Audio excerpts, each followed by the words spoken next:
Hello everyone, welcome back to Rob's Gaming Table. I am Rob, and we are going to play some Marvel Champions, the living card game, or Marvel Champions, the card game, whatever they want to call it. I don't know. It's a living card game by Fantasy Flight Games.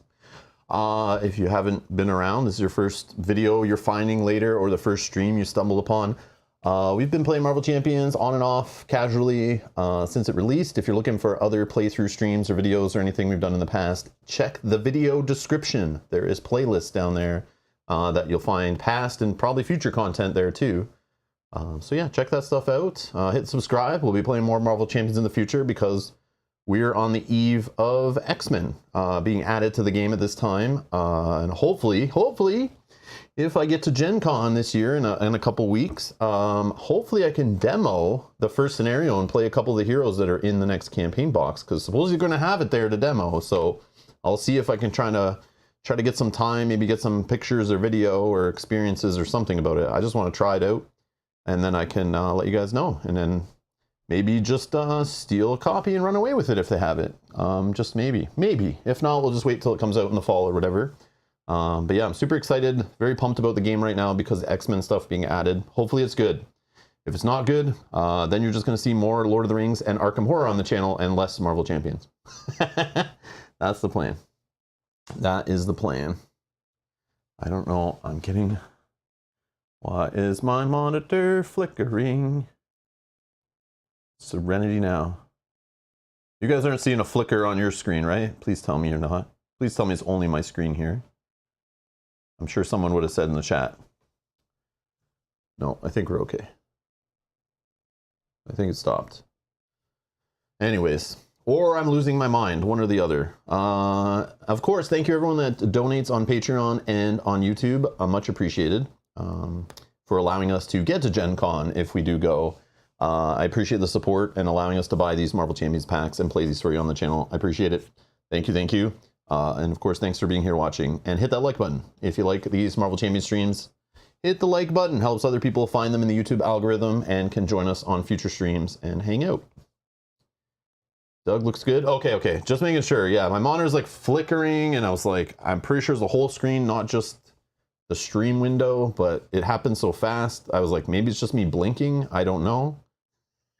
Just kidding. All right. Oh, it's the black light behind your eyeball. I'm going crazy.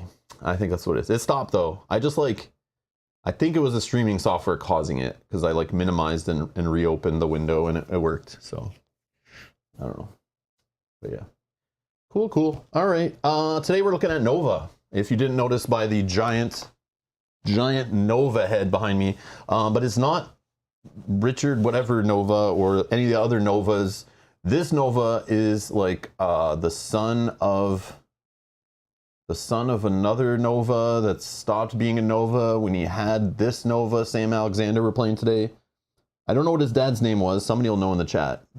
But the senior, the father of this character today, gave up being a Nova, and then his son kind of found the helmet and has taken over for his father to be a new version of Nova, a younger, like 16-year-old version of Nova. So we're playing with a teenager here, is what's going on. So what we're going to do, we're going to play against Thanos, like I was talking about in yesterday's live stream. I pulled out Thanos, haven't played him in a while, thought let's try him against Thanos based on a deck I saw online. I didn't like that deck, wasn't really feeling it, so I switched to Nova Aggression. I played it last night after the stream for like 2 or 3 games. Then I started getting frustrated with certain cards, so I started looking at other aggression decks. Then I started switching out cards. So what I've found, I even changed some cards last night right before bed. I decided to go in and edit the deck and take some cards out, put some cards in. So I'm working with like not even the deck I talked about yesterday. I then took another deck and started modifying that one. So the deck that I'm at right now, and I'm not even 100% satisfied with it. I still want to cut cards and tweak cards and stuff. But I've linked it down in the video description, the latest iteration. If you tuned into the stream right at the beginning, you'll have to refresh if you don't find the deck list down below. I just put it in right before I went live.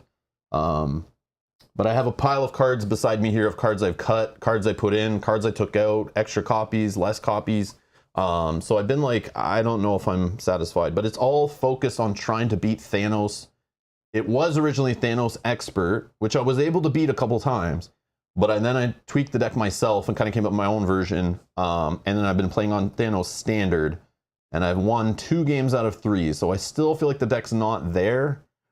But Thanos is annoying because you can't stun him, confuse him. So all these cool aggression cards that could stun or confuse, they're kind of useless. But then sometimes playing against Thanos, all the children of Thanos minions start showing up. Some games you play, none of them show up, it feels.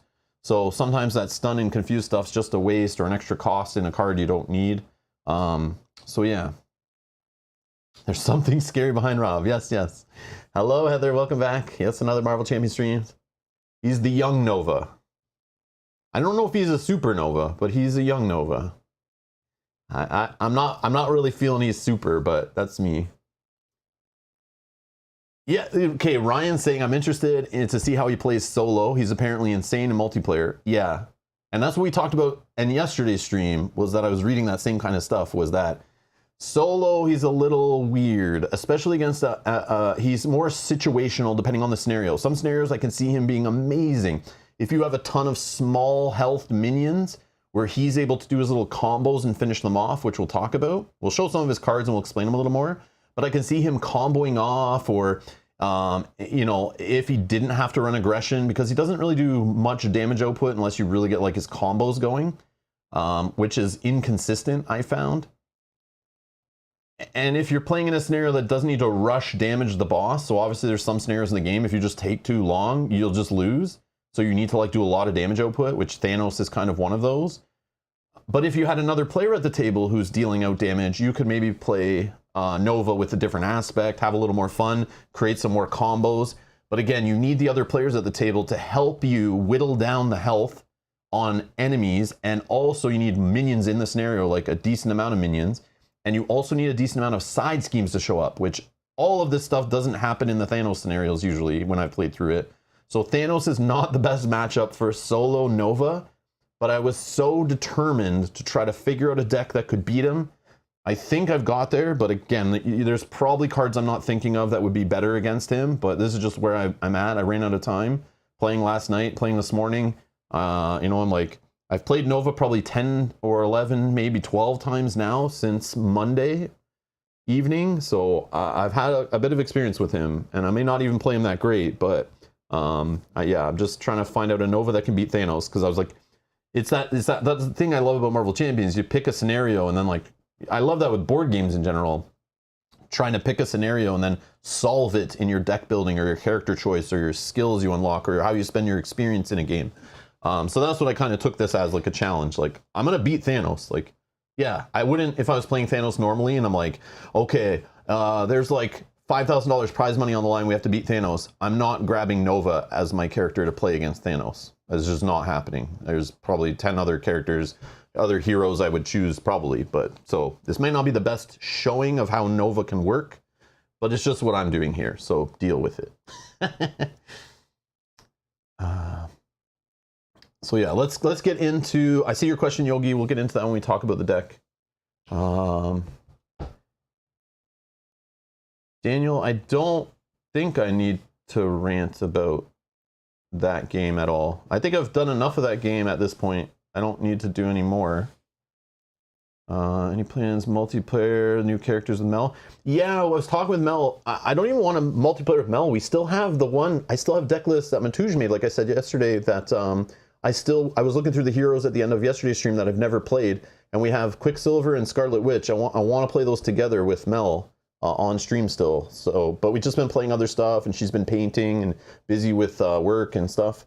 So yeah, so we'll jam that in. Maybe we'll do that, you know, soon, but if not, we'll do it hopefully before the X-Men stuff comes out. If not, no big deal. But yeah, we do want to play some two-player stuff. But that's the first two-player stream I would do with Mel, is play some heroes I've never played before. Just to see them happen, have some, you know, videos of them on the channel, have some experience. But yeah, I would love to play. I would love to play, you know, Spider-Ham with Spider and play Nova with Ironheart. They'd be fun to work together, right? Like, but yeah. Also, it'd be nice to like have someone else cover some of the weaknesses that like maybe the deck I'm playing with or the hero I'm playing with, you know, has. It's always more fun to play with at least two. It's the same kind of thing in Lord of the Rings. You just like, you sometimes can't cover everything in one deck, and there are heroes that are better solo with certain aspects that are better solo. And then there's some heroes that, like, you know, they're fun to play with a certain aspect. It's just then they're not great and true solo with that aspect. So you just need like more players at the table to help you out. But anyways, no pressure. No, Heather, you're adding the pressure. I'm super stressed out now. No, it's all good. No, but I want to do it. I'm just letting you know, I do want to. My favorite times playing this game is with other players at the table. Some of my favorite times are playing with like Kyle and Mel and, you know, playing the game in multiplayer. Best times. Anyways, all right. Let's talk about the deck, I guess. So the deck list, like I said, is linked down in the video description. Here's where it's at right now. Again, this may be a pretty bad deck. I cut it down to 40 cards, but I was playing it at like 44 cards, 42 cards, 41. I was like cutting cards, replacing cards. Game after game, even like middle of the game, I would just be like, nope, this card, I've thrown it away too many times, take it out of the discard pile, put it in the next card I'd rather try, just so the next game it was like ready to go. But I was heavily doing the tweaking. I don't even remember the deck I fully started with. It's one of the aggression decks, but man, I've changed so many things. I think Brawn, it's one of the decks that had Brawn in it, because that was one that I was like, oh, I never tried Brawn, so I copied the first Brawn deck I found. That had Brawn in it and been trying Brawn out. I'm not really sold on him for this scenario, but I do see he's very valuable. Hulk I just threw in. I took out Spider-Man, Miles Morales, who was in here, who was a champion. There was an iteration of this deck I was playing that had team building exercise in. I had a couple more champions themed minions. But then I just found like it didn't line up with cards. Like I don't think team building exercise works with pitchback, because of when it happens it's a response, but like I do have the aerial trait, so I thought like putting in team building exercise would work with aerial more often, but it's only dive bomb that it like helped reduce the cost of, which was good when I had it. I even went up to 2 different team building exercises, but I just never got 2 on the board because of just the hit to tempo. And with Thanos, you have to keep go, right? So you got to consistently keep doing damage, and if his minions show up, they're like, you know, 4, 5, 6, 7 health. You got to keep punching through them. I had a version of the deck I was playing with that I had more. I was up to like 23 events. I had a version with drop kicks and martial prowess and Yarnborn. I had that other sword that I think it's like Gamora's in the art. I was playing with that one. Yeah, team building exercise. I had Go for Champions in there at one point. I took that out.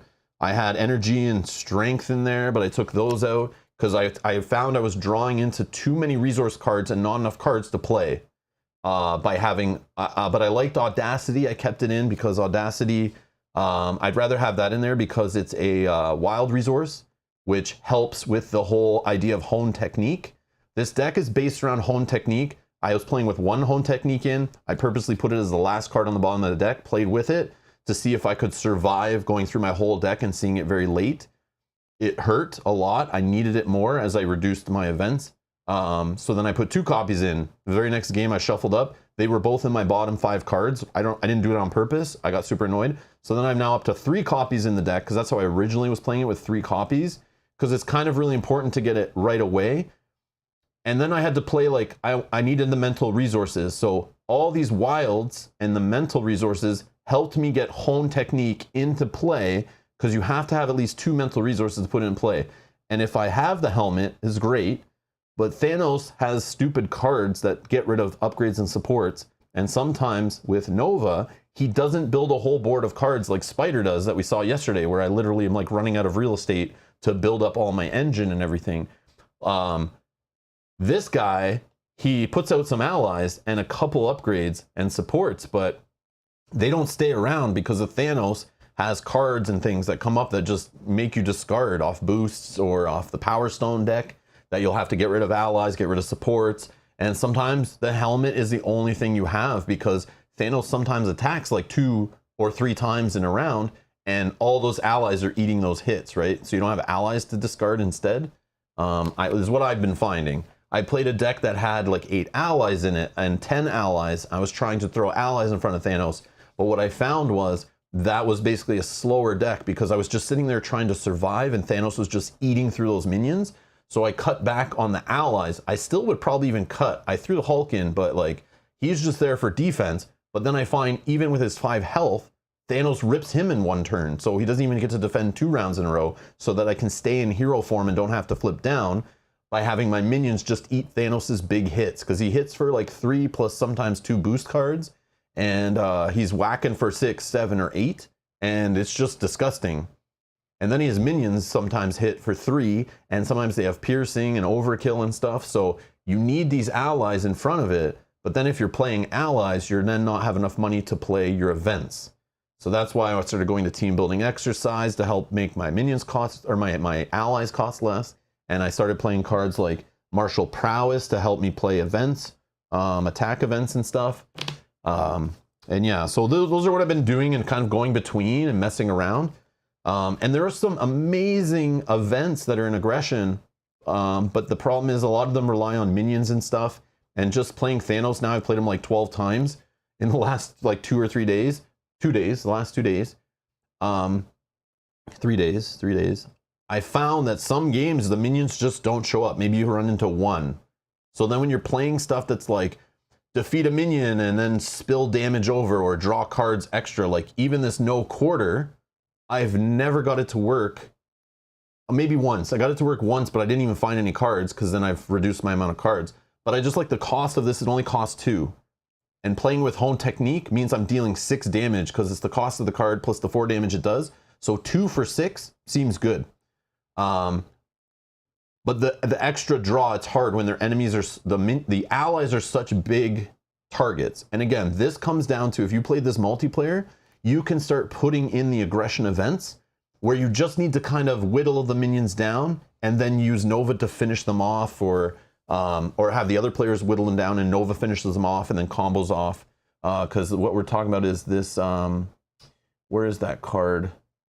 Is it this one, right? Unleash Nova Force, max once per round. Until the end of the round, each time Nova defeats an enemy or removes the last threat from a scheme, you can ready Nova and draw a card. Which is super cool when it lines up. But again, against Thanos, he's big health, his minions are big health, and he doesn't put out many side schemes. They're not consistent. So trying to do this, and he doesn't thwart a lot with this deck. Nova's not the best thwarter, especially in aggression. So finishing off a scheme doesn't happen that often. And then when it does, sometimes you don't even have this card. It's only 2 of. So there are better decks you could build around this Unleash Nova Force. And also this is the card if you played multiplayer with Nova, this card can combo off more because you can work with the other players at the table to tell them like, hey, can you hit this minion over here and I'll finish off your minion over there, and don't clear that side scheme and don't clear that side scheme. Just get them down a little bit so on my turn I can fire off and ready up 4 times and draw 4 cards. You know, it can line up, but Nova solo, it's like this, his combos don't fire off. So I feel when you're playing Nova solo, you're not getting his full power potential. He's just okay. But I can see in multiplayer, as Ryan was mentioning before, this guy is probably nuts. I haven't played him in multiplayer, so I don't know, but I can tell just based on the mechanics and what the design is here. That seems how it's at. But yeah, that's where I'm at. So this is what I've cut it down to. I cut it down to 40 cards. If I were to put a couple cards back in, maybe some more red events, maybe a team building exercise, maybe I'd cut a home technique if I happen to see it. But again, a couple games where even 2 in the deck, I wasn't seeing it right away, not till the very end of my first cycle through the deck. It's very frustrating. You need that card in there to make those events really hit and rush fast against Thanos and to deal with his minions. So again, I've been tweaking it to try to make it good against Thanos, but I'm not the best. Please, please, please understand. I don't know the card pool very well. I play like 3 different LCGs, multiple board games all the time. I'm not the best deck builder, but I've just been trying to find something that I liked and had fun with and can still show Nova's ability to just have resources. And if we get lucky and Miss Marvel, we can get her in play. You can have some fun where you're like literally playing like 5 events in the turn doing damage because she can give you events back to your hand. And same if like, where's the other one? Clobber. Sometimes you can even play Clobber, get it back to hand, and then play an event, and then have Miss Marvel return back to hand, and then you play like one of his cheap events for 1 resource, get that back to hand, do it again. Like, it's pretty nuts sometimes. You could do like a lot of damage. But Thanos also likes to put out tough cards. And those tough cards are super annoying when you're doing these big damage hits. But that's why I like cards like the Dive Bomb combo in here of doing Dive Bomb. Even without Hone Technique, you can Dive Bomb away his minion and still do 1 damage to Thanos to try to take away his tough status card, assuming he doesn't have his armor on that reduces all the damage he takes by 1. But yeah, it's basically Hone Technique. So if you don't know, Hone Technique this is the card that I was like fell in love with as soon as I saw it in the deck, and then it was mentioned yesterday. I was like, oh yeah, Hone Technique. I didn't realize what it was called, but yeah, this was the card I like fell in love with. So you need to have 2 mental resources, but since this deck is like loaded with wild resources and Nova's helmet can make wild resources, which you'll see, it's easier to get that mental requirement of 2 to play the card, and then you need the mental requirement of being able to spend that mental resource to play an event. And when you're playing events with, you know, Power of Aggression, which is wild, you can say it's mental, or Audacity, or Connection to the World Mind, or Power in All of Us, or the helmet that generates a wild resource. So all these wild resources can lead to extra mental resources to help you get Hone Technique firing off, which says when you play an aggression attack event, if you paid for that event using a mental resource, increase the amount of damage that event deals by its printed cost. So I'm pretty sure, yep, Clobber's an attack event. Let me just double check I didn't mess this up. Dive Bomb is an attack event. So look at Dive Bomb, for example. It costs 4, deals 7 damage, and 1 extra damage to another enemy. Against Thanos, you don't always have that extra enemy, but still, 7 plus 4, that's 11, right?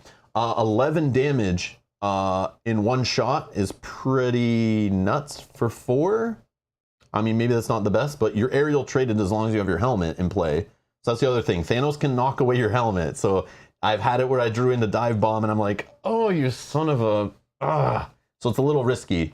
So we could get wrecked by Thanos here, which I did have happen in one game where he just the Power Stone effects and his draws and his minions, just perfect combo for him. And it just like really messed with me and I couldn't get going, but hopefully that's not the case.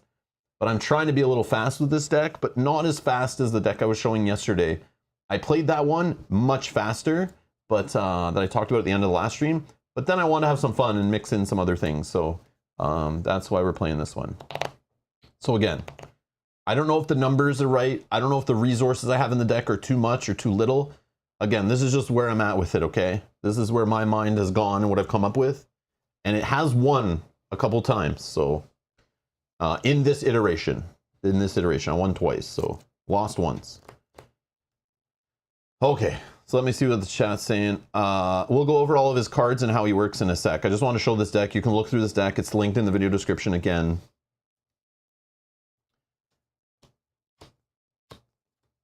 Mike says, so if one was to get started in this game, what can you start with and what would be recommended? So first you go down to your local bank and you see if you can get a loan. Because what happens is you'll buy the core set, and if you like these kind of living card games, you'll fall in love. And you think that the packs and the campaign boxes, they all seem relatively priced decently. They're not too expensive. This is the LCG smoke and mirrors effect. But then all of a sudden you'll start ordering 1 pack and 2 packs, and your local store has free shipping, and then you found something on Amazon and Asmodee, and boom, boom, boom. And all of a sudden, before you know it, you like this hero and that hero, and oh, I like Green Goblin. Oh, I want to fight against this scenario pack. And before you know it, a few $100, and you know, a couple years from now, it'll be a few $1,000s. And yeah, you've bought so many cards you don't know what to do with. So I recommend just going to your bank or your financial advisor just to make sure you're willing to buy the whole collection, because it can have that effect. But you could also just buy the base game, try it out. There's a handful of heroes in there. There's a handful of scenarios. You get a really good feel for the game, some great cards, a little bit of deck building in there. Find out if you like it. Do not buy a single damn thing until you've at least played each scenario in the base game once or twice and have tried at least each hero in the base game once or twice. So that's, I don't know, you have like, I don't know how many, 15 game sessions minimum or something like that, I recommend, to see if you like Marvel Champions. And with the heroes in the base game plus the scenarios, you get a good feel of what's to come in the game. Then from there, you decide. You can buy it in any order. If you like Spider-Man, pick this pack. If you like, you know, Captain America, you know, pick this. If you like Guardians of the Galaxy, pick this campaign. If you want to fight against Thanos like I am today, go buy that campaign box. You know, if you want to play as Spider-Woman, go buy the Rise of the Red Skull box and get a whole bunch of scenarios. If you want to just get some cool scenarios, go buy the Green Goblin pack and get 2 different scenarios in the pack to have fun, you know? It's up to you after that. But just go buy the base game. Go buy the core set. It's reasonably priced. You get a lot of content. Play a ton of it before you decide.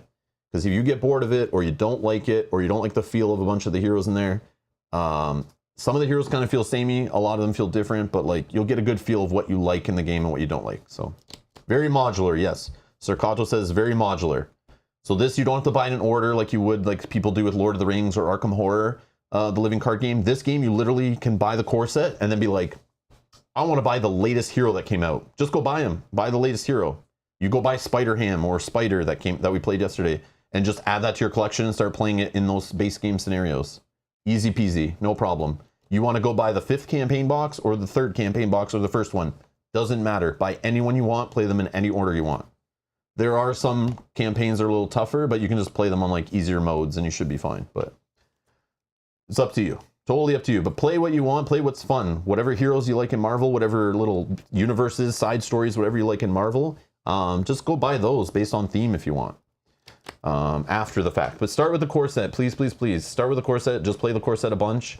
Don't go buy $600 worth of Marvel Champions because you think it looks good. Don't do that. There's a lot in the core box, and it'll give you a good, very good taste test of the game.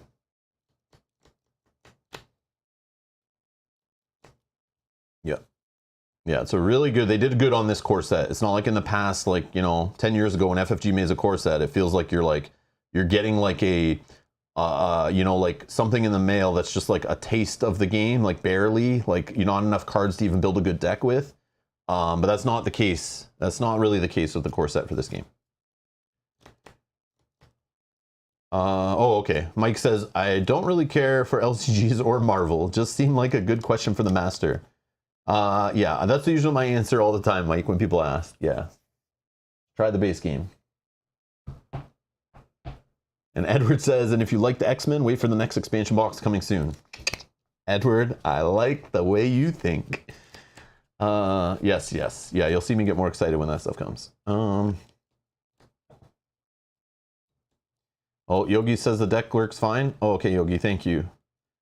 You know, Yogi, I like decks you build and all, but when you come in with your hot takes on the decks after a first browse, you're usually wrong a lot, I find. Like yesterday, I come into my stream and there's a comment about the deck. Do I have a backup deck if the deck falls on its face? I don't know which deck you were talking about because I did 3 different decks I was talking about and trying out and stuff. But yeah, sometimes you just come in and say this deck sucks or it's missing these cards. But like, I appreciate your deck building skill, but your deck analyzing skills, I don't know. I feel like you need to play the decks and then come and give me your hot takes. I'm just kidding.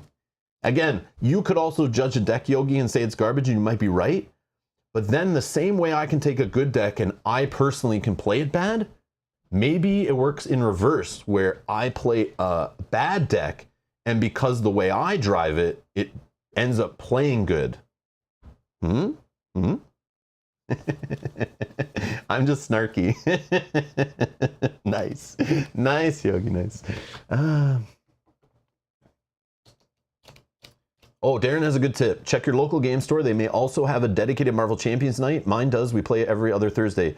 That is true. And you can probably show up without anything and somebody will have a deck for you that you can join in and play multiplayer with someone and they'll teach you. Or you can literally buy a pack off the shelf. For example, you like Thor, go grab Thor's pack, sit down and play Thor at the table with the pre-built deck if you want. And technically you can play it, no problem, and try it out. So you don't even have to buy the core set in that case. If you want to even spend less or spend nothing. Because people are always love to play with more Marvel Champions players at the table. At least that's my impression of the game. But so that's another way you could do it. And just try it out with someone else's cards.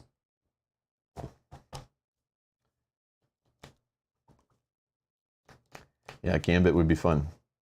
Yeah, you need Gambit like in a card game, right? Like a card game for a Marvel game, like you need Gambit as a character. Like that just like has to happen.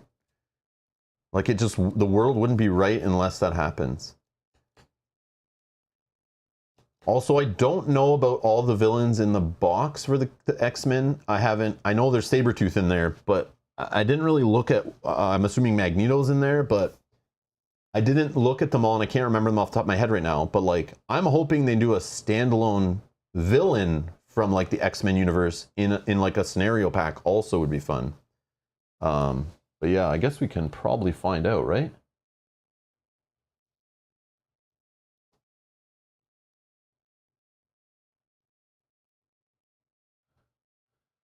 Because like they haven't talked about scenario packs in a while. Are they still making those? Like, you know, I don't know.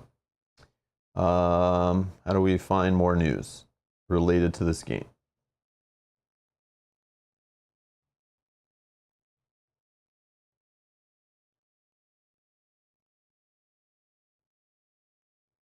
Do they talk about all the Yeah, see, there's Sabretooth as a villain. I knew that. Oh, Sentinel is a villain. Oh, this is sick. All right. Sentinels, okay. So we won't get a Sentinel standalone scenario pack. And then we have the Brotherhood. Okay, the Brotherhood. That's 3 of them, right? Magneto, that's 4. Okay, our heroes. Oh, like, come on, man. Professor X, I can't wait. Shadowcat. Who am I missing? Who am I missing? Oh, Wolverine is an ally. That's so good. We need a Wolverine hero, though.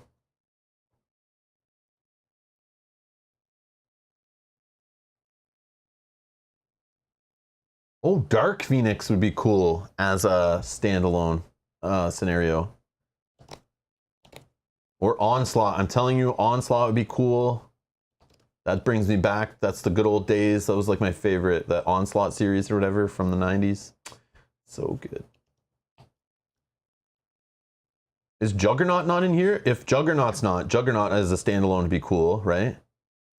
I don't see him in the cover. Usually you can find all the villains in the cover, but I only see Magneto, Sentinel, and then the 2 heroes, right? Oh, they're being sneaky. Unless I scrolled past the 5th villain. Because I was just looking at cards, right? 64 cards are in this article. Oh my god. Oh my god.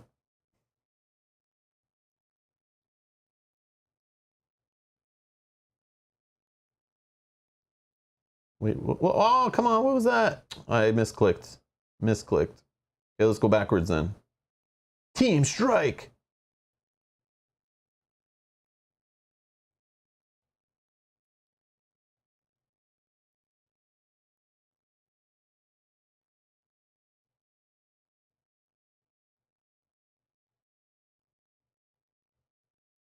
Yeah, I hope we get to play this stuff at Gen Con. That'd be fun.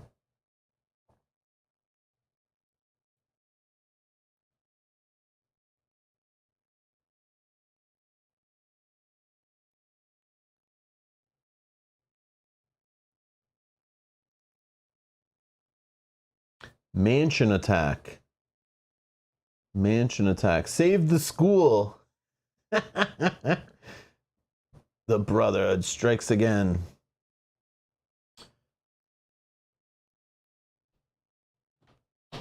So Ultravioletta says Cyclops and Phoenix Hero packs plus 4 future X-Men packs not named. That will release soon after.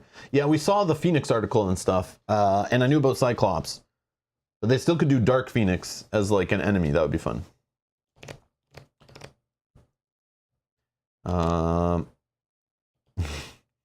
Your deck sucks so lovely.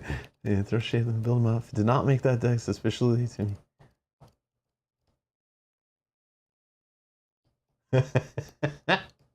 You guys are funny.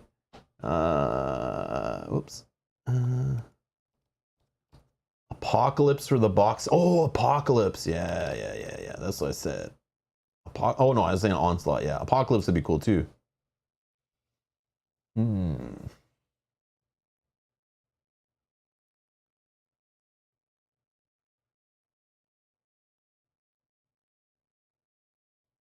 Okay, so John, get out of here, you troll. Get out of here. We have an intruder in the chat, I can tell.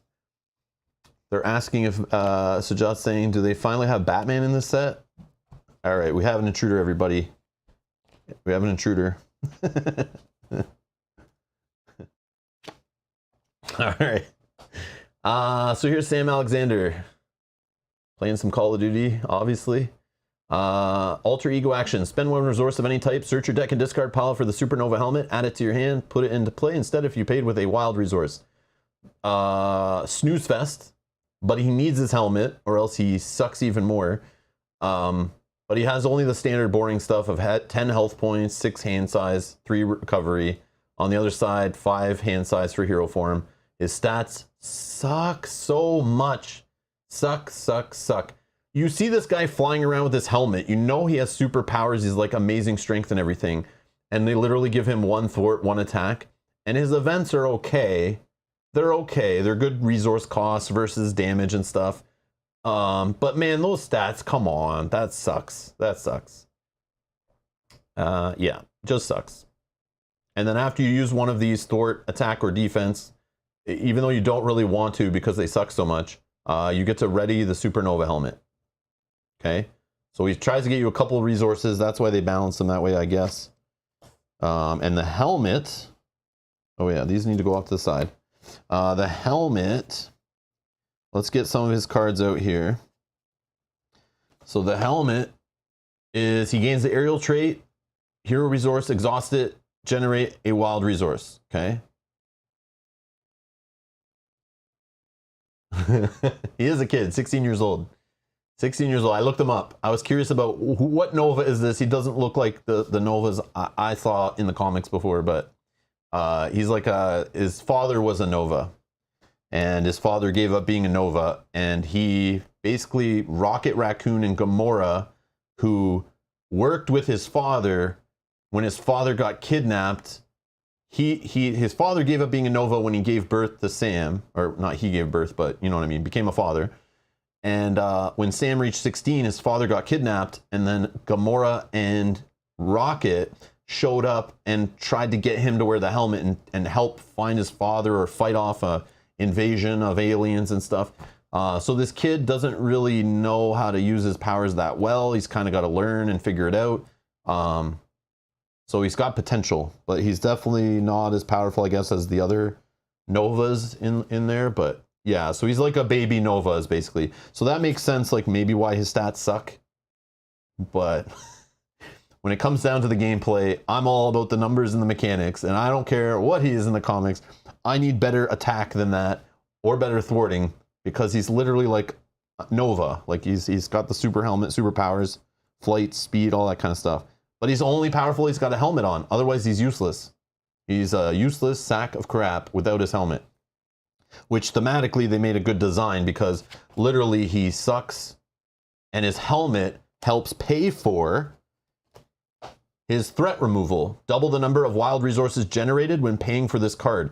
So it costs 2 by normally, but if you use the helmet or one of his resource cards or whatever with wild resources, it only costs you 1 to remove 3 threat from a scheme. But again, without his helmet, he's suckier, which thematically the design is genius. Like when this helmet goes away, I'm really like, this guy, he sucks. And then his attack, he does little pot shots. Same thing.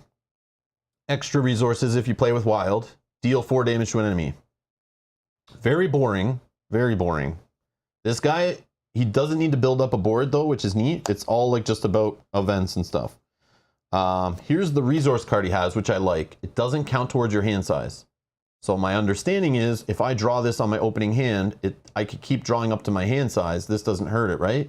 Then when I mulligan, I could start the game with like 7 or 8 cards, even if I draw 2 of these, is my understanding. Right? Because if it never counts towards your hand size, it doesn't affect you on mulligans, or obviously when you draw up at the end of the turn and stuff, which is cool. And like if you hold it till the next round, if you hold it till the next round, it doesn't hurt it's not like a dead card sitting in your hand, kind of, you know? And sometimes you guys yell at me when I do stuff like that. So at least if I do it with this card, it's not as bad. He also can play a little bit in the villain phase. So you could do a hero interrupt. When a friendly character would take any amount of damage from an attack, you can prevent 3 of it if you paid for this card using a wild resource. deal 3 damage to an enemy. So you can use the helmet to pay for that in the villain phase, and when you attack or defend or thwart or whatever, you could ready up the helmet after that and still have it in the next phase, which is kind of cool. That does know his lineup though. I usually draw into this card after I flip down and I'm not even being attacked, and then I'm just like pissed. But it happens. It's kind of like a situational card, right? Obviously better in multiplayer. That's like the theme with this guy. Everything's better if it was multiplayer. Or maybe a different scenario, like not Thanos. Unleash Nova Force. This is his combo card. If you can get this to fire off, this is the one that I was saying too, that only works if you like kind of get lucky in true solo, or you're playing a different scenario, or you're playing with multiple people. Because until the end of the round, each time Nova defeats an enemy or removes the last threat from a scheme, you can ready Nova and draw a card. So you could possibly ready and draw a card, 2, 3, 4 times in a turn if you line this up, and especially if you're playing with other players at the table who could maybe go before you and help whittle down minions and whittle down side schemes and stuff, and kind of line you up to have like an amazing turn. Okay, there's a couple of those in there. His ally is Miss Marvel. I love when they give these allies the little theme like they have it with their hero when you play them. After you play an event, you can exhaust Miss Marvel and deal 1 damage to her to return the event to your hand. So you could do fun stuff like, you have a pot shot in hand, you play the pot shot, do 4 damage, exhaust this, then you like attack for 1. You play this, you have, where is she? Where did I put her? I was like, I don't even have her in play. So you can play this, pay for it with this, hit for 4, exhaust her, take a damage, return this to hand, fight with him, ready up, play it again. Boom. So if we're literally just like exhausting this card twice, which you hopefully have out there before your turn, you get her in play, you could just have her sitting there, and you're able to like really take advantage of the events. And you can do the same thing, doing removing threat. You can remove 6 threat that way with like little, as long as you build it up, right? And get it going, but it doesn't take much to get there. Is there any other cards that I didn't talk about from his little set? I don't think, his alter ego action persona thingy here is Jesse Alexander. Is that his dad? Maybe that's his dad. Is his dad named Jesse? Maybe that's it. I can't remember. Exhaust Jesse Alexander, shuffle 1 copy of Connection to the World Mind, so that's his resource card, into the deck, then you draw a card. So if you get this early, great. If you get it late, who cares? But at least that's how I found it. And that's it. Okay, so he's all about the events and having resources to pay for events, and that's like his thing.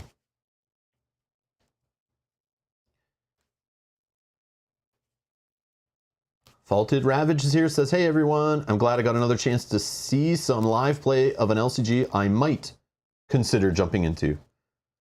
I don't know if jumping's the right word. Trip, fall down the rabbit hole, end up in Alice's Wonderland. You don't really jump into it, you kind of like, it kind of pulls you in, I guess would be more of how it works. So buy the core set and play it at your own risk. I've warned you. I've warned you. Yogi says, okay, fine. Deck seems solid. Get off my lawn.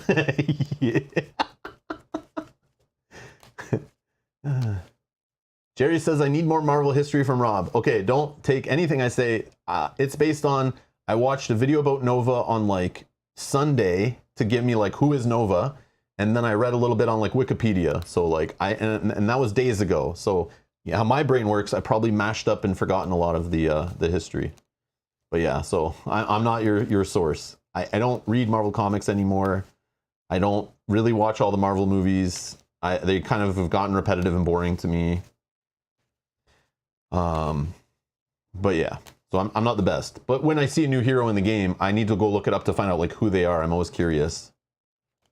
Actually, I did read some Marvel comics like last year, maybe. I was looking up like Miss Marvel and reading some of that. But yeah.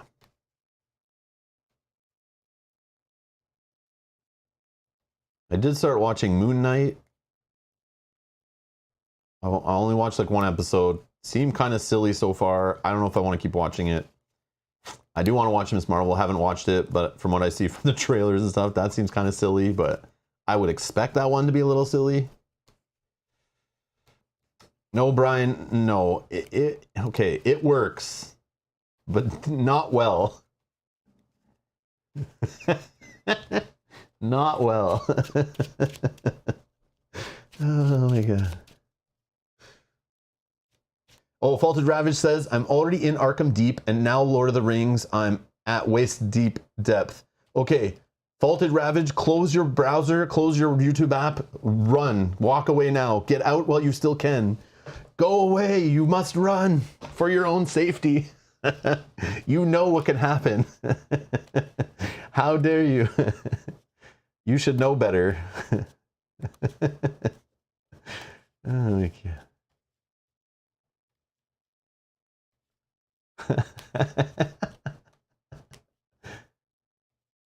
Sean says the current Moon Knight comic is much better than the show. I still want to watch it. Like, it seems cool, but it's like, I don't know. It's just the whole, like, I don't know anything about Moon Knight. So I was like, okay, if I don't know anything about the hero, I'm more interested in watching and learning about it rather than like another Thor movie. Like, I don't care. Like, you know what I mean? But, you know, do a new hero or villain movie about someone I don't know about, that I haven't read their origin story 13,000 times or seen it already done in movies and stuff and shows. Like, yeah, show me new interesting things. And I like the upcoming like Marvel movies and shows. A lot of them are about characters I didn't know growing up or I haven't read about. So it's like, that's kind of cool to see new stuff, you know?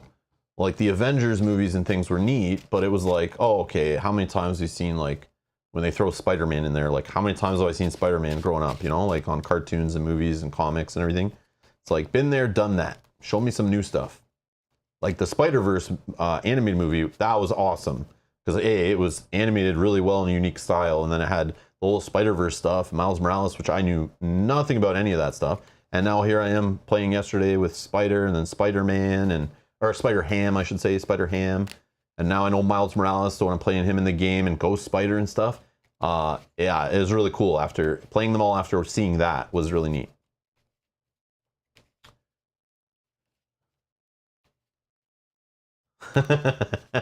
Cynthia says, this is one stream I know I can just watch and enjoy as I have no interest in buying it, so no risk to my wallet or marriage.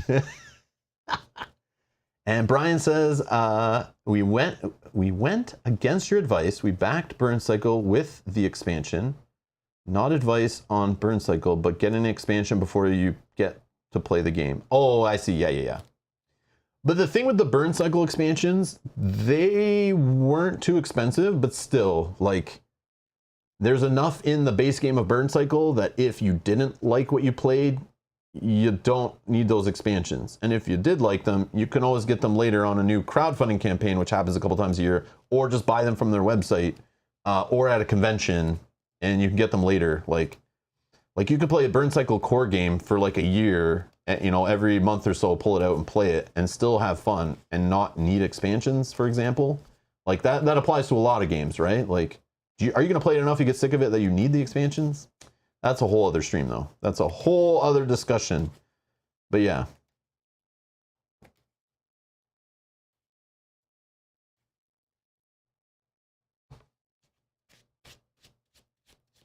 Walk Dogger says, Thor, Love and Thunder was pretty blah, but Moon Knight and Miss Marvel are both pretty good. Okay, good. Thank you. That's what I like to hear. Okay, I do want to watch them anyway, though.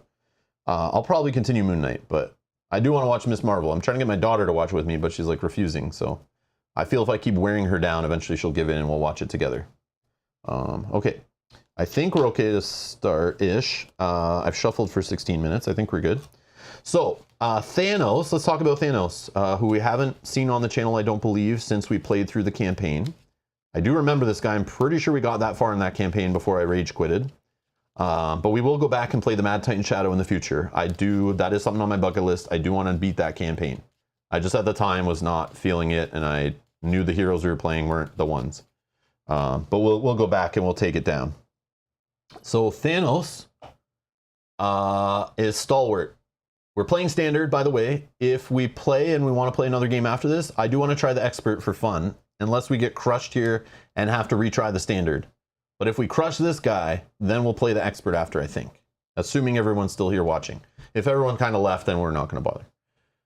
Because there's other stuff I could go do and prepare for future streams. So anyways, forced response. After the Infinity Stone deck runs out, give Thanos a face-down boost card. So we need to remember that if we get through the Infinity Stone deck, but hopefully we're so fast and we beat this guy to oblivion before he even blinks that we'll never get an empty Power Stone deck. What's the Power Stone deck, you say? Well, the Power Stone deck is something you can include in almost any Marvel Champion scenario, except for if there's multiple villains. I believe is how this one worked, if I remember correctly. It's been a while. But basically, you throw this into the set, you do it on setup, you give the Power Glove, the Infinity Gauntlet, to, you know, the NES Power Glove. You give that to the player, or the villain, sorry, the villain. And it comes with a side deck, but basically, after attached villain activates, resolve the special ability of each Infinity Stone in play. Otherwise, so if there is no Infinity Stone in play, put the top card of the Infinity Stone into play. So there's kind of like always one queued up, ready to go, and you know in advance what it's going to do to you, like, so you can prepare for it a little bit. And it also gives him an extra +1 scheme and +1 attack. So by default, the easiest mode, he's already scheming for 1, attacking for 2. And eventually he'll be scheming for 2, attacking for 3. So it gets pretty disgusting. And even worse on expert. So he's already hitting for 3, like attacking for 3, and some other crappy effect, plus his disgusting boost cards. And we're playing with just the standard stuff. So we have the standard set in here. Yep, standard set. And the expert I took out, yeah. 2 modular sets. We have the Black Order and the Children of Thanos. Black Order, yep. And Children of Thanos, okay. So we're just playing with the default stuff that's based on this. And then we start with 0 on the first. There's 2 stages to this villain, or to his main scheme or whatever. When revealed, you put the top card of the Infinity Stone deck into play, search the encounter deck for the Sanctuary side scheme, reveal it, and shuffle the encounter deck. Okay, and also 12, and we go to the next one, okay? 12 is our max. And this guy schemes like a bugger too when you let him go. So the Sanctuary, it's going to start with 3 on it, hinder 1, so it'll actually have 4. Thanos cannot take damage while this is in play. So right from the start of the game, you can't even damage this guy. So if you come into this with a hero that can't really thwart well, you might, I'm like, we're risking this. This has happened where I literally only drawn to like damage events. I don't have much way, or an ally, or my craptastic thwart stat can't deal with this. So I literally have a bunch of attack events in my hand that do nothing because there's no way you can do damage. At least when we complete this, you can spend 3 cards, which are usually those attack events you're holding. If you can get the threat gone, you deal 2 damage for each physical resource, up to 3 of them. So you can do 6 damage, and it goes right through his tough status card. So if he does get a tough status card, or you're playing on expert and he starts with 1, this could help you get a little damage to get started, but it's annoying that it's blocking him. So I got that set up already. The Power Stone deck I have here, shuffled off the side. I sleeved it so that I don't get it mixed up with the regular cards, you know, so I don't accidentally discard it and then shuffle it and forget about it. Where's my mouse? Yeah, bribe my daughter with food. You are right. It works with your cat. I should probably do that. You did the crowdfunding campaign? Oh, okay. Watch them both? Okay, I will watch them both for sure. I will watch them both. It's all a matter of opinion. If you love Love and Thunder, well, then that's awesome as well. Yeah, true. I'll probably watch Love and Thunder like if my daughter wants to watch it in the future, but like I just wasn't excited. Like I was like, okay, cool. Like the last one didn't really do it for me either. I liked the very first Thor movie. That was cool. But then the second one or whatever, third one, I don't even know how many there have been now. And I just was like, it's kind of getting silly. And I know they're trying to joke around. That's like part of the movies. I feel like the Marvel movies are like today's generation of like action movies. Like I love going back and watching 80s action movies, you know, where they got some funny moments or a little cheesy, you know, and they're over the top and all that. It's like, that's just, it feels like all the same people and you know that used to do those kind of movies. It's now the new one is superhero movies. Those are like, they've replaced action movies. Like they are action movies, right? But the old ones like the Rambos and the Terminators and stuff like that have all just been replaced by like Marvel property movies. And Yeah, it just gets boring after a while, in my opinion. But so Thor 1 and 2, bad. 3 and 4, really good. Everyone's entitled to their own opinion.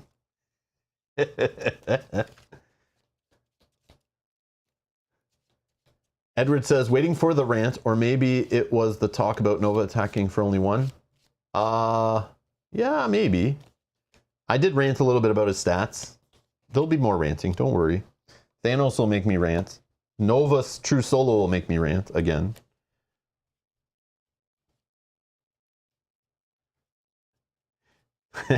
Yes, Doug. No, I just noticed. Okay, I noticed something with Marvel Champions streams. It even happened not yesterday, maybe the day before or Friday's stream, but it's something over time I noticed with Marvel Champions streams. I look at the streams, and this was before too, why I asked which LCGs I should play on the channel. Should I just focus on one or play two or play all of them, keep dabbling? The consensus was to keep dabbling, just switching between them, whatever, have fun. Because I could play some of them off stream and be fine. I don't need to stream them all. So I was just curious what the audience wanted to see. But what I noticed playing Marvel Champions streams specifically, especially solo streams, specifically solo streams. Now, this doesn't apply to our multiplayer streams, but on my solo streams, when I stream in my afternoon, I would play Marvel Champions. This is like all the way back to when the core set first came out. If I played true solo Marvel on the stream, on the channel, I usually finish a game pretty quickly, in my opinion. Like a game usually takes like an hour to play solo, right? Obviously more if I'm blabbing on and taking breaks and stuff. But usually in a single stream, I stream for 3-4 hours plus, right? So a game of Marvel Champions, especially with a hero I don't need to explain, I can play like, I can pull out like solo Iron Man. We can play a solo Iron Man. I'm not going to talk about Iron Man at the beginning, but I would play Iron Man and I'd be done the stream at like an hour and a half, 2 hours in. I still want to play more Marvel Champions because it's pretty easy to clean it up and play again, right? But then I would look up at the numbers of people watching the stream on who was watching mid-game, and then by the end of the game, a whole bunch of people leave, and I think maybe they assume that that's it for the stream, or that's long enough, or their time zone, they're going to bed, or they're done work, I'm driving home. I don't know, but I just found streaming Marvel Champions before, the numbers would like really dip after one game. So I think maybe it's just people are conditioned to just, I only want to watch you play one game and I'm good, and that's fine. Then why play two, right? I'd just rather go do other stuff and like prepare for the next stream or game or learn something, play something off stream, whatever. So yeah, so I kind of lost motivation to play more Marvel Champions during a single stream because of that. It just didn't make sense. So that's why I'm saying the whole thing about if there's still people watching, I will continue playing. So I'm just going to play it by ear every time I stream Marvel Champions solo. That's all. Not a big deal. Not a big deal. And I understand people show up mid-stream too, and sometimes the viewership grows during a stream, and sometimes it falls off. But it's just weird how it falls off in Marvel Champions. Like right near the end of the first game, as soon as it's like almost done, people just like run away, which is fine. But it's just like, oh, okay, well, I don't know. Are they going to come back and watch the second stream later? Or the second game? Yeah, so that's all. It's just something I noticed. It's just something I noticed, that's all. Yeah, Marvel Champions has been weird to me. Like, I love the game, but just like, I don't know, the audience on the channel, it's just like, it's different. Different audience than Lord of the Rings, different audience than Arkham Horror, different audience than Game of Thrones, a card game, different audience than Warhammer Conquest or Legend of the Five Rings, like, all those other card games and LCGs we played on the channel. It's just a different audience. It's weird. It's definitely weird. And I don't know if it's the same audience, you know? Like, it's weird.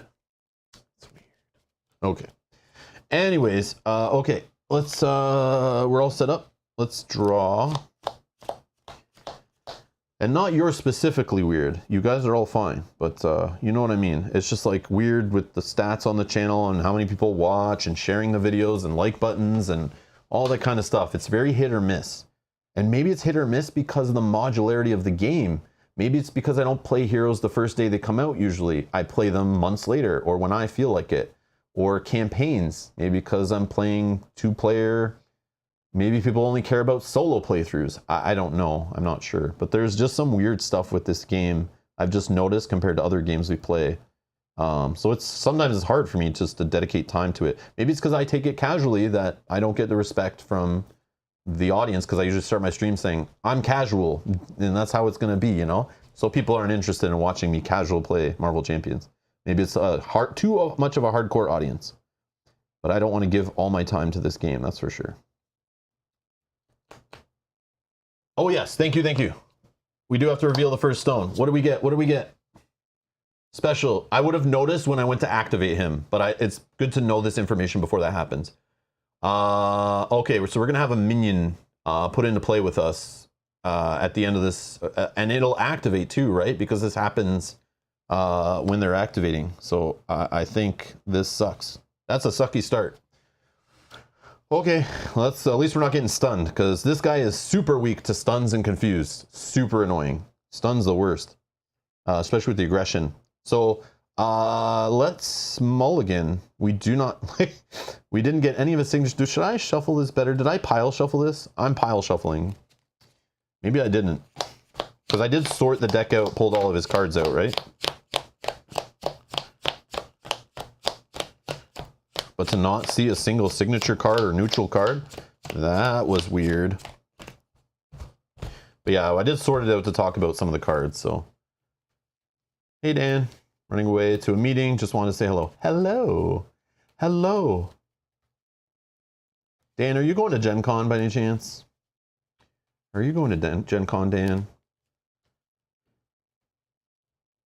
Oh yeah, I'm wearing a black shirt today, I'm so sorry.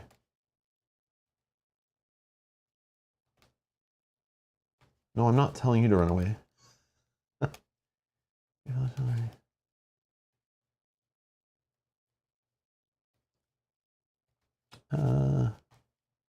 So Mario says, I think it's because Marvel Champions is more laid back and there are a lot more casual players than other card games. Okay, Mario, that actually is the opposite of what I was thinking. You are probably right, my friend. Yeah, so more casual audience means less people interested in looking up playthroughs online and, you know, getting deep into the game, right? Podcasts, Facebook groups, Discord groups, YouTube channels, hanging out in chat, talking about the game. You know what I mean? You're probably right. You're actually probably right. Clueless Augur asks, do you like all LCGs equally? Yeah, I probably would say so. Every single LCG has something about it that it's different than the other ones that I love. Yeah, LCGs are only made by Fantasy Flight Games, but I know there's other games that don't use the LCG title that are similar, but yeah. I had a blast with every single one I played. Every single one I played. Like Netrunner, played it casually, loved what that game did. Super unique, super cool. Legend of the Five Rings, I loved so much about that game, just not how long a game took. So when I went to tournaments, it was very grueling. That game is very brain-burny, 1,000 decisions to make. But the games just ran way too long, and that frustrated me. But the game, the theme, the teams, like everyone's faction alliance and the pride to being part of a faction and, you know, go Crane, you know, was amazing to me. I love that. Warhammer Conquest, beautiful game. Loved a lot about that game. Just the designer of that game didn't know how to balance a game properly and kind of ruined some of it from the beginning. But man, I had no care for Warhammer 40k until I played that game and just fell in love with the universe and the battling over planet system, like choosing where to deploy at which planets and where battles are taking place. So unique, so cool. Game of Thrones, a card game. I mean, we've streamed hundreds of tournaments and hours, and I've won tournaments and got obsessed with that game, got tons of players into that game, have multiple sets of that game. Game of Thrones, a card game. Freaking love the battling, love the IP. Lord of the Rings, the adventuring, of course. Arkham Horror, the horror theme, the difficulty, the hopelessness, the campaign system, the upgrading with XP in that game. Love it. Marvel Champions, the fairly quick setup, the casual nature of it, the single playthroughs. You know, the lighter LCG in my opinion. I love it. You know, the multi-use cards. Love Marvel Champions. They all have something about them that I've fallen in love with for sure. I just love all the LCGs. I've never played Call of Cthulhu. I got into LCGs. I remember going to Worlds and seeing the Call of Cthulhu World Championship was like 8 players, and was like, okay, I can't take that game serious. Same with Warhammer. Was it Warhammer Invasion or something? What was the Fantasy Warhammer LCG that was there before the 40k one came out? There was another LCG that I never played, was the Warhammer one. Black Cheval's asking about Keyforge. I played Keyforge the first 2 or 3 sets. I have boxes and decks unopened from the later sets, but I stopped playing. Once I started doing the YouTube thing full time, I kind of put Keyforge on the back burner, and then eventually it canceled. But I know it's coming back. We will dive back into Keyforge at some point in the future. But yeah, I went to the Keyforge tournaments at Gen Con and stuff in 2019, like playing with hundreds and hundreds of players, filming the tournaments. I have videos of tournament Keyforge videos on the channel. Yeah, I dove deep into Keyforge. I just gave up on it in like 2019, 2020. Obviously, COVID kind of killed the momentum of Keyforge for me when I wasn't able to go to tournaments. All right. But yeah, I like all the LCGs. All of them do something different that I love. But yeah, I love them all. They're all great. Okay. Oh, right. Okay, so this is my question. Doesn't count towards my hand size. So if I'm drawing up to my hand size of 6, I technically only have 5 cards right now, right? Right. So I keep drawing for my mulligan stuff. Okay. I don't have a hone technique. Not impressed. I have 3 of these things in my deck, and somehow I never seem to draw one in my opening hand, and my whole deck's built around it. Annoying. Man, Champion's mobile bunker right away is kind of cool. Like putting this down and being able to filter through our deck faster and find cards we need to kind of build better turns. That's a nice starting card, I think. But you guys can argue with me. Tell me what you would keep or throw away. I'm down. So I got no quarter. Again, these attack events, not really great right now because I can't damage him. So what I do is look in my hand. Do I have a way of getting rid of threat? Well, I have 0 allies to help me get rid of threat. And this guy can't get rid of threat because he sucks. I don't have his event to help me get rid of threat. So all these damage events literally do nothing right now. So those are useless to me. This, at least for a wild resource, it's good, but I could throw this away too, just to see later. But that could help me play a hone technique if I draw into it, but so could genius, right? So yeah, I'm debating keeping this or just this. Maybe we draw into our alter ego persona card or whatever, you know, and can get set up. But I'm debating keeping this, throwing all this away. Because, like, we have cards here that do damage, you know, but they don't do anything because he can't take damage right now. Until I get rid of this. But there is a play, if I had an ally or a way to get rid of the threat, where I purposely keep these to just do extra damage with, but for the ability on this card. So what are you guys saying? Let's see. I wasn't purposely looking not at the chat to talk about my mulligan, because then I like looking at the chat, give you guys time to type out, and then see what you guys recommend. Just those 3 seems fine. Dan says keep the resource. Keep this resource, or this resource, or this resource. Dan, what are you saying? Come on, man. You can't just keep the resource. These are all resources, technically. Just kidding. His only expensive ally is bronze, so ditch power of aggression. Okay. But remember, power of aggression, not ditching it. Here's why I would keep power of aggression. I could, but I have this card. If I didn't have this card, maybe I'd keep it, because having this, you need a wild resource at the start to get this into play cheaper. Get your helmet, right? So I have this, which is fine. But sometimes I keep this just if I don't have another wild resource, just so I can be more efficient and get the helmet into play right away, instead of just drawing it up to my hand. Okay, so let's pitch all this. I'll blame Yogi if we draw into a nice card that we could use that for. Just joking. Here we go. It's wild in case he draws events. Yeah, that's true. Oh, man. Yeah, see, I would lean on the side of keeping it, and Dan's thinking the same thing, just because the wild resource is powerful in the deck.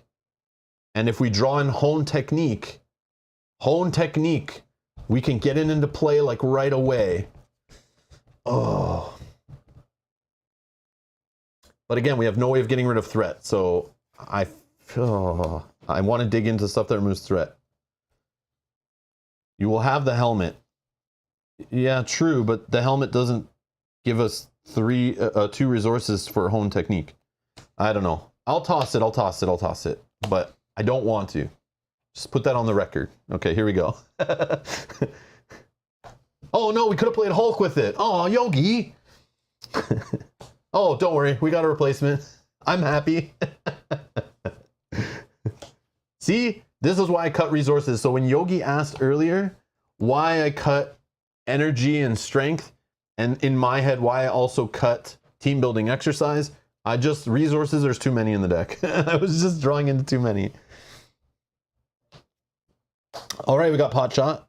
So what are we at? 1, 2, 3, 4, 5, 6, 7. Okay, we're good. We're good. All right, at least we got one of these. That's actually pretty good, I think. And we'll get to use Champion's Bunker.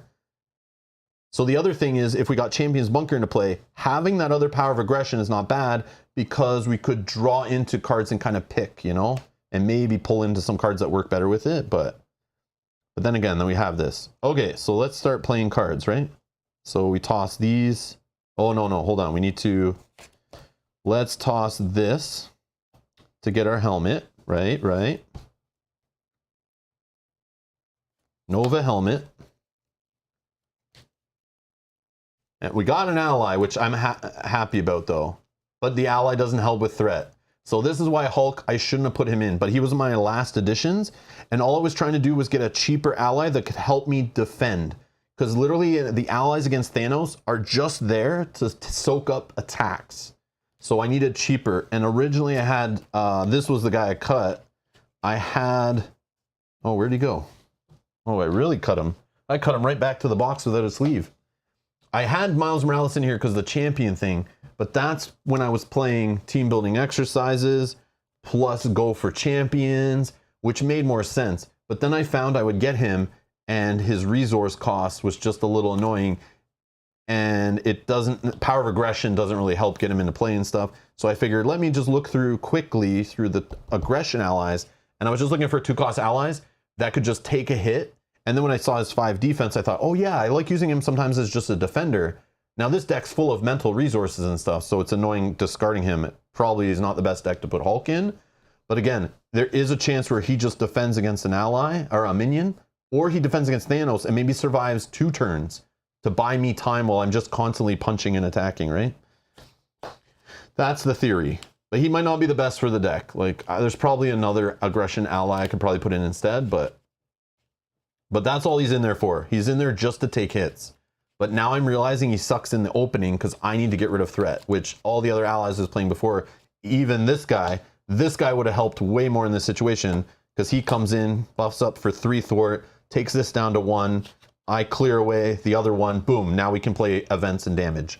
So that, I just realized, is he's like not really for the deck in more ways than I thought. Okay.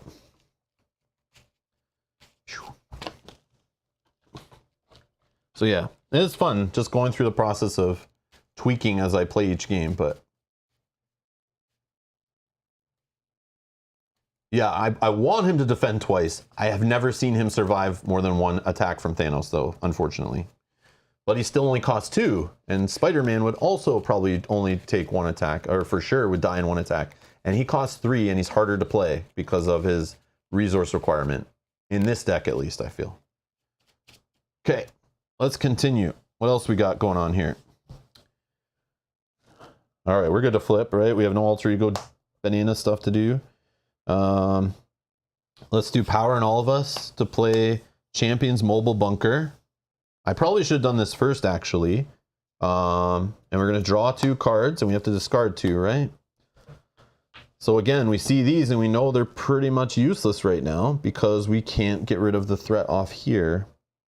So we're just going to, unfortunately, that kind of sucks that Dive Bomb is going. But we also need to dig in our deck to find Hone Technique, which Champion's Mobile Bunker will help us do faster, right? Okay.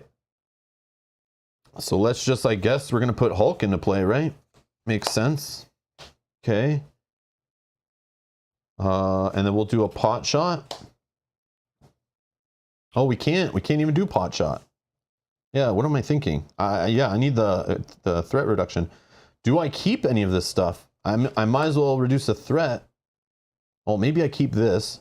And I pay for Hulk with this. Plus this. Then I remove a threat. Okay. And then I ready this. And then I just hold these, maybe?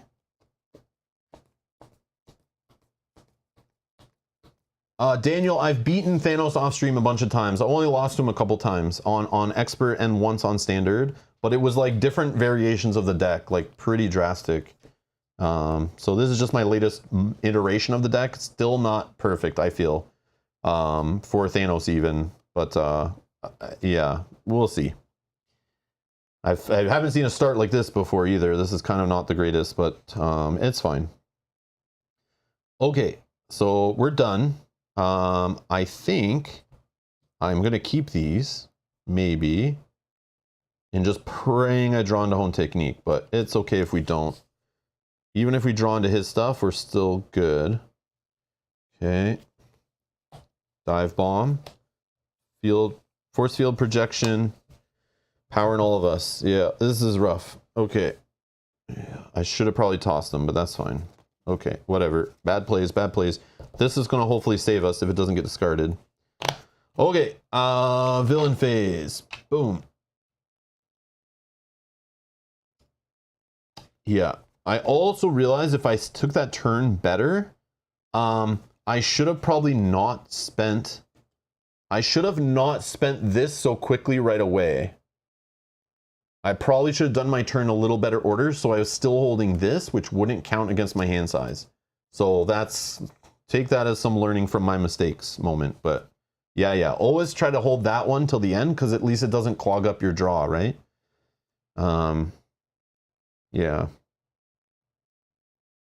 Like we could even, like if I was gonna like, if I was playing, you know, try not to be hardcore, I would just swap this with that and then draw one more card because, you know, I should not have held this one. But I could have taken some more time and probably did that better. But oh well, we'll just roll with it and see what happens. Okay, so we added a threat. He is going to attack us, and we're going to throw Hulk in front.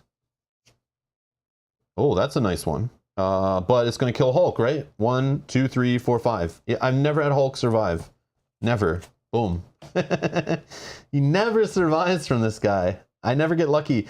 But if I had another ally out there, he would draw like no boost icons. But every time Hulk's out there, he always draws 2, like exactly. And then we're going to fire off this one.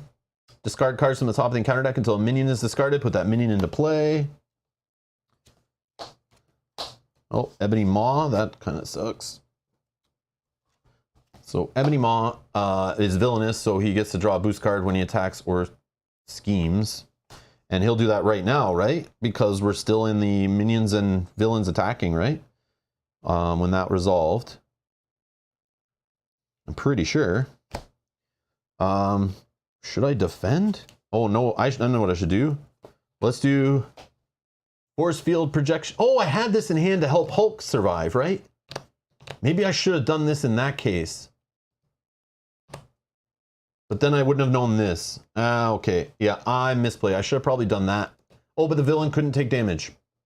The villain couldn't take damage at this point. Okay, so let's play this. Let's play this against this guy. Oh, actually, sorry. I need to take the damage first. I'm not going to defend. Not going to defend, right? He gets +2, so he's attacking for 3. I'll exhaust this. I'm assuming I'm a friendly character. Like, I think friendly just means anything on my side or like not on the enemy side. I can prevent 3 of the damage, and I paid for it using a wild, so I can deal 3 to an enemy. Right? That all works, right? Okay. Encounter card. The villain schemes. Like, get out of here. Okay. So he's gonna scheme. Discard the top card of the Infinity Stone deck. Apply its boost icons to this activation as if it were a boost card. 3. So he schemes for 5. This goes up to 6. After attached villain activates, which I'm assuming he's activating again there, we're going to pull the top card of the deck into play off the Infinity Stone deck, which will confuse us next time he activates. And if I did any of that wrong with Thanos, please let me know. He's a little weird in his timing and stuff, how this Power Glove Infinity Gauntlet works. His Nintendo Entertainment System Power Glove. You know. All right. Well, I probably didn't need to do the damage back, but because we do have Dive Bomb, but I don't know if we can play it. Let's seems legit. Okay, perfect. Thank you, everybody. Thank you. Keep an eye on me, though. I might forget to add a Power Stone when I'm supposed to. Sometimes I forget, I know, and then I catch it later. Then I have to rewind and do all this stuff, so I'll try to do it slow when I'm doing Thanos' turn. So let's draw 2 cards. Okay, let's see our hand here. Okay, we're going to draw 2, and then we have to discard 2, right? Oh, we got the threat reduction, finally. And Miss Marvel. Interesting. Interesting. I want to get rid of this guy, and the only way I can get rid of him right now by what I'm looking at is by keeping this. Do I want to play that right now? Not really. That's very expensive. Cost me 4 just to do the final 3 damage on this guy. But this guy's just annoying because he draws boost cards, so he'll scheme faster on us. I could focus on getting an ally into play just to handle another attack from him, but this is the ally you kind of want to keep. I can help reduce threat faster by playing this and returning it back to hand with Miss Marvel if I can afford such things. So, but I can only ready this up once. That will pay for this. And to get her into play, I can do that with, I guess, like these 2 or whatever. So I could just discard these 2, but then that means I'm leaving him in play. And we'll probably threat out, but we could lower it. Oh, God. Yeah, let's try. I think we'll flip down this turn.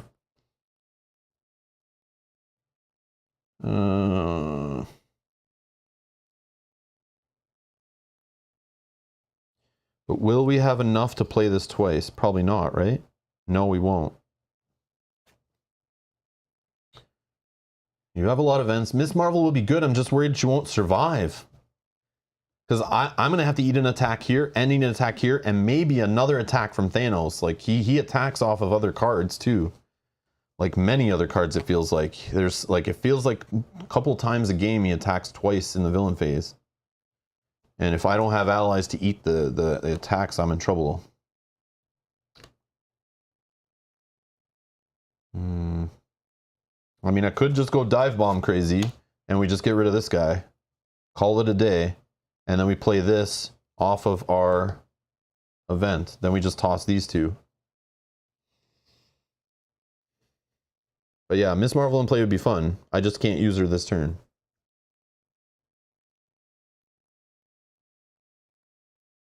Yeah, it's crazy with this guy, like how he works in this deck. I don't know.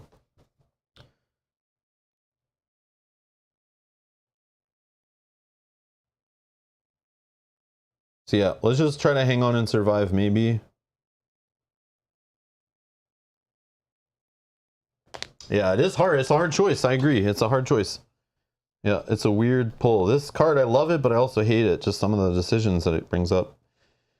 And Dive Bombs, like, how many have we gone through already? 2. This will be 2. I don't want this to happen yet. So that means I need to keep this and this. And we'll just try.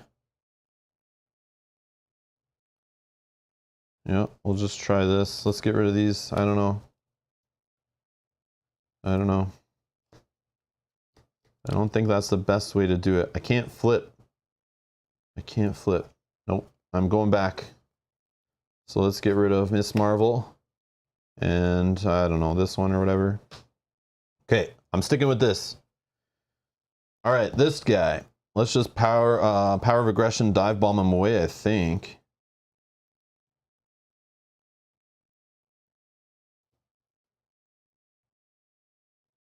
Yeah.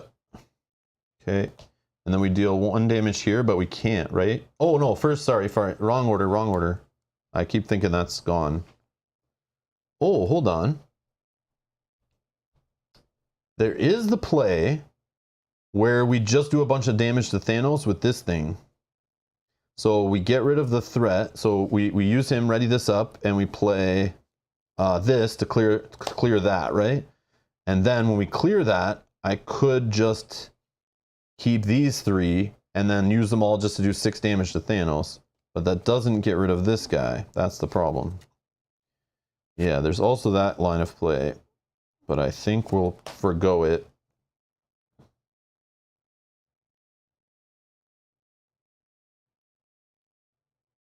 Yeah.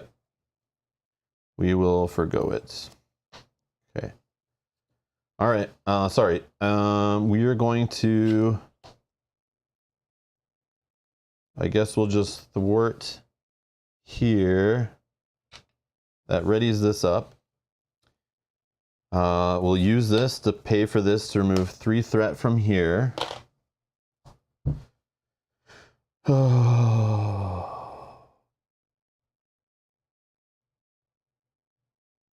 I mean, we could just dive bomb this like Thanos now, right? And leave this guy here.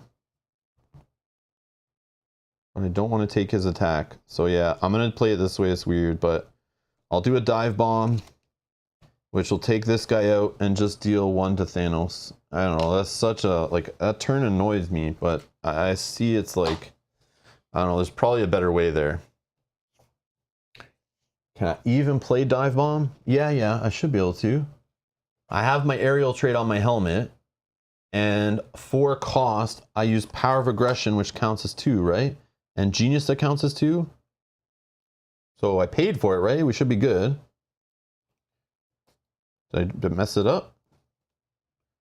Did I mess it up? Let me know. Maybe I did. I don't think so, though. Should I turn down? No.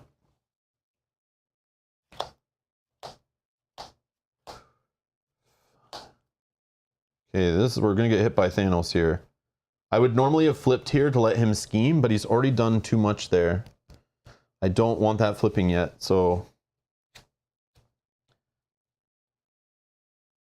Oh, we can defend ourselves, which is good. Okay, let's see what happens. Okay, this is going to 6. He is going to attack us. I'm at least getting hit for 3. I'm debating defending, but I can probably just play the force field projection to prevent 3 of it. So I'm not going to defend at all. He adds 2. Okay, so that means we're going to take 2 because I'm going to play this to prevent 3 of it and then hit him back for 3. Okay. And then we fire this off, which I don't know what order I should have done that in, but I'm confused. Okay. That goes away. I'm so confused. Encounter card. Oh, what the hell is this? Oh, the Thanos armor. This is so annoying.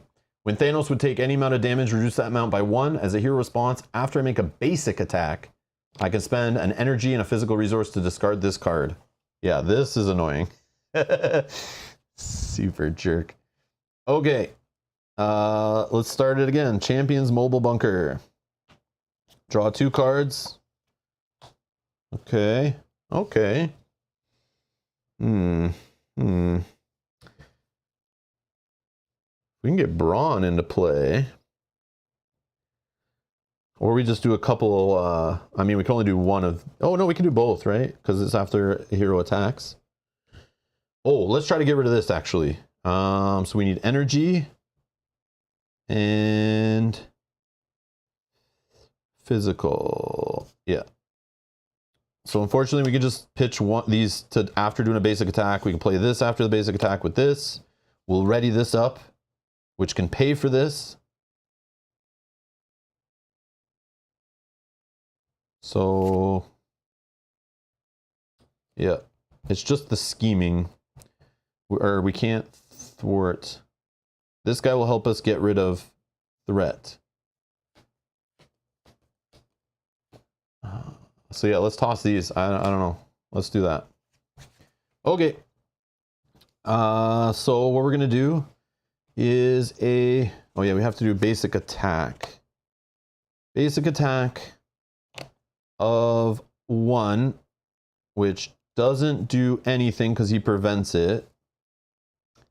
After doing a basic attack, we can do some responses here. We can ready our helmet. We can pitch for this response. These two, or we could say it's this one actually. Yeah, let's pitch this as a physical, and this as an energy. This will let us do 1 damage to the villain, but he reduces it, so it doesn't really matter. Okay. That gets rid of this. Ooh. Oh, actually, I think maybe the timing on this, if I'm getting rid of this card, I discard the card, I could do this response after. Yeah, it's a response. I probably can do this after, right? To still deal a damage through, because the armor would be gone, I think. So yeah, let's do that. Let's do that. Okay, we're still in the response window. So we can do this to add 4 damage. We're still responding to just our basic attack, right? You like my choice of sleeves for the hero, eh? A little bit of shiny gold for glowing Nova. Classy. Okay, so after your hero attacks, deal 4 damage to an enemy. Did that. And we have this one, but we can't afford it. And we're not going to hold it. Now the question is, do I let him scheme or do I let him just attack us again?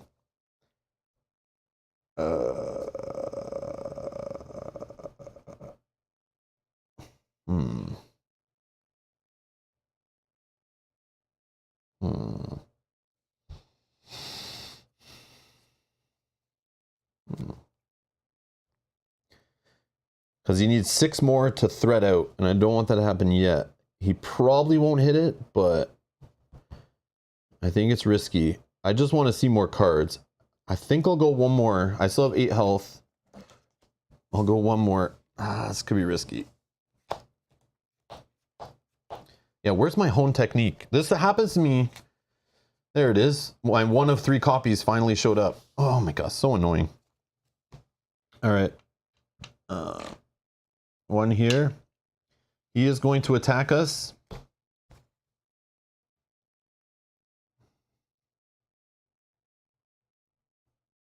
I think I'm defending.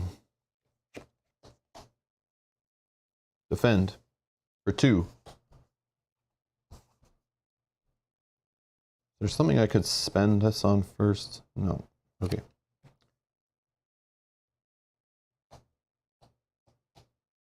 Oh, did I do that? I do that sometimes. I do that. Thank you. I do that sometimes. I'm so focused on other things. I discard things in the wrong discard piles. Thank you, guys. Thank you. You guys are on it. Wow. Okay. I love it. Love it. Nice catch. Yeah, I do that often. You might see me put these cards in here, but I usually catch those when we shuffle through. Okay. So we're defending for 2. He gets, give Thanos a tough status card. So we only get damage for 1. Damage for 1 going down to 7. He'll draw a Power Stone. It is discard the top 4 cards of your deck. So he's going to put more threat on the main scheme. Like, yeah, we're running out of time here. This is not good what's happening. Okay, encounter card. Oh, and now he's the Master of the Stones. Forced interrupt. When Thanos activates, put the top card of the Infinite Stone deck into play. At the end of this activation, discard Master of the Stone. So he's going to get to fire off another card next round. And he's going to have plus scheme and plus attack.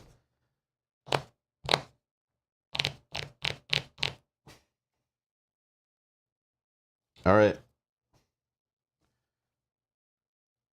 Are you ready? Champions Mobile Bunker. Oh. This doesn't help us, but really. Home technique, get out of here. Okay. We've seen all our resource cards, of course. Now we draw into the cards we'd love to pay for. We definitely need to keep a hone technique. I need to get that into place so we can rush through his second stage. I would love to put an ally into play that can help defend for us. If we're gonna scheme out anyway, we could flip down this turn and let him just rush through this. It's fine, and then we take one less attack, and maybe our guys can survive. But we should play an ally this turn. I feel we'll get a card draw out of it or a red event back. We could use Locust to draw into a dive bomb. I just don't think we can afford it because we'll have to play hone technique, which I could use this as a mental and keep one of these two. That plays it, but I need to play another card with it, or I could play this. Okay. So that plays hone technique, let's say. Then Locust comes into play, pulls us back. Like, we got the tough status card now, that's a problem. But we can have, if we keep Locust, Locust can help us get rid of the tough status card at least. Yeah, this is like, we're in trouble. This deck like crapped on me. Like, not seeing one of these like until we're down to like 10 cards or less, that sucks. Like, I have 3 of them in the deck and it still happens. That pisses me off. That's like, the whole deck's built around it and I don't even get one of the 3.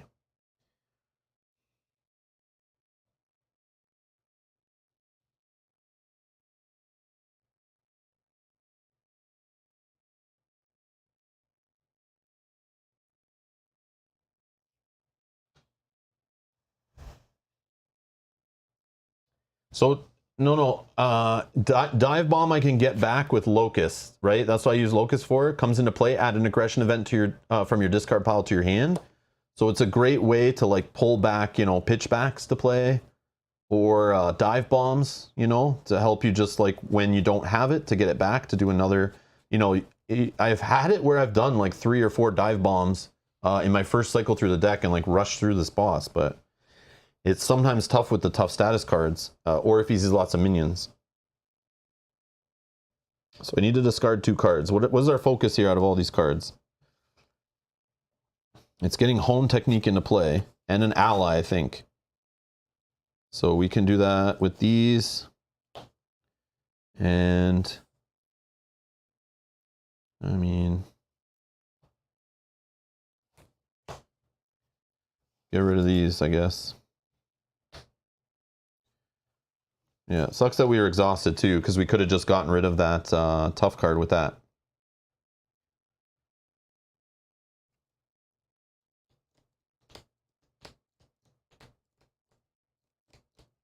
Yeah, I don't know, Yogi. I don't know if that's good either. How many?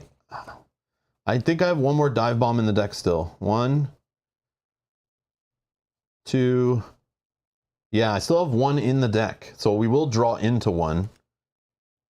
We have 7 cards left, right? I'm debating flipping down anyway, so we'll draw up 6. And I think it's kind of good to flip down and draw into more cards before he does his cut our deck in half thing, so we have more tools to our you know, available to us maybe. But that's arguable.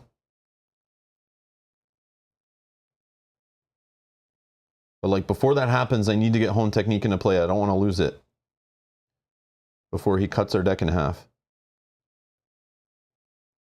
Okay, so let's start. We are going to play hone technique. It's going to need a mental resource. I don't know. Mental resource. Oh, can we not even afford an ally also? Oh, damn it. I miscounted. Yeah, I messed up. Okay, whatever. So 1, 2. Yeah, because I kept thinking I would get this readied again. That's not going to work. Yeah, I don't know. We're in trouble. We are in trouble. Oh my god.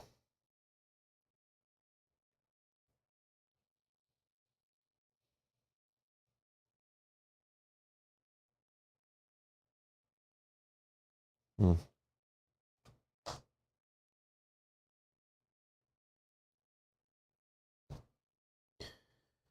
Yeah, let's just say we kept this then. Okay, 2 mental resources and this, or I guess it didn't matter. Or sorry, these. Energy, mental, to play, oh, what, that's, yeah. Play this. And then we'll just hold this. Right? We had to discard 2 cards. I just paid for honed. Yeah, I'm gonna hold this. Oh, yeah. Play the ally first. Oh my god. So that would draw us back a card, which would help us pay for that. Thank you. I knew I had a way to do it. I just wasn't sure what happened there. I forgot about the draw off of this, which would draw me the card, and I could just use the card to pay for this. Yeah, we'll just say that's what happened. All right.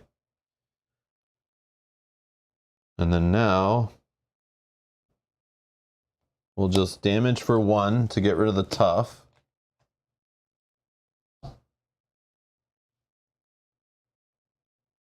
And that's that. Do I flip down? Yes, I'm going to flip down. Whoops, what am I doing? I'm not playing that hero. Okay, we flip down. Okay, so this will go up by 1. He's going to scheme. And nothing. So that's scheming for 4. Oh yeah, sorry, before he activated, we get this. Oh, he's going to heal 3 damage. That's great.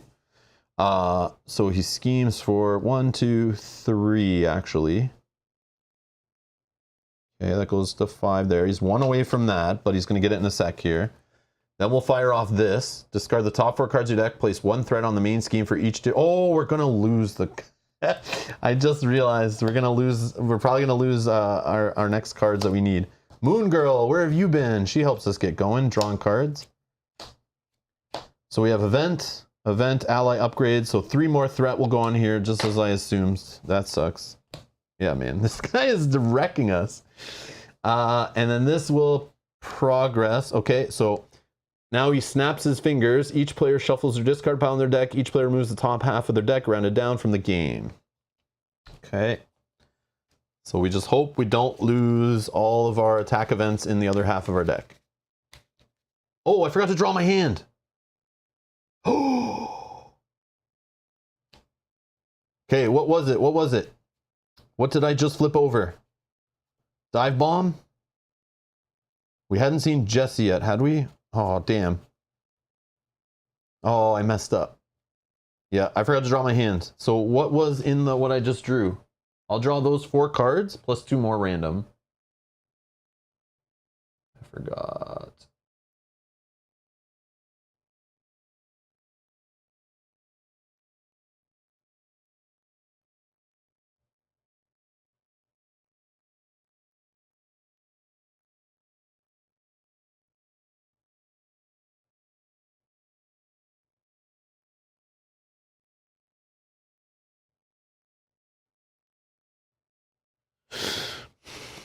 Moon Girl was there, yes.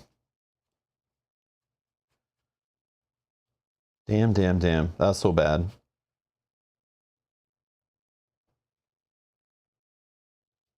I'm just rewatching back the stream to see. Yeah, I forgot to draw up. Moon Girl. Dive bomb. Honed and a pot shot.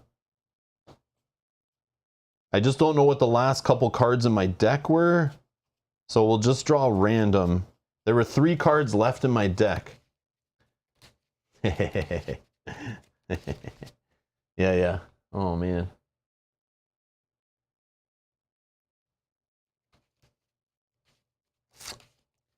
So we'll just draw 2 more random cards. I know it's not perfect, but it's like I don't know what the last 3 cards in my deck were. I don't want to try to figure it all out.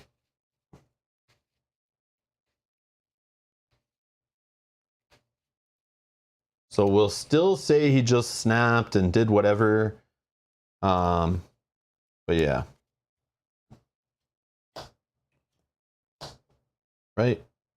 We'll just draw these. It couldn't have been this though. I think I've seen both of those. I saw this. I don't know what to do here. I've seen this. Like, I probably can, like, figure it out. Like, maybe it was a no quarter left in my deck. Did I see this card yet? I don't think I saw this card. We can say maybe it was that. I know we talked about them at the start of the stream. Maybe a Power in All of Us was in there. I don't know. I might have had a cancel. No, I played both my cancels. I played both my cancels. Those, I only have 2 of them, and I already saw them earlier in the game. So those weren't in there.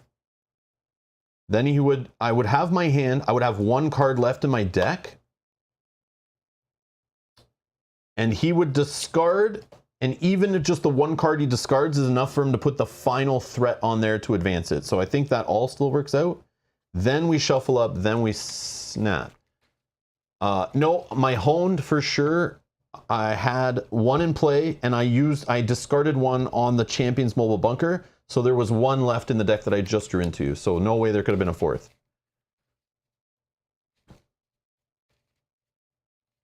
Yeah, I just forgot to draw my hand before I did his effects. So I messed up, but it's okay. So this is our hand, okay? Now I'm shuffling the deck, and we're gonna divvy it up. Let's do 1. And we'll just discard the left pile.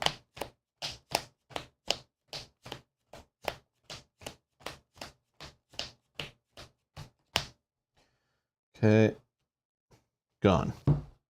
This is our deck. He just snaps it away. All right, what do we got here? I don't know.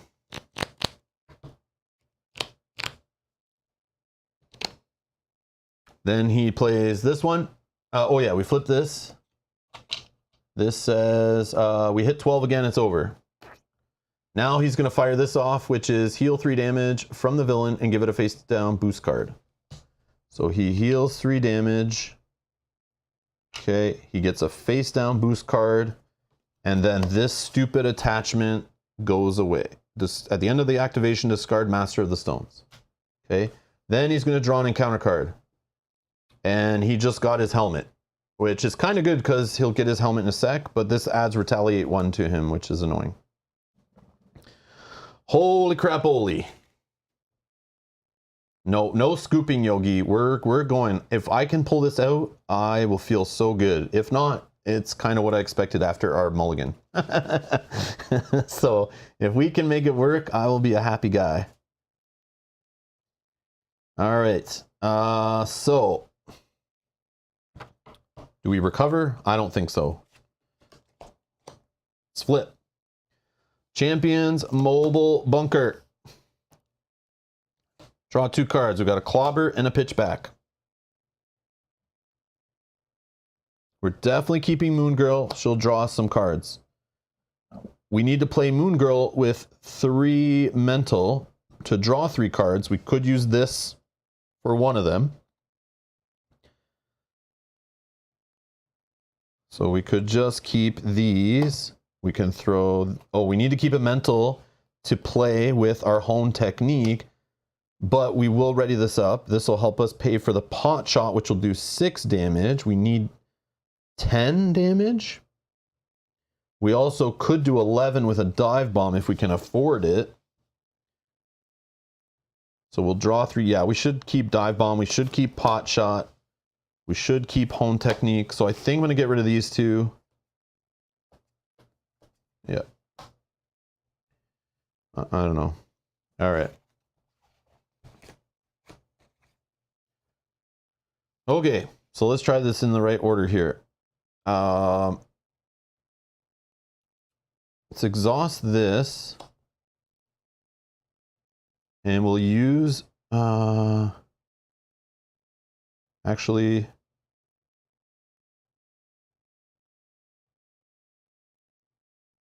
Yeah, we'll exhaust that. And we'll spend these 2. So we'll say they're all mental resources. To play Moon Girl. When she enters play, we draw 1 card for each mental resource we just paid, which is 3. Okay. Okay, that'll help keep us alive. All right. Now, I want to try to play as many... Cheeky things. All right, let's attack with Nova so we can ready up our helmet. He hits just for 1. We get retaliated on for 1, which is probably not the best idea. Another reason why he sucks.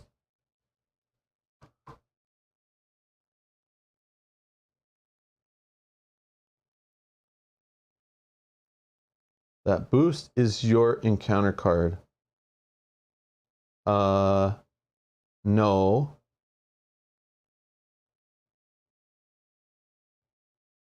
Is it? Why would it be? I don't think so. The boost is your encounter card. The helmet is the boost. When you need to draw a boost. Your deck ran out. Oh, sorry. Thank you. So I need another encounter card, right? I'll just do another random encounter card. Wait, my deck didn't run out. Oh, it did when he pulled off the top of the deck, right? I wouldn't add an encounter card for him shuffling my deck and snapping, right? I did it before, right? Because it would have run out from that Power Stone. From this one, it ran out, right? Yeah, okay. I see. Yeah, so I'll just do another encounter card. Thanos attacks you. Attack gains overkill and piercing. Okay. So I'll just let Thanos would hit the locust, right? And it would have been 1, 2, 3. It would kill. He would draw the top card off here, which is discard an ally, upgrade, or support you control. And the locust would be dead, right? That's what I think would happen there. I'm not going to revert. Oh, he should have had a second boost card too, right? If this damage from this attack defeats an ally, put the top card of the Infinity Stone deck into play. This ran out, so he gets an extra boost card. And then we'll shuffle this, and he'll get another Infinity Stone, which I'll be confused again, or I'm actually going to discard a card when that happens. There we go. That should work. Right?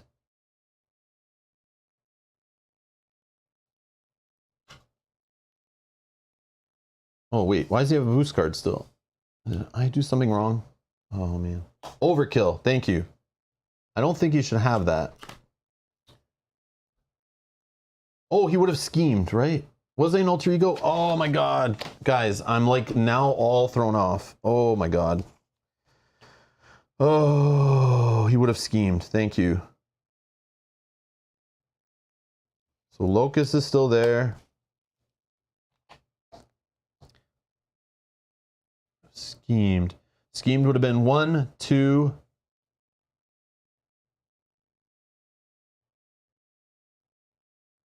And then nothing extra.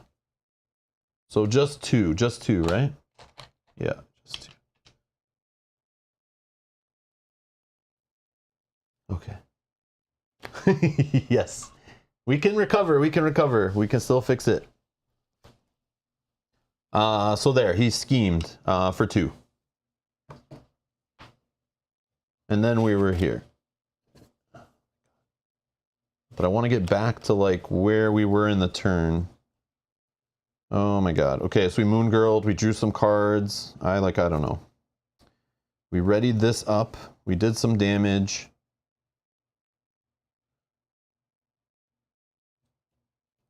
We just need to do 7. A pot shot can get us 6. Oh no, we need to do, sorry, 9. And then moon girl can do 2 more.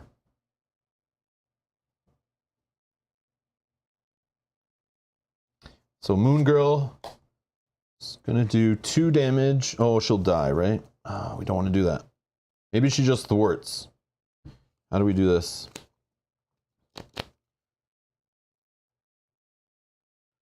No, quarter would deal us 6. That's not right. Pitch back would get us. If we did pitch back after we just attacked, that will get us 5 more. But again, it's this like weird number. I want to do it so we can hit him again, but he's going to get a tough status card, so.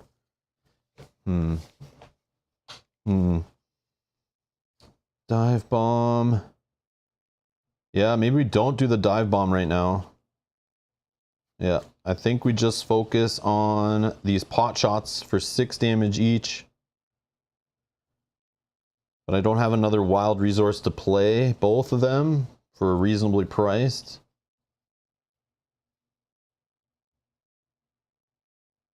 So I might as well play a pitchback or a pot shot, right? Pitchback after that attack does, because I paid with it. No, I didn't do a mental resource. I got to use a no quarter to pay for it. No quarter to pay for a pitchback will do 6 damage. I get retaliated again, right? Because it's a separate attack.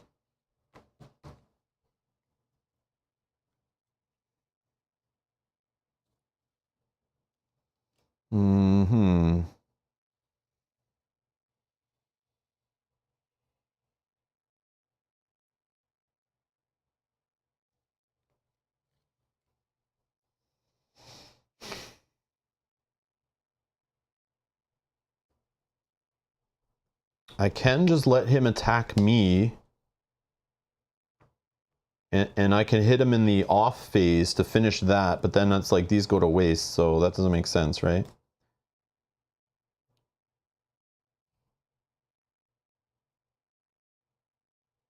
Yeah, let's just play it safe. We'll pot shot for 6, which just gets rid of this. That retaliates again. So annoying. So annoying. We're getting wrecked by this. Oh, I could have maybe pitched to get rid of that, right? Mental and... Oh, maybe I do that instead to get rid of the retaliate. Oh, he'll get the helmet right back, right? Yeah, he'll get the helmet right back. Let's not worry about that. Okay, so we defeated the first stage, finally. Slower than I would ever want to, but that's what happens when this card comes out late. Search the encounter deck and discard pile for Thanos' helmet. It's already in play. Reveal it and shuffle. Well, I'm not shuffling. We already don't even need to go through the deck. Okay.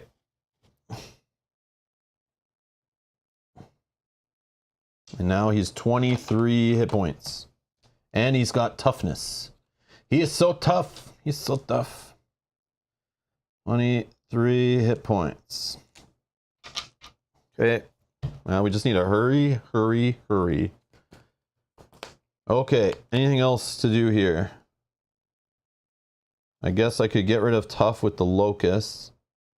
The retaliate doesn't even matter. Yeah, let's just get rid of the tough. Locust will get retaliated on and consequential damage, whatever, it's gone. Okay. Then we are going to...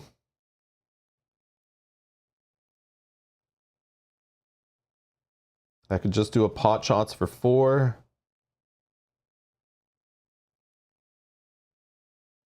Then I have to lose this protection. I probably should keep that for the damage in the off phase, but then I have to hold other stuff.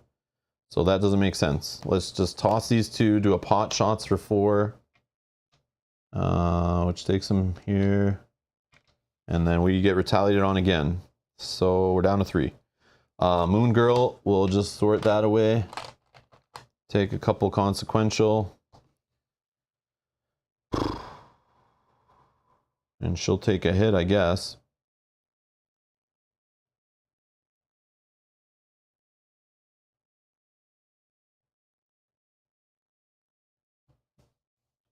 I don't know what to say.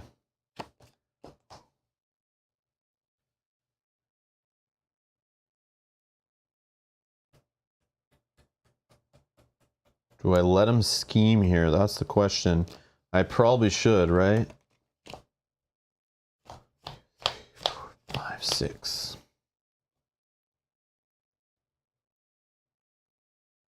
Okay, now we see our threat removal, which is good. Pot shots, brawn, light speed. Oh, he has 3 of these cards that remove threat. I feel like he only has 2, but based on how little I see it or use it. Oh, okay. I already flipped? Oh, okay, thank you. Thank you. Or maybe, here, let me just shuffle. Yeah, I'm definitely not playing another game after this. I'm definitely tilted, so we're just going to end after this one. And put Marvel Champions back on the shelf for a while. Yeah, this is like too much for me. I'm just not. I played too much in the last 3 days. I'm just like sick of it, I think. It's worn me out mentally. 1, 2, 3, 4, 5. Okay, perfect. Also playing Nova. Nova, I don't like Nova if I didn't get that across. He's not a good hero to me. Don't really like playing him. He could be cool. I just personally don't like him, but that's also always challenging. But again, he's not good for this matchup, so but I put that on myself. So it's all good. I did it to myself. All right. So I just drew. Now we're going to his phase. So he is fine though. He can attack. It's fine. 1 here. He attacks for 4 by default. Moon Girl's gonna go in front. Right? Yes. He gets 1 extra. Who cares? Moon Girl is gone. We want her in the discard so she can come back around. Then we're gonna fire off these craptastic cards. Discard an ally, upgrade, or support you control. Okay, done. You are confused. If you're already confused, discard a card at random from your hand. No problem, no problem. Let's do this one. Dive Bomb. That's the story of my life. Okay. Yeah, this is going to be the first playthrough. I've never played a single Dive Bomb. That's also very frustrating.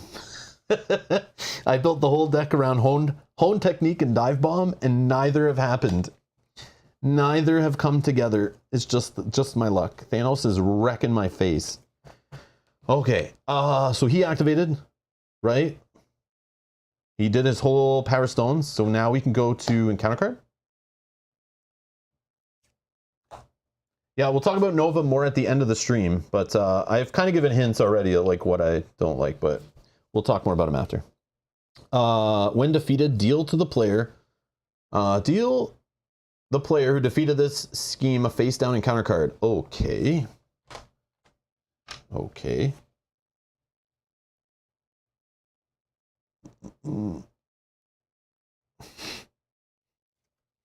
Great. Okay, we just need to rush him. That's our only chance, but I don't have any damage in my hand. And he attacks for only 1. Oh, that's so fun. Brawn also attacks only for 1. Let's see. Well, what do we do here? And I don't have Champion's Mobile Bunker to help me draw into my events. So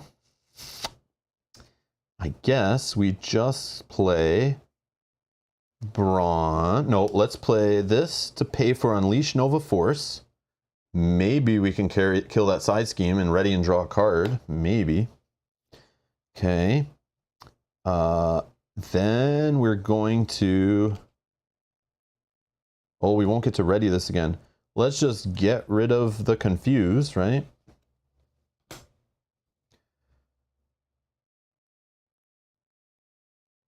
Yeah, we can't even do that this round.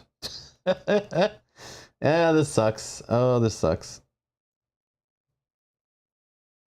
Okay, so let's revert. Let's take Confuse back. Let's not care about this super situational card that never works out in solo. And let's just play Big Bad Brawn.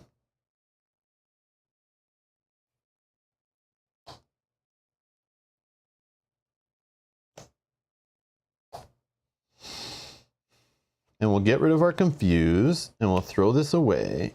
And then Brawn will attack. He'll get retaliated on. He'll take away 1 amazing damage and remove 1 from here. Yay! Oh.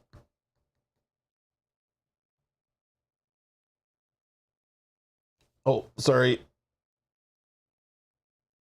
So this should have 1 on it.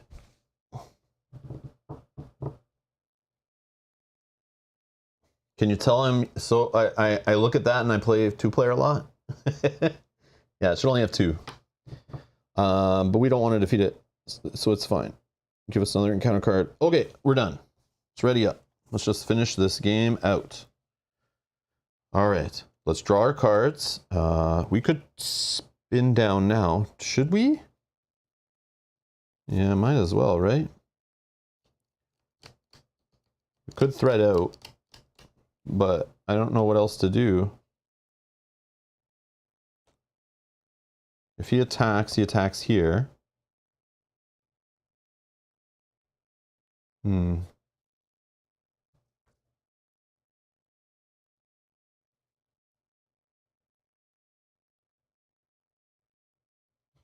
Didn't I get rid of this?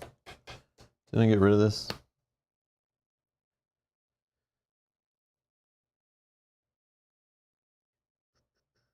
Or did I attack? No, I got rid of it, right? Okay. Yeah. I don't know. Let's do it. 1, 2, 3, 4, 5. Shuffle. It's so weird having such a small deck. So weird. I think the snap got us too. I feel like our deck sucks.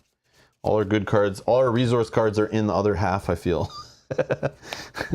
This guy got us. I think our deck's too expensive based on the snap. I think that's the problem also. Thanos, you got me, my friend. You got me. All right, let's go with the villain phase. Okay, he is scheming. For 2, 3. Discard an ally or support you control. So this goes to 5. We'll bring in a Power Stone. Ooh. That sucks, man. Wow. Wow. Wow, wow, wow. Yeah, our deck does not have much damage. It needs to be Brawn.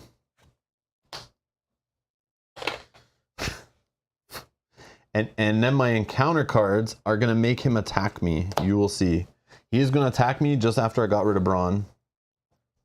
Snap is brutal. It didn't hurt me so much in the previous 2 games I played right before this, before I streamed. It definitely did not hurt me. I still had a pretty good deck. And being smaller, it actually worked out better for me. Put the top card of the Finalization deck into play. So now he has the discard cards to add a minion, and I'll be stunned. Okay. Please don't activate Thanos. Please, please, please, please, please, please, please. Another tribute, why not? Another tribute. Oh my god. Okay.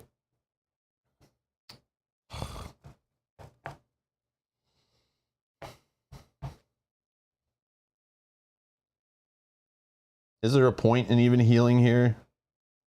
I don't think we can, right? Hold on. Let's look at our damage output. Let's look. Okay, if we're able to flip and attack, that's 1 damage. We'll get 2 uses out of this, which leads to 6, 12, 13. He is at 18. We need 5 more damage. We got the Hulk. Okay, hold on.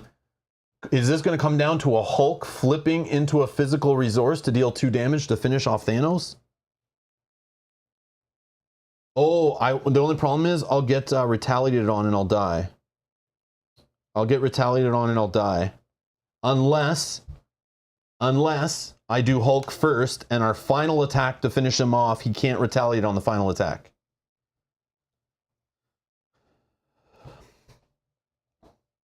Hulk could also just keep us alive. I could just play Hulk and try to defend another attack round against him. Hope this doesn't thread out. I mean, we still have a 7 buffer here. But I feel like Thanos is going to attack twice, or he's going to pop a minion in play that will attack us, and then we'll be dead.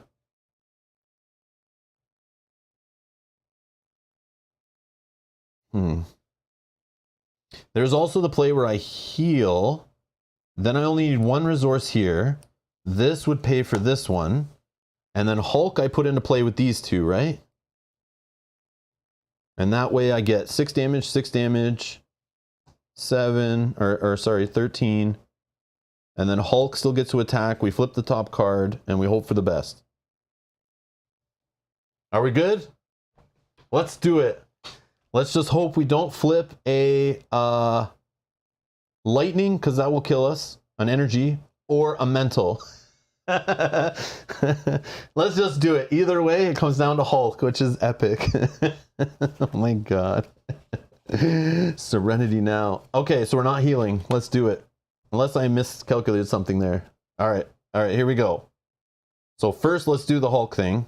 Let's play these two amazing events, but we don't care really. I wish I had the combo card now so I could finish off this one, ready, draw a card, finish off this one, ready, draw a card. You know, that could be a really cool turn, but I just don't have that card. So again, the situational crap in this guy's deck is annoying. All right, Hulk's in play.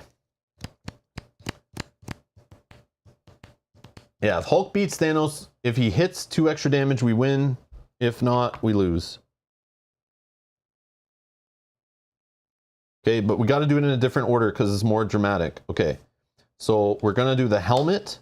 To pay for a pot shot, we'll say it's mental resource, so it fires hone technique.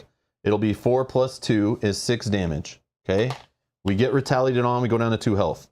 Okay, then we're going to attack for 1. So we can ready this. We'll attack for 1, going to 11 health left. We get retaliated down to 1 health. Okay.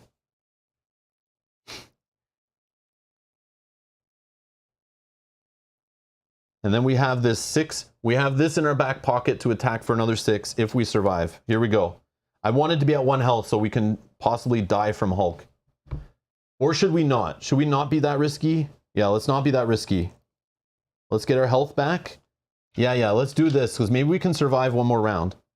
Let's go back to 2 health because maybe Hulk won't kill us, right? Oh, it only works on aggression cards? No! Does it? No, I've been playing it wrong.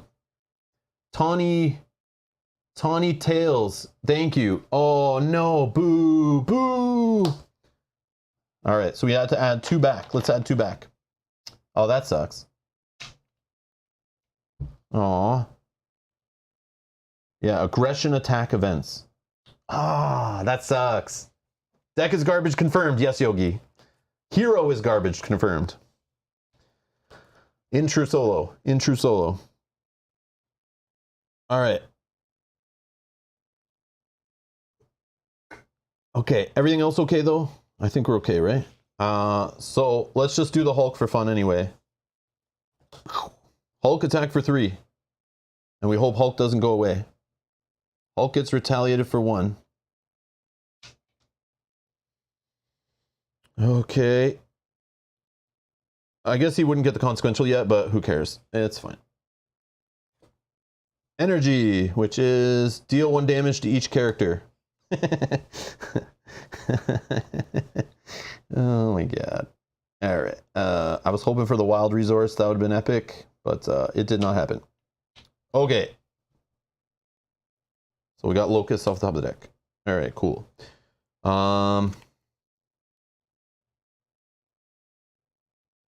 I can't play this because the retaliate will hit me, right? So let's just thwart. I don't know.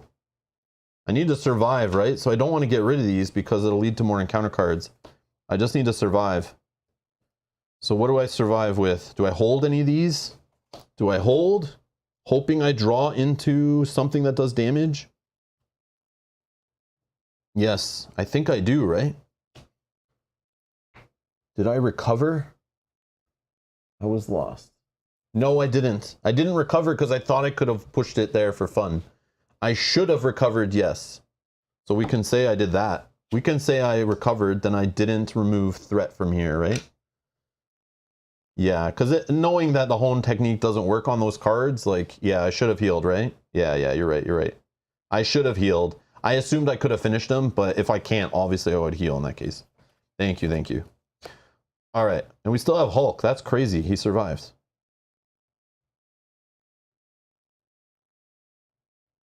I would have healed. We would have flipped. I mean, then I can still do this, right? Right. Are we good? Can you pay to remove helmet? No. No. Helmet needs a mental and a physical. But then I could have paid for Hulk then. I could have kept but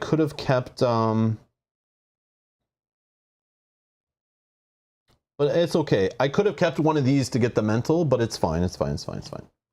Let's not go back that far. Let's keep going. I'll just play these for 4 damage off this card, right? 4 more damage. That hits me back for 1 more. I'm down to 3. I don't know. Yeah, there's different ways I could have went there. Thank you, Mr. Tails. I appreciate it for that, pointing out that mistake. I wish I knew that at the start of the stream when I was talking about the deck that I thought I built that was super cool. It still is cool, but I cut some aggression events thinking like I didn't need as many aggression events, but now that I know that that doesn't work together, I think I would cut some other cards and put more aggression events in back the way I had it. Like I had this little drop kick martial prowess going. I would go back to trying to get that back in the deck, knowing that that other one doesn't do as much damage. Even though I can't stun Thanos, I think it's still just the idea of doing like 7 damage off of this card with the honed technique. I think it's like the damage was worth it. Yeah, that's my bad. But thank you for pointing that out. I did not know. Yeah, I've definitely been playing that wrong multiple times. So I probably every game get like 6 extra damage in that I shouldn't be getting. But sometimes it happens. I'm doing it on when he has tough status cards. Sometimes I'm doing it to finish off minions that have like 1 health left anyway. So it does go to waste. So it's not like it was like huge, I don't think, but still annoying. Okay. Just draw cards. Okay, let's see if we can pull this out and end my misery. All right. 6 here. He is attacking. He is attacking. Boost card. Block. Draw. Extra 2. 3, 4, 5, 6. More than enough to take Hulk out.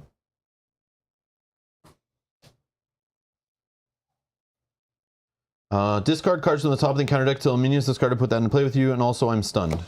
Yeah, that's great. Okay, minion. Do we even have any left? Let's see. Oh, yep. Proxima Midnight. What cards are in my hand? Not the defensive one. I feel like that left the game. Did that leave the game in the snap? One did. Oh, I have 1 in my deck. I have 1 in my deck, but I don't have 1 in my hand. I don't have 1 in my hand. Yeah, I just have, this is what I have in my hand. We could finish them off if we can survive this round, right? Okay. So we got the minion. Now the minion's going to attack, right? She attacks for 3 and her attacks gain piercing. Well, I don't have tough, so I have to defend this, right? But the problem is, if I defend this, I'm stunned. I have no way of readying up. This is why stunned cripples this guy. So the stun, if I defend, I'm down. I won't be able to play any of my attack stuff, and I won't be able to defeat him next round. But she's going to kill me right now.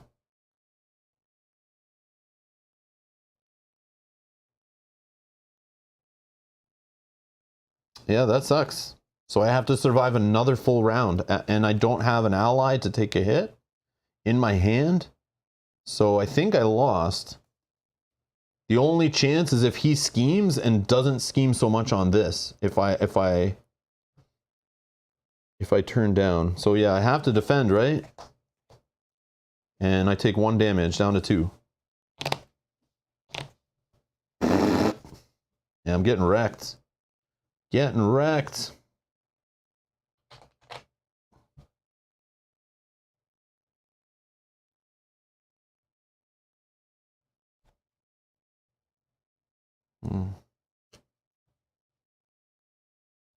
Encounter card. Discard an upgrade or support you control.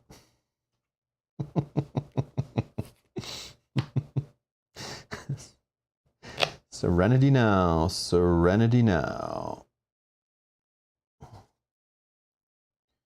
Oh, I don't know what I'm doing, guys.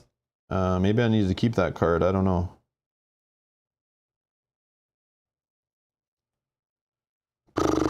Yeah, this is rough. Thanos is wrecking me. He's tough. He's tough with the Nova.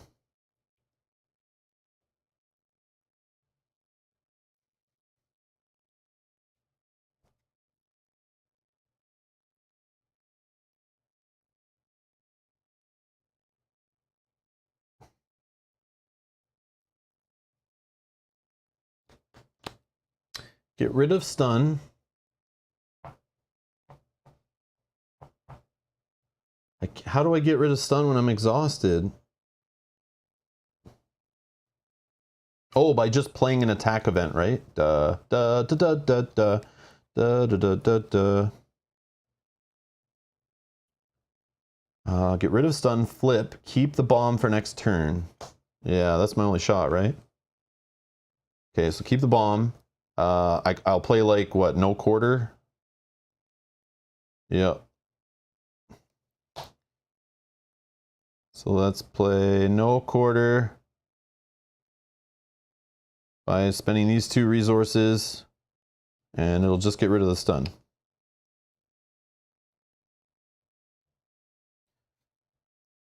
Or I guess I can hold.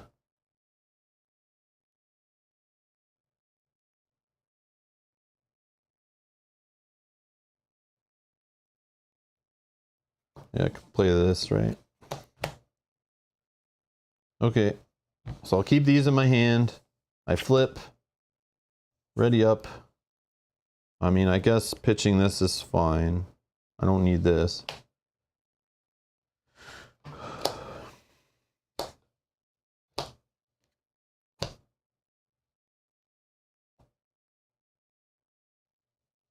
Six cards. Here we go. All right, villain. Little scheme action here.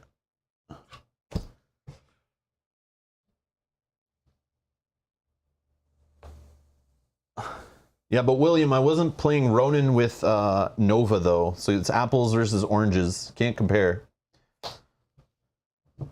All right, he gets +1. So 1, 2, 3, 4. We're 1 away. 1 away from losing. Chill scheme. We lose.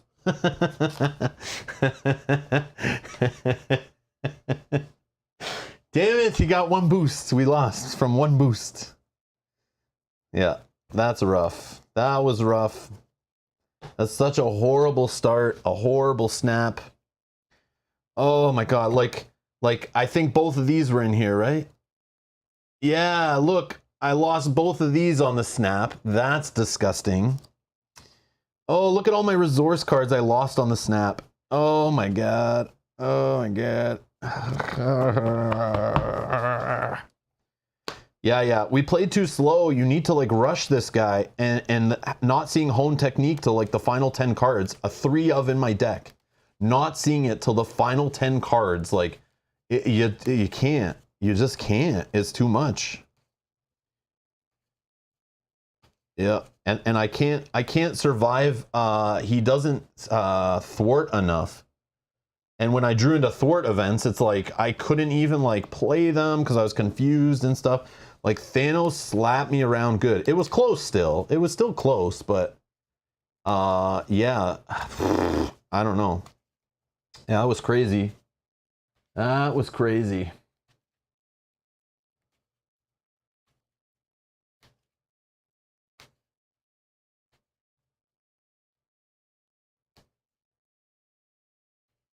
But yeah, whoever Tawny Tails was, thank you for pointing that out. I just wish you were here at the start of the stream. Damn it. But it was not a big deal. I don't think I did it earlier in the game, but maybe I did, but I don't think I did. But it's a good time to catch it, I guess. Ah, still a good watch. I don't know. I want to fight him again. I do. I just want to see hone technique at the beginning of the game. Like when I get it right away, it's like so different. All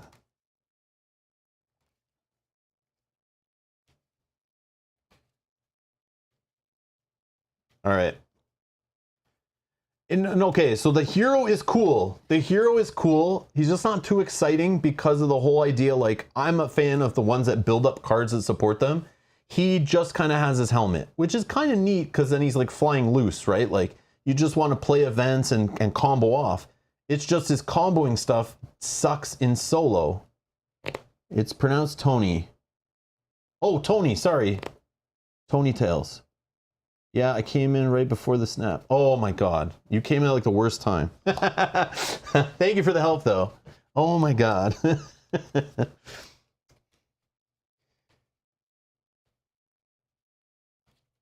He's like Gamora, but not cool. Exactly, Dan. Gamora, at least like you play with all the different events, right? This guy's just like, I tried him as leadership.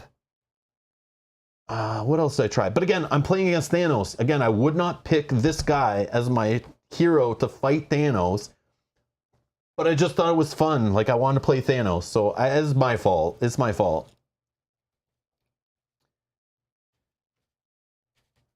All right, let's try it again. I want to play quick. Let's do it. I want to see it work. I want home technique. If we don't get home technique in the first half of the game, I'm quitting. I can't do it. Look, I jammed 3 of that card in my damn deck and I didn't even see it. Oh my God. So bad. So bad. Okay, let's do it. Let's reset. Yeah, no expert mode. No expert mode today. I thought we would beat him and we'd get to do it, but we did not. But I am determined. Let's do it. Okay, let's get rid of all this junk. Let's get rid of this junk, this junk. Okay, these go away. This gets all shuffled in a second.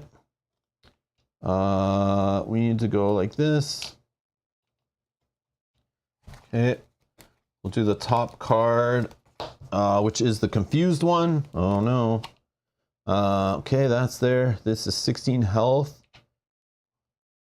This gets 4 on it, right? We'll shuffle up his deck. Should I add the dropkick back? Yeah, like I want to. I don't know, what should I cut? Yogi, look at the deck and tell me what you think I should cut. Again, the deck list is in the video description, and I told you I wasn't finished with the deck. I just ran out of time. I've been tweaking all morning, all yesterday, the day before, playing with different stuff, or maybe just yesterday with this aggression stuff. I don't know. Nick Fury is like too expensive. Like, you think this guy comes up with resources? Like, he can just make resources and pay for expensive cards? Like, here's why I don't like this guy. Like, for many reasons, okay? Here's things I don't like. This, I have to use this on separate cards, right?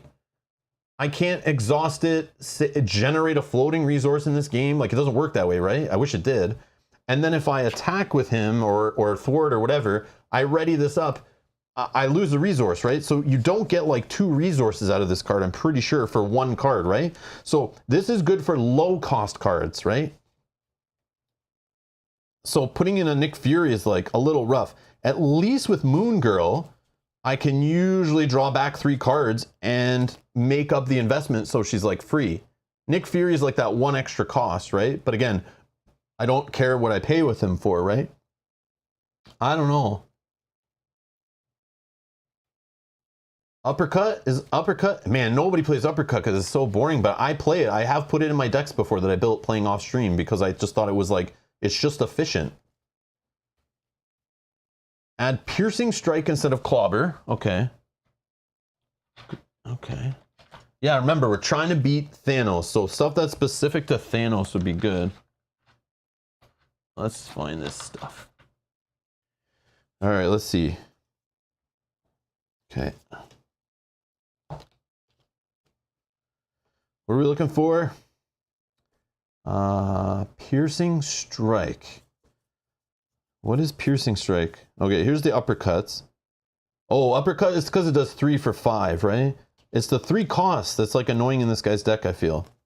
Yeah, I don't think I'd do a 3 cost. And if I did, I definitely have to put like this in, right? To help me like offset, or that sword or whatever it is.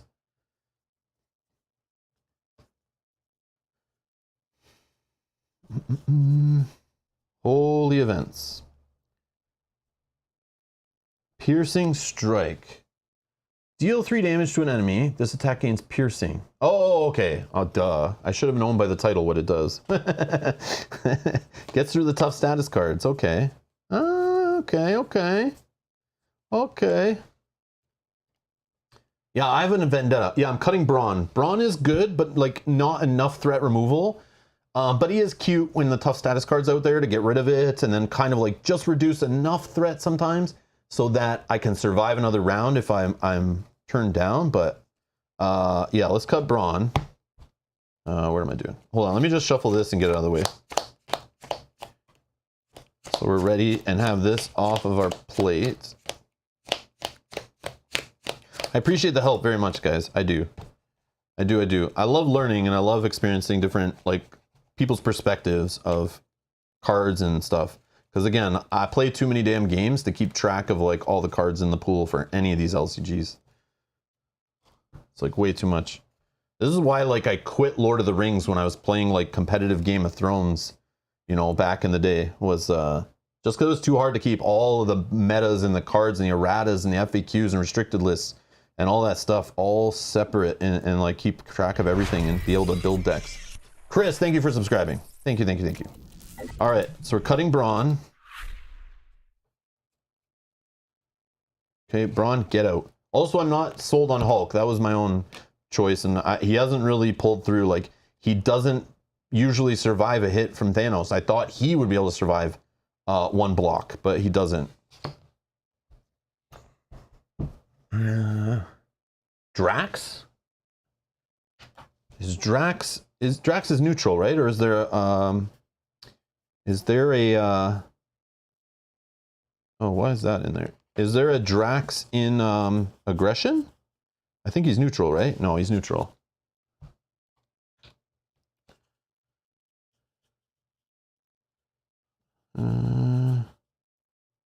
Drax, what does Drax do? Oh, he's a guardian. Can't attack minions? But again, I only kind of want... I kind of want cheap allies. 3 is not bad, but I want ones that can survive a hit. This guy can't survive a hit. Yeah, he can do some damage for me, but he can't attack those big minions that come into play. I could see a place for this guy, though. But I feel like all my damage comes through events. Like, I don't really need my minions to, or my allies to do it, unless it's just to get rid of tough status cards, you know? Oh, and I can only play him if I'm a guardian. Drax doesn't work. Who said that? Who said Drax? Who's trying to break my deck? William, are you trying to make illegal decks here? I already play cards wrong. Let's not put illegal cards in our deck. That would be bad.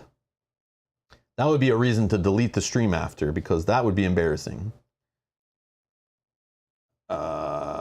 So okay, that's anti-Thanos tech. Good call, Tony. Thank you. This is a deck that can...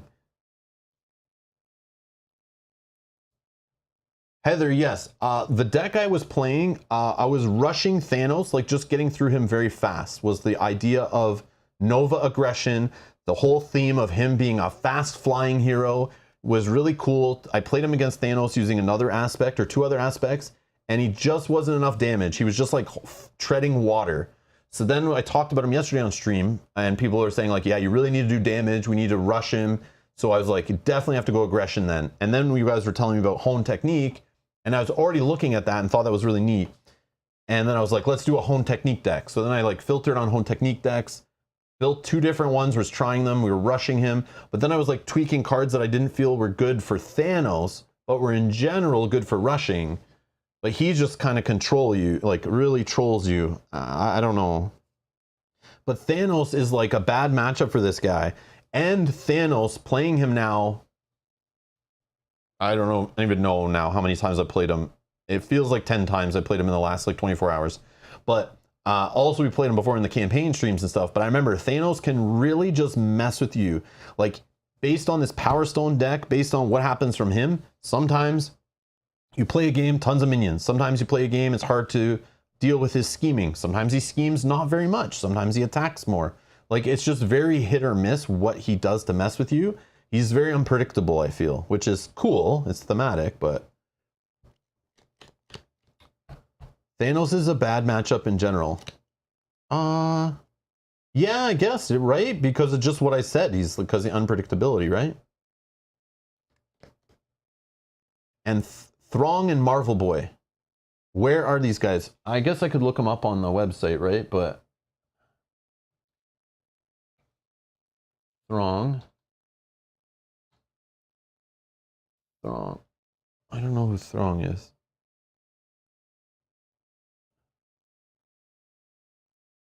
I can't.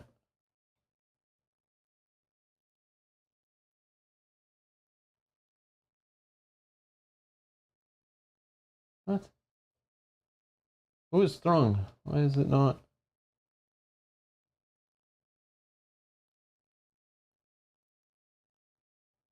Oh, is it Throg? Oh, I'm so sorry. Oh, it's Throg. I'm so sorry. Thank you guys. Can you tell I'm brain dead right now?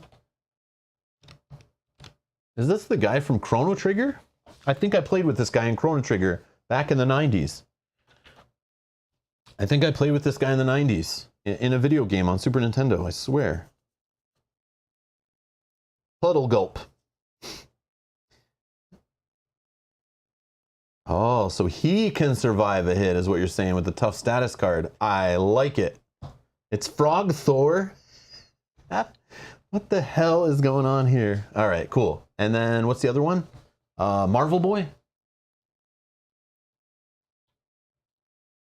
Is it all one word? Nope. Is it 2 words? Or did I spell it wrong again? Okay, he's in here too.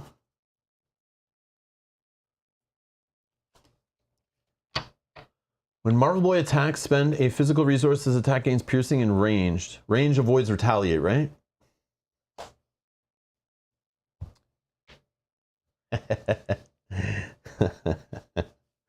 Okay. All right. You know, I wish I could cut Miss Marvel.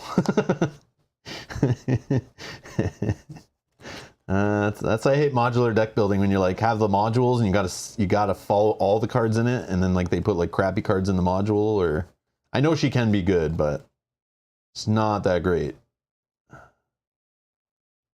Throg.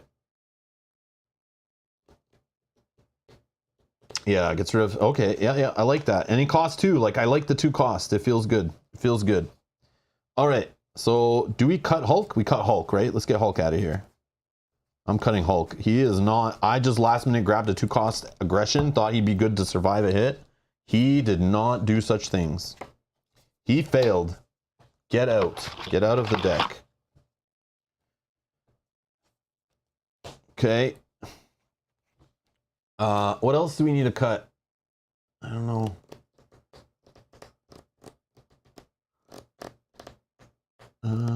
Okay.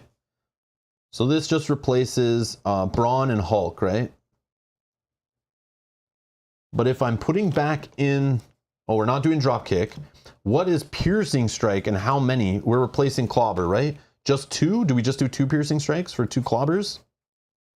That was what we were doing, right? 2 Clobbers.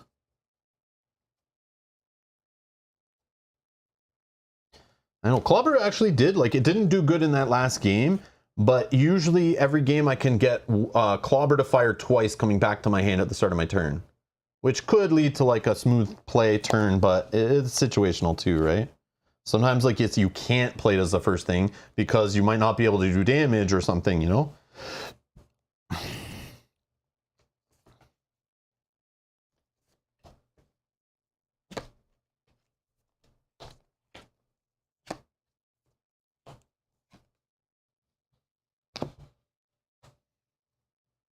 Anything else? Is that it? That's the only changes? Anything I should cut? I don't know.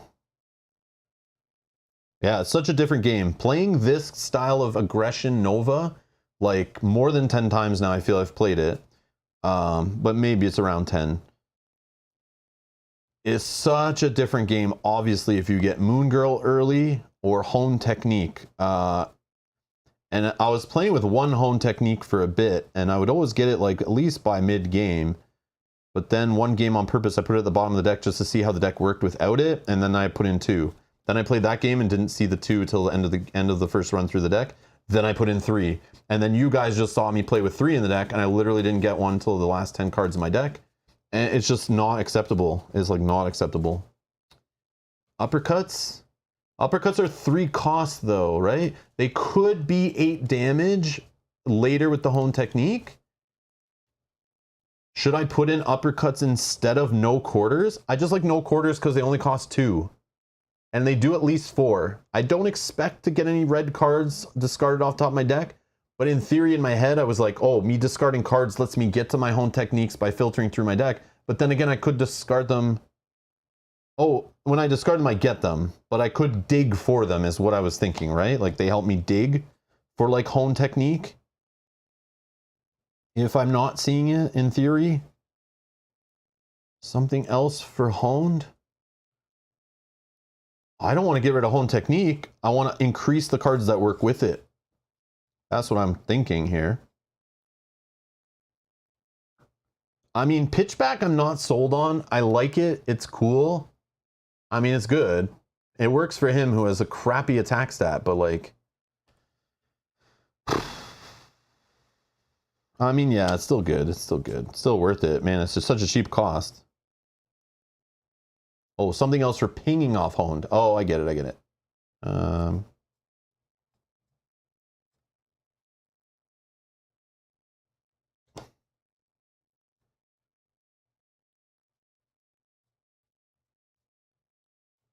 Yeah, I don't know. I mean, I can go higher than 40 cards also, but again, that reduces our chance of seeing hone technique, right? As early as possible. I want to do an uppercut. I want to put like 1 uppercut in just for fun.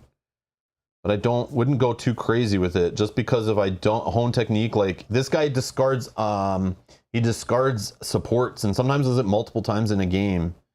And sometimes I just don't have something to discard. He gets rid of my helmet and then I'm like sitting there looking like an idiot. And then, but in potential, this could do 8 damage for 3, but. Tony says, I like the idea of using martial prowess. I had it in the deck, Tony. I did. I cut it. I cut it as soon as I cut these. As soon as I cut drop kicks, I cut this because I was like, oh, I don't care about the, you know, but it is a resource. It still is a resource. I should still put it in.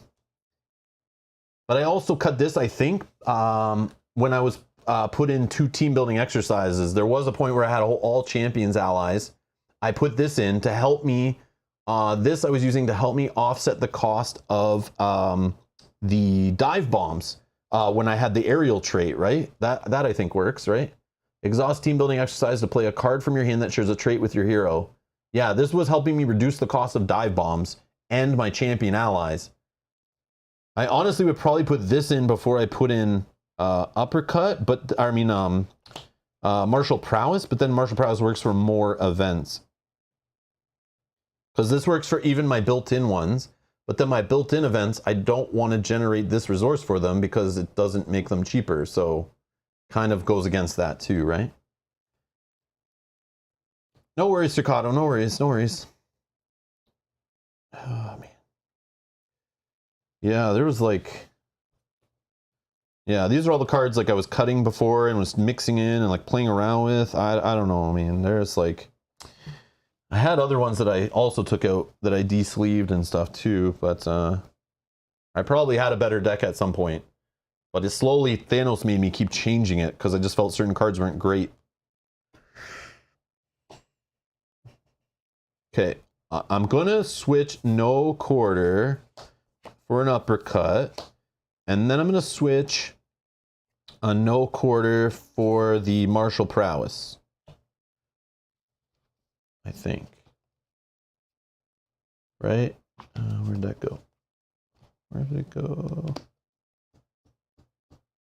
Did I already shuffle it back in or something? No. I think. I feel like that's what I'm going to do.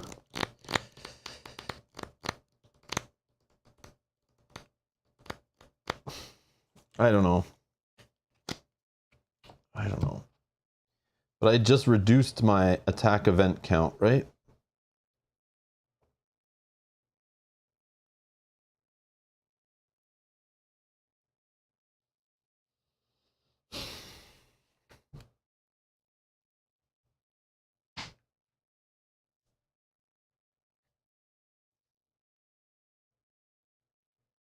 good to have something to protect your other permanents. Oh, yeah, true. I see what you're saying. Yeah, when they do get discarded. You're right. You're right. You're right. You're right. That's a good call, just to take the hit from Thanos, right? When he rips one off the board. I like it.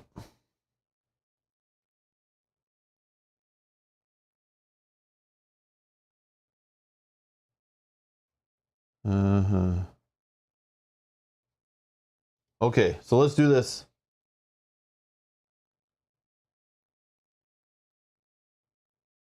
Let's go and edit it, right? Okay, so we got rid of, and again, we can keep tweaking if you have any ideas, but I'm gonna take out the clobbers. I'm gonna take out the no quarters, and then we'll kind of look at it all on one page and kind of see if we should change anything else. Okay.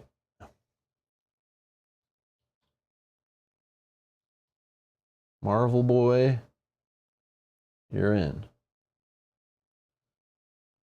Frog guy, I get it. Throg, Thor Frog, just clicked in. How did I think it was Throng? It doesn't even make sense. I just misread it on the screen. What else? What else? What else? 2 piercing strikes.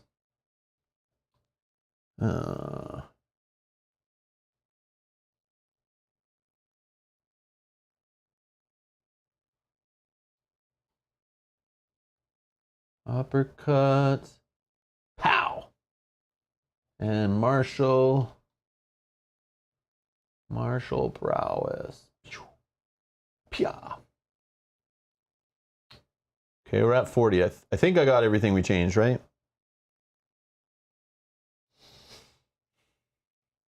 Is there a 41st card I should do that's cheeky, or?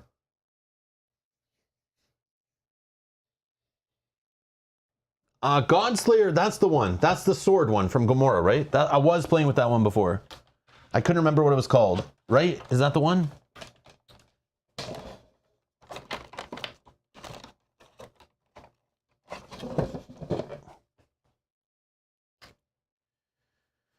Godslayer.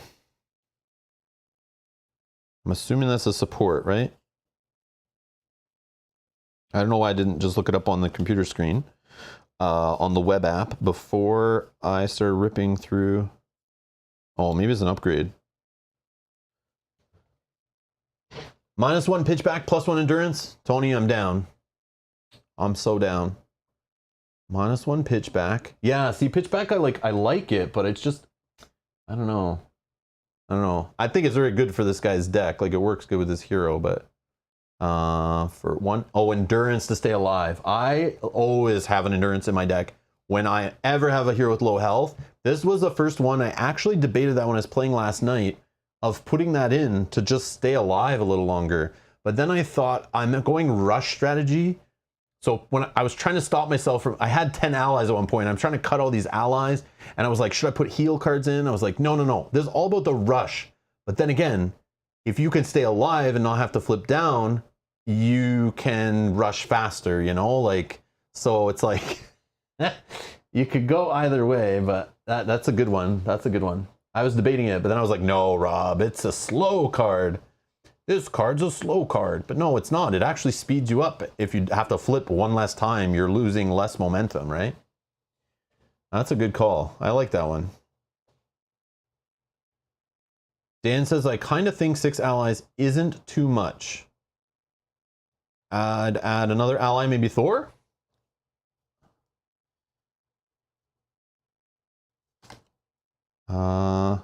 Oh, with toughness. For 3? So, Thor. Which Thor? This is an annoying part on all these deck building websites when it doesn't show you, like, let's assume it's this one. All right, yeah, we're right. Aggression, cost 3. 3 attack, Thor at 1, health 3, comes in with a tough card, right? When Thor attacks a minion engaged with the player, spend an energy resource to resolve this attack against each minion engaged. One time playing against Thanos, I had 3 minions in front of me. At that point, I completely ignored them and just rushed for the win. But I mean, that ability is just like icing, right? It's not really, it's the toughness that's key. I do feel light on the allies. That's why I went to like 10 allies at one point, because I felt I wasn't drawing them enough to handle Thanos when in some games he was attacking like 3 times in a phase or twice in a phase, multiple times, and he's just shredding through my guys or shredding through my health.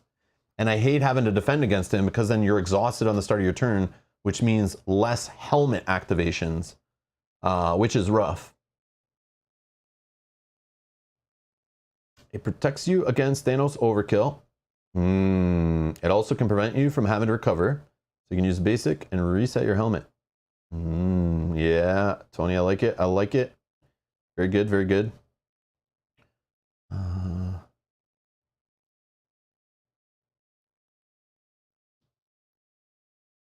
One of Moment of Triumph. What is that one?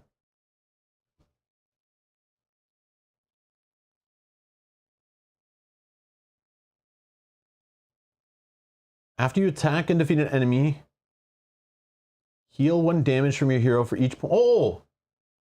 I think I played a version of a deck that had this in it. I didn't put it in. It was just in the default deck, and I was playing with this for a bit. Then I cut it. After you attack and defeat an enemy, heal 1 damage from your hero for each point of excess damage dealt to that enemy. This was the problem, though. What I found with Thanos, again, his minions are like 4, 5, 6, 7, or the 4 guy I think has a toughness card, a tough card. And Thanos, like you only defeat him once during the game, right? I was finding I wasn't seeing minions enough, and when I did damage to them, I was barely getting over on the damage. Again, if I had multiple players at the table, someone could help me with those minions, soften them up, so then I could play cards like this to go excess. This card I felt was like perfect for multiplayer Nova, which I still feel is like the main time you should play Nova against Thanos is only in a multiplayer game. He's not that good solo against Thanos, and maybe against a lot of scenarios, I don't know. Obviously, you can show him off better. I should have played a minion-heavy scenario with weenie minions all over the place, but I just said that's probably what everyone else is going to do, so let's not be boring. And I like the challenge of Thanos. I thought it was fun just to play Thanos again, and it's just Nova was who I had scheduled for today, so that's my bad again, but I do like the challenge. It's definitely doable. I beat Thanos for sure. I beat Thanos. And at one stage of my deck tweaking, I beat Thanos on Expert for sure. Twice in a row I beat him. And yeah, maybe I got a couple sneaky damage in there from playing his main event wrong off of honed technique though. But I don't know. Yeah, I'm going to say no to this one. I'm going to say no to this one. But let's stick in a Thor. And I think we'll do 41 cards. Nope, not that Thor. Oh, I did it again. Is it the last one I clicked on? No, this one. Yeah. Okay. Yeah, I just wanted to look at the other options before I put them in. No, Kanji, it came down to super close, like super close. Is like based on the boost card flip. If we just got a no boost on the flip, we would have survived and won next turn, but he just got the one boost he needed, and we threaded out.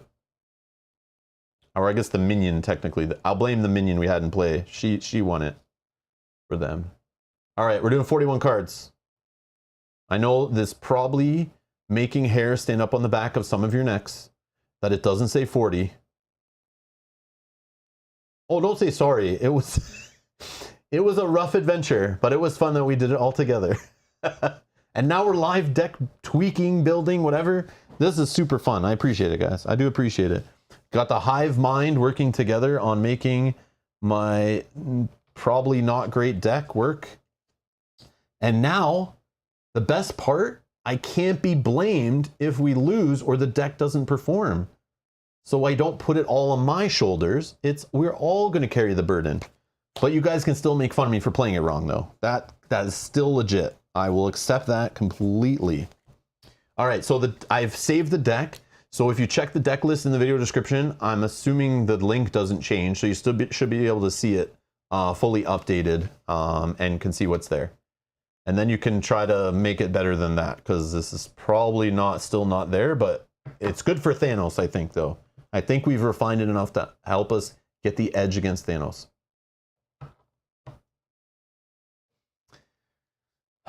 Yeah, if I don't shuffle right too. Again, the shuffling could be on me. That's the other problem. As we saw, if Hone Technique doesn't come out in the first couple turns, we blame my shuffling. I'm going to pile shuffle and all that stuff in a sec. But before I keep shuffling, I'm actually going to just take a quick washroom break for a couple minutes or less. I'll try to run and just fill up my drink, and then we'll come back at it. Oh yeah, why is this out? Like, I didn't even shuffle all the cards in. I'm so lost.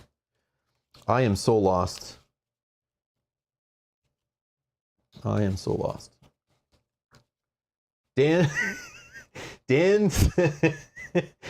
got his legal disclaimer. I am just consulting. I can't be blamed for Rob's playstyle. Yes. But you still give tips, Dan, and if I follow your tips, you can help me not go astray. Sometimes I don't listen to you though. Then you can get mad at me. Oh. For anyone that doesn't know, who's like new around here, I like playing my solo streams. I'm not a solo gamer, or I don't prefer to be a solo gamer. I don't have too much fun playing many solo games without people around. And like I learned when I started playing solo games on stream with people around and you guys chatting, I have much more fun. I got into tabletop gaming for the social aspects of it, disconnecting from like the video games, the computer to monitor at work and stuff, and just being able to play with paper and plastic and have people sitting around the table in the same room trash talking each other. All good. I miss that stuff from the old days without the internet and, you know, playing N64 GoldenEye in the same room and stuff and having fun trash talking and hanging out with friends in person. So, with that said, I would love to play this multiplayer with Nova, but what I was going to say, streaming solo games on the channel, back in some of the streams for other games, I like to play along with you guys and have people suggest moves and stuff. But then every now and then I get a person who comes along and says, hey, why don't you just play the damn game instead of stopping and chatting with the chat and doing what they say and just play the game? But then I always reply with, well, there's other channels out there that edit their content and make shorter videos. That's what you're looking for. When you live stream, if you're not interacting with the chat and having a good time with people who are spending their time typing on their keyboard, hanging out in your chat, then what are you live streaming for, right? So, but I try to do the fine balance of like playing my own game, but then also interacting, having you guys help me and play along and make decisions. But then again, they're also like kind of cheating because the game was designed for one person's brain to play, not like 12 at the same time. So we're kind of cheating the game a little bit or making it maybe too easy when we're all playing together. But yeah, that was the pinnacle of video gaming. Yes, Kanji's mentioning, oh my God, GoldenEye was legend. Yes, I loved being in a room with friends, having like 20 people in the room or going to a high school party and then finding there's a bunch of dudes hiding in a basement and having a GoldenEye tournament, and I just sit down, we're all playing, trash talking each other, we're all in the same room. Oh, it's so fun. But then it's like evolved where now you play these first-person shooters and multiplayer games, you're playing like in your own room, and yeah, maybe you're trash talking over a headset, just not the same. And when I first got into modern board gaming and sat down and played Game of Thrones 2nd edition, the board game, at a table with 5 other players, I felt it again. That moment came back of playing GoldenEye in a room with friends, hardcore, trying to destroy each other, and it meant so much. Like, even though it's just you're playing a silly game in both cases, for some reason that time and the connection with the other people, you were just talking about it after too. It made a story. You know, you're out having fun after, and you're like, remember that time, and you know, when we were together playing that game. And that's what this hobby brought back for me. So that's why I'm not really like, I don't try to solo game more than I should. Because it's just like, I got into it to play with other people in person. Chris Pittman says, 4-player GoldenEye changed my life. Yeah, I understand. I understand. Preach. And Mike says, I prefer solo games. That's the other thing. If, like, I grew up in a house with 5 other kids, you know, 100 pets, like, it was loud and annoying. I always wanted to go out and be away from my house. I just didn't like the noise and the excitement, and it bothered me, right? It's just something I didn't really like. But if I had I played video games at the time. I put on headset. I played video games in my room. I closed my door, you know, and just played video games. But if I had known if solo gaming existed, I might have been playing these solo games. I remember I had like Marvel Overpower. Was that the card game? I remember collecting it because I liked the comic book art on it when I was younger. And I remember playing a little bit with my brothers trying to figure out how the game worked. But again, you needed somebody else to play with. If there was a Marvel soloable card game back in my teen years when I'm like stuck at home during the winter and, you know, maybe I would have played less video games. Maybe I would have played less video games. Maybe I would have grown up being more of a solo tabletop gamer, but I was the other way around. It took me a few years to finally be willing to solo play some games. And it wasn't till the live streaming where you guys made it more entertaining than me sitting in the quiet, just my brain cooking while I'm trying to solo a game.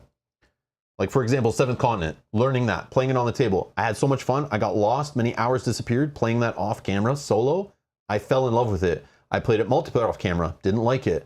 Then I played it on stream, and we were streaming for like 7 or 8 hours, and for some reason I forgot that time passed. And just like now, I should be going to the washroom, but yeah, it was crazy. Crazy.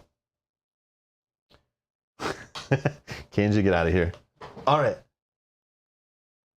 Chris says, I still have all of my overpowered cards, never got the hang of it. I don't know whatever happened to all my cards, but I remember having a ton of them. Because I like loved X-Men and like the Marvel comics and stuff. So I was like, it was another Marvel thing to buy. I remember those days. All right, I'll be right back in like 2 minutes.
All right.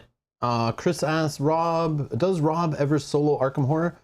I have once. I think I played the base game. Maybe I did Return to... I think I did Return to Night of the Zealot solo on the channel, Chris. You can check the playlist section. I probably put it in its own playlist, my solo playthroughs. I don't think I played solo, but I might have with the starter deck, some of them, but maybe I didn't. I don't remember. I'm being confused now. But usually, like Arkham Horror, I love playing that with my wife, Mel, on the channel. So we've been playing the scenarios blind. Like we usually play those blind through. I might have also played solo Curse of the Rogueru, maybe. but I might be wrong. It's been a while. But I do want to solo that game. The only problem is I want to play through all the campaigns blind once first and have Mel enjoy that with me and play them 2-player. But I am not opposed, and I will go back and play some Investigator solo again. But when I did play solo for Arkham Horror, it was fine. But I just feel it feels too like the one card flip can just ruin your day too much in that game in solo. But I'm sure there's heroes that I could pick or investigators I could pick that could prevent that more often. So yeah, if I go back and solo Arkham, I would definitely like ask, you know, my audience, the community, and say like, give me like the best solo investigators and I'll pick from those only, so that I don't have like a frustrating time, not only losing to like the game that's trying to make you lose all the time, but also losing because my investigator just doesn't handle the game or the scenario or the campaign well that I'm playing. It's kind of happens in Lord of the Rings too. In this game, it can happen, as you're kind of seeing here a little bit, but I just like Marvel Champions solo more because it's like I don't have to jump fully in. I can just pull out Marvel Champions, dip my toe in the water, or just go in a little bit, you know, play a couple scenarios with the hero, or try a villain, or even play just a 4 or 5 scenario campaign, and then go away and move on. And it's just easier to put together, set up, and all that. Arkham Horror, setting up play of Arkham Horror, trying to figure out like which hero or which investigator, which aspect, which campaign. There's some setup there. You know, tracking the campaigns. I know I could play solo scenarios, the scenario standalone stuff, or scenarios on their own. I just think that game is more of just a campaign game in my mind. It's weird. But Lord of the Rings, I can do like one-off scenarios, but I also like playing that game, like the campaign and the sagas and stuff too. So Marvel Champions to me is just in my head. It's like a perfect solo LCG for me. And maybe I'm missing something about it, but yeah, Dan saying Arkham LCG is not particularly solo friendly. Yeah, I feel like solo gaming, it feels like publishers have only taken it seriously in the past like 4 or 5 years. And I feel that like Arkham Horror and Lord of the Rings LCG were designed before that, even though they're soloable and they were designed with solo as a thing, but it feels like kind of not really an afterthought, but just like, I feel like they don't really play test stuff solo and that kind of thing. But Marvel Champions, when they thought of this game, you can tell they right from the beginning were like, solo is going to be a huge market for us. Let's get in on that. And obviously COVID, now you're going to see games coming out for now on in the future that just take the whole idea of solo gaming serious because of the lockdowns and stuff that increase solo gaming sales like crazy, right? So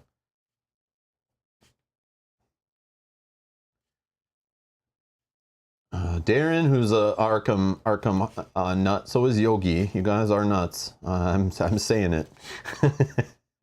Yogi says it totally works, but you get lost if you don't know what the objective is. And then Darren says Arkham is hard solo. It is difficult to build an investigator with the ability to do basically everything. Deal with enemies, deal with the Mythos deck, and gather clues by themselves is hard. Yeah. Yep. And I think that stems too. It's funny because the same thing I could say about Mansions of Madness, based in the same IP, you know, same publisher, at the lower player count. It feels just like you still have to do too much.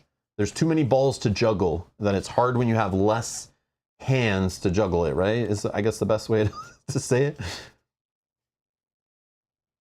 Dan, I'm not sure what Carnival of Horrors is. I've never heard of that before. We're going to play that in October for sure. For sure, just for you, Dan. Don't worry, I have not forgotten. I have not forgotten. Don't you worry. Okay. I need Mel to play that one though, for sure. Like I want to experience that for the first time with her, and we'll do it on stream. We'll play it blind on stream, and then I'll play it solo later after I know what's going on. But Bart, yeah, I've played Spirit Island. I've probably played like, I don't know, maybe 100 hours on the channel before. I get phases. Like when I got Spirit Island, like that was when I was just getting into solo gaming and starting to do the channel full time. I was looking for good solo games to play on the channel to stream with you guys while Mel was working. and Spirit Island was on a lot of lists, like at the top when I was Googling and stuff. And I was like, what? Spirit Island? I looked at that at a convention and was like, oh, it looks like Catan, you know? It was like a Euro game, I thought. That wouldn't work for me. But then I saw it on these solo lists, then I took a better look at it. I wasn't being super, like, as superficial. And I bought it, and then I played it on the channel, and I got, like, obsessed with it. And it just gave me that brain burny, crunchy feeling. Even multiplayer, I love it. Yeah, I played it 3-player and had a blast. We played it 3-player on stream before, I think. I know I have played off stream 3-player and 4-player. I just don't know if I played 4-player on stream. But I played it a bunch solo, and I got like kind of addicted to it. We were doing like what I'm doing right now. I would sit down and stream in the afternoon, like 2 Spirit Island playthroughs back to back. And my brain would be way worse than this. This is my 5th game of Marvel Champions today. That I'm playing right now, but I would never play Spirit Island before a Spirit Island stream because I would already be brain fried. It's a lot. But yeah, I was playing some of the expansion spirits. I haven't bought the latest expansion though, but I did see it came out, I think, to my local game store recently. But I do, Bart, it is one of my like evergreen games, Spirit Island. I am not done streaming that game. It's just kind of like Marvel Champions is to me. It's like a lifestyle game. They just keep coming out with expansions and it's very replayable. That I just get in moods with it, right? Like if I'm gonna play it, I'm gonna play it a bunch for like a week or 2 on the channel and then kind of put it on the shelf, right? That's just the way I kind of treat that game. But I love Spirit Island. It's a great game. Great game. But yeah, I have played it a bunch like a while ago, but I did play, I think, like earlier this year maybe, or maybe it was last year. I played the like, I forget even the expansion name. But yeah, I saw they have a new expansion that I plan on picking up, and I still have to play spirits from the last expansion. It's a lot indeed compared to Marvel Champions. Champions is more laid back. Arcadey. Agreed. Yes, 100% agreed. Yes, yes, yes. Very much so. I compare Spirit Island, how I feel when I play Spirit Island, and you can see it in streams, compared to when I play like Cloudspire or Mage Knight. Those 3 games are like in my mind games that like literally fry my brain. Like I'm done streaming and I go upstairs and I sit down and Mel's like, how'd your stream go? And I just have like drool coming down my chin and I'm just like staring at the wall. And then she gets the baby food and feeds me dinner, you know, and I'm just like, yeah, that's how that works. I try to end the stream before my brain totally short circuits, but yeah, if you're looking for brain burny stuff, I know there's a lot of Euro games that can be brain burny like that, but I don't usually play a lot of those kind of things. I like a little bit of like, you know, combat and stuff like that in my Euro-y games, you know, and those ones are all very brain burny, but have some good, you know, good puzzles to them and some good combat. And, you know, I know Spirit Island, you're not really like going to like a combat phase, but you're killing things and that is fun. And you're watching things burn, which is good. It's exciting for me. All right, I think I've shuffled this enough. That hone technique is probably in the bottom cards now. But I'll cut. Let's cut. Let's do a deep cut. So all the hone techniques that are normally on the bottom 10 cards, we'll put those right on the top. Okay.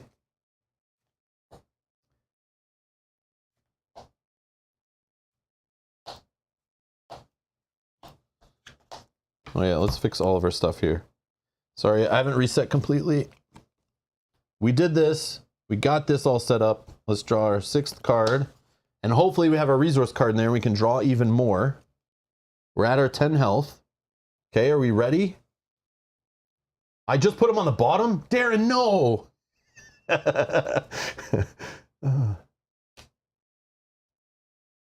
Mike, give me, I want right now, or you can drop it in the Discord so I can see it later. I need your top 3 brain burny Euros that you just love to like literally smell bacon after you're done playing. What you love to play personally. I want to know. Tell me, please. I'm more open-minded than I used to be. I need to expand into some of that stuff. I just know our audience on the stream might not be into some of those games. But I'm not opposed to going into uncharted waters and, you know, trying new stuff and maybe even streaming it. But I'm always on the lookout for interesting stuff. And Mike, you seem to be a fan of a bunch of the games I play on the channel, so I take what you say and what you like. I'll definitely take that with some weight to it. All right, we got Unleash Nova Force. Kind of useless here. Force Field Projection to prevent some damage against us. That's not the worst, but like if he attacks us right now, we don't have an ally. So actually this might be of some use right now to not lose a lot of health. Did I get the endurance out and put it in the deck?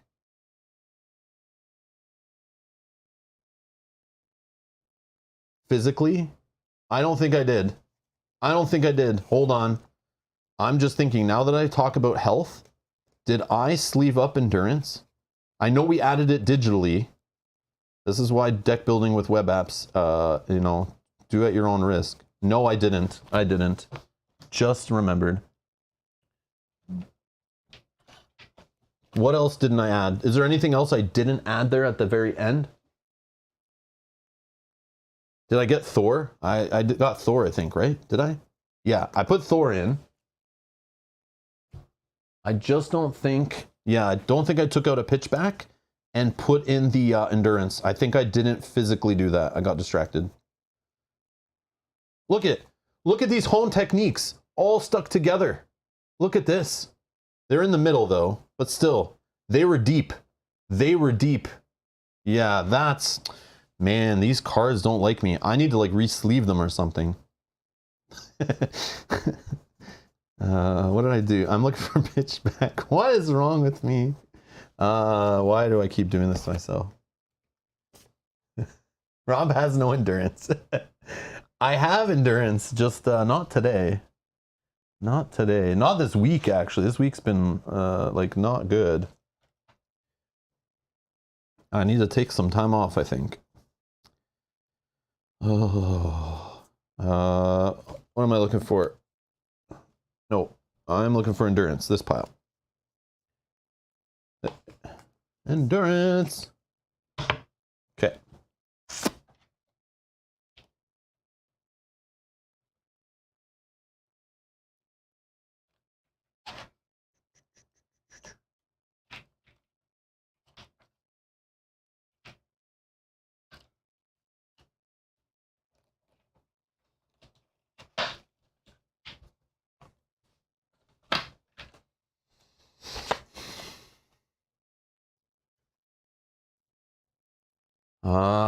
Okay, Mike says Mythsia the Fall is a Euro with combat so good. Okay. Mythsia.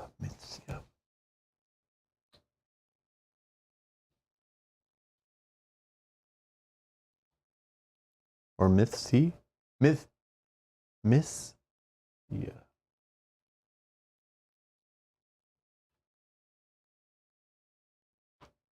I don't think I've ever seen this game before.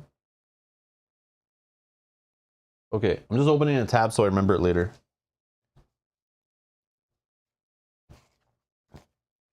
Okay.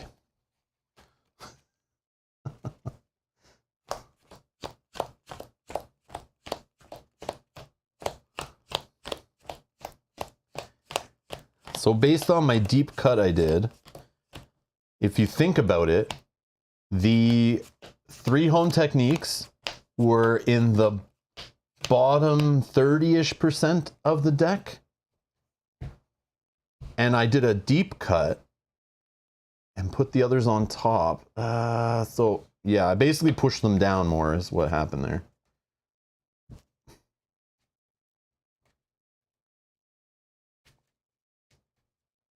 My girlfriend doesn't like my Euro thinky games as a rule. Understood.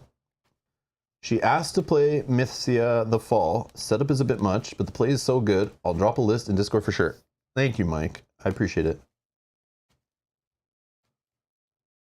Yeah, I'm just curious, these ones, when you're saying like brain-burning Euros that you love, I'm just curious, like, yeah.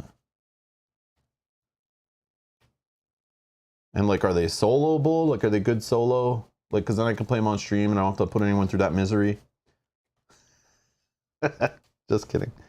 All right, here we go. Let's just do a mid-size cut here. All right, here we go.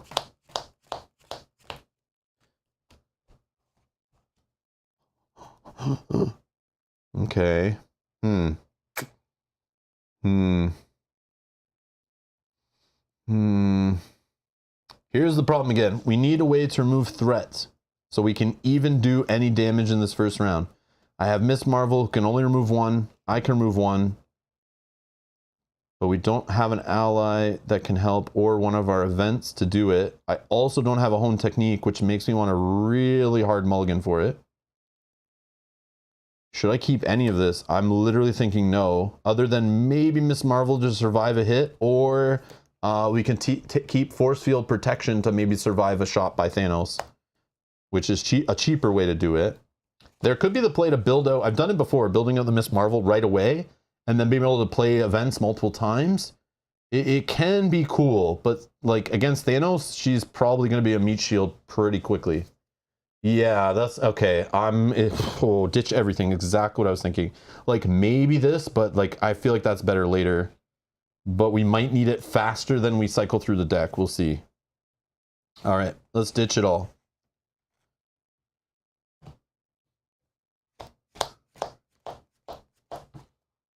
All right, here we go.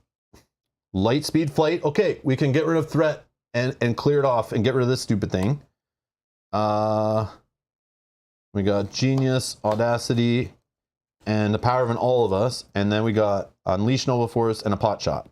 So at least we can pot shot some damage away. We could play this. Well, we got to get our helmet. So we get our helmet with, let's say, this. We get our helmet. Somehow I'd love to play this because if we can clear this off, we can ready and draw a card. I mean, it just replaces itself, but a ready enables us to use the helmet 3 times, right?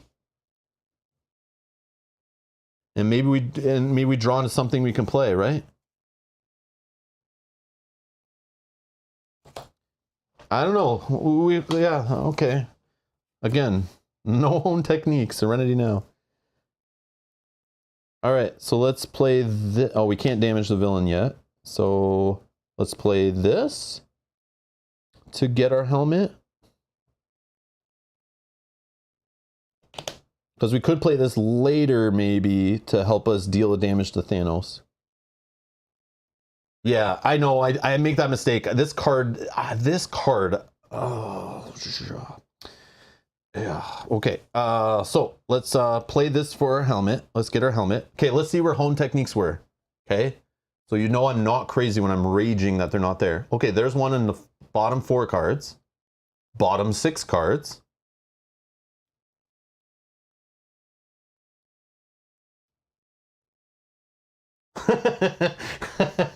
One was the next card.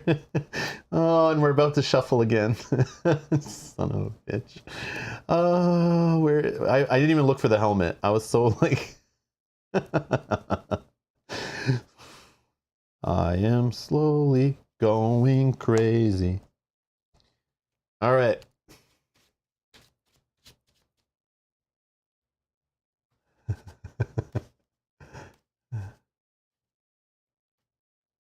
All to the bottom.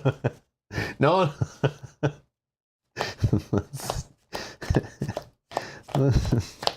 Let's do this just to be safe. And I'll just cut it right after this. I'm not even going to shuffle anymore. I'm just going to spread it out like this, a little pile shuffle.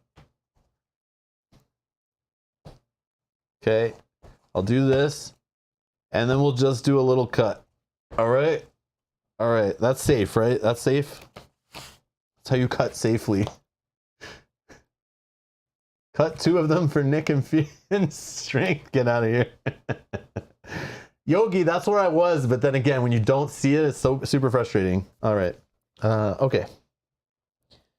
So now, let's flip. Okay. Then we're going to spend this to remove 3 threat from a scheme. Right. Then, oh shoot, I got to play this first, actually. I guess I can play this right now.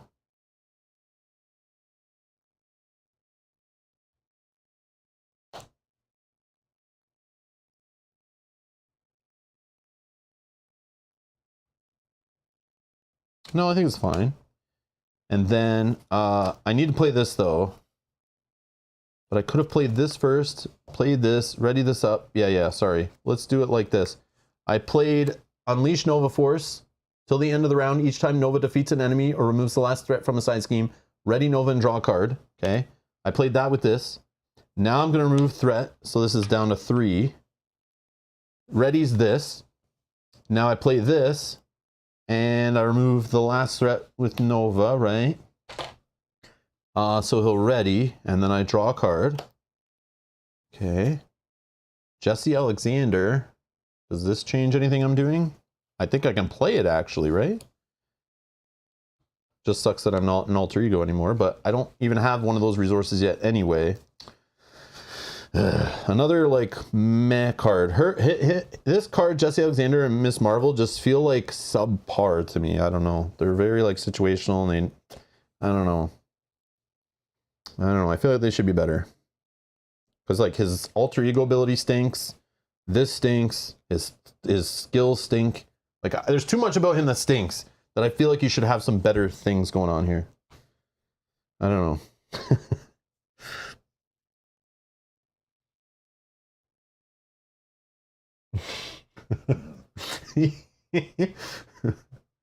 Rob honed the technique of putting them to the bottom.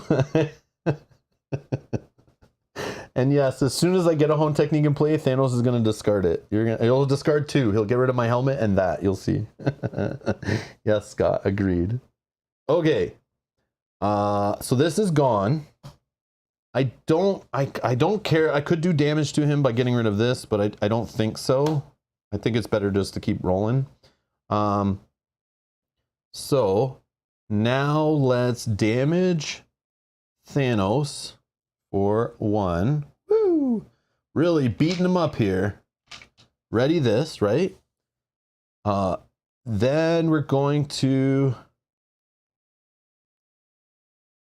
I mean, we can save this. Because then we can play this with Pot Shot. Deal 4 damage. And then we just play this to put Jesse Alexander in play. Like we're gonna draw into red cards. Not that this doesn't matter. It doesn't matter what card we play it with. Okay, and then we just put Jesse Alexander in play. I don't know.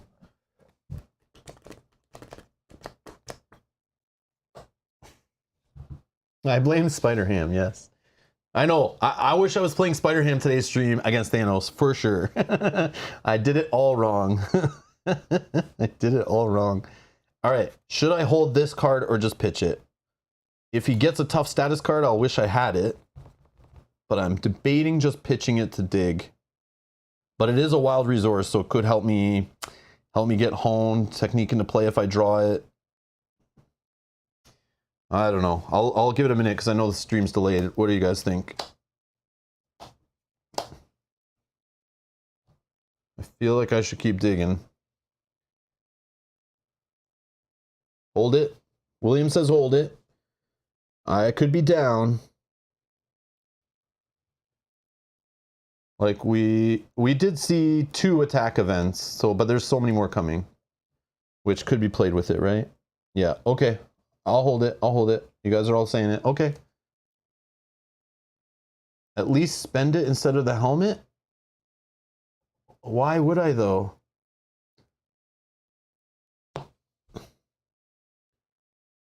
Because I can't use the helmet for anything else, right? So I might as well spend a resource that's stuck on the table if I want to maybe hold the card in hand. I don't know. But we'll see. We'll see. Okay. So let's ready up. We're holding it. Let's see what we got. Threat removal, power of aggression, and hone technique.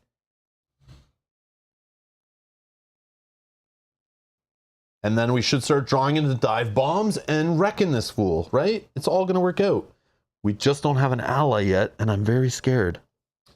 Okay, and our endurance is in our discard. I'm very worried now. All right, let's do this. Okay. Threat.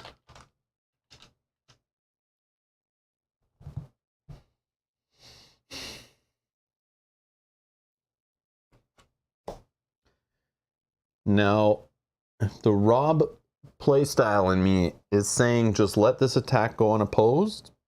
So we're readied up so we can use this twice. But then I look at my hand and I don't really need that extra resources. I'm going to be confused. But then I can't get rid of the confused, and that means these are going to be dead. Not that I need them really. There's not much threat here yet. Yeah,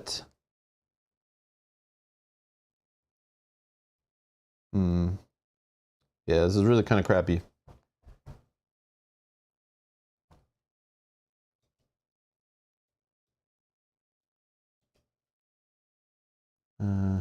Okay.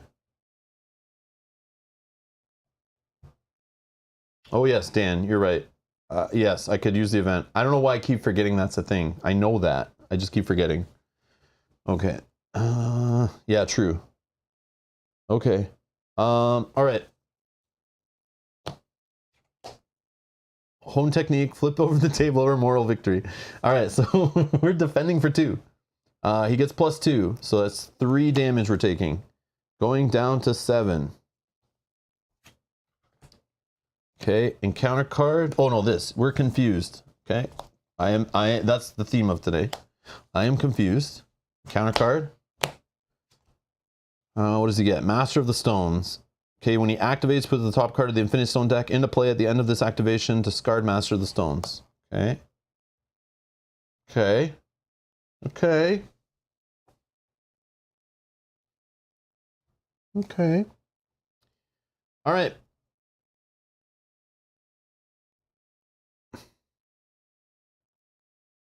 So let's get this into play. Let's get home technique into play. We'll just use these power regression and audacity. We'll say mental resources, whatever. That will hit him for 1. Got him. Oh man, we're just destroying him with those ping damage. Awesome. We'll do this to play light speed flight to get rid of confused.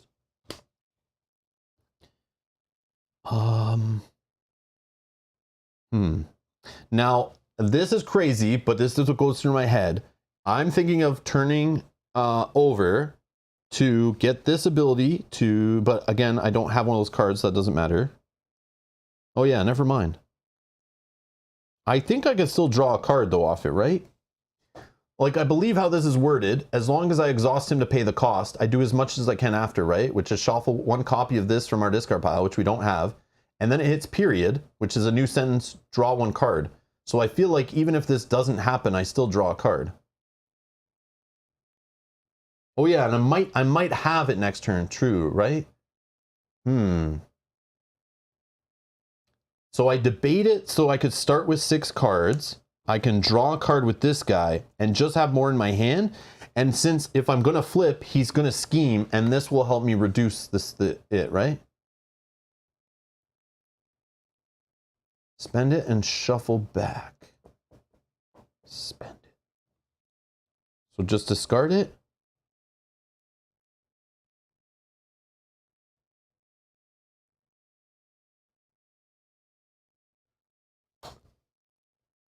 Okay.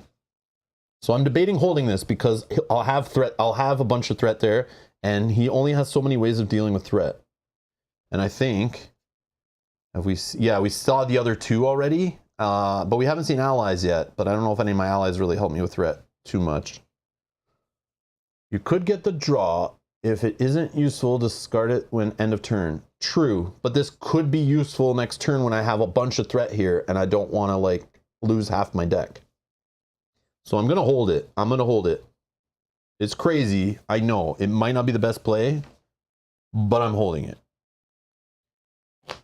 And then I'm going to flip. Or did I flip on this turn? Oh, now I'm... No, I didn't. We only went through 1 round. Yeah, that was round 2, right? Yeah. Okay. So now I get to draw 5 cards. Or no, I could do this right now. I actually get 2 cards out of it, right? If I exhaust this right now,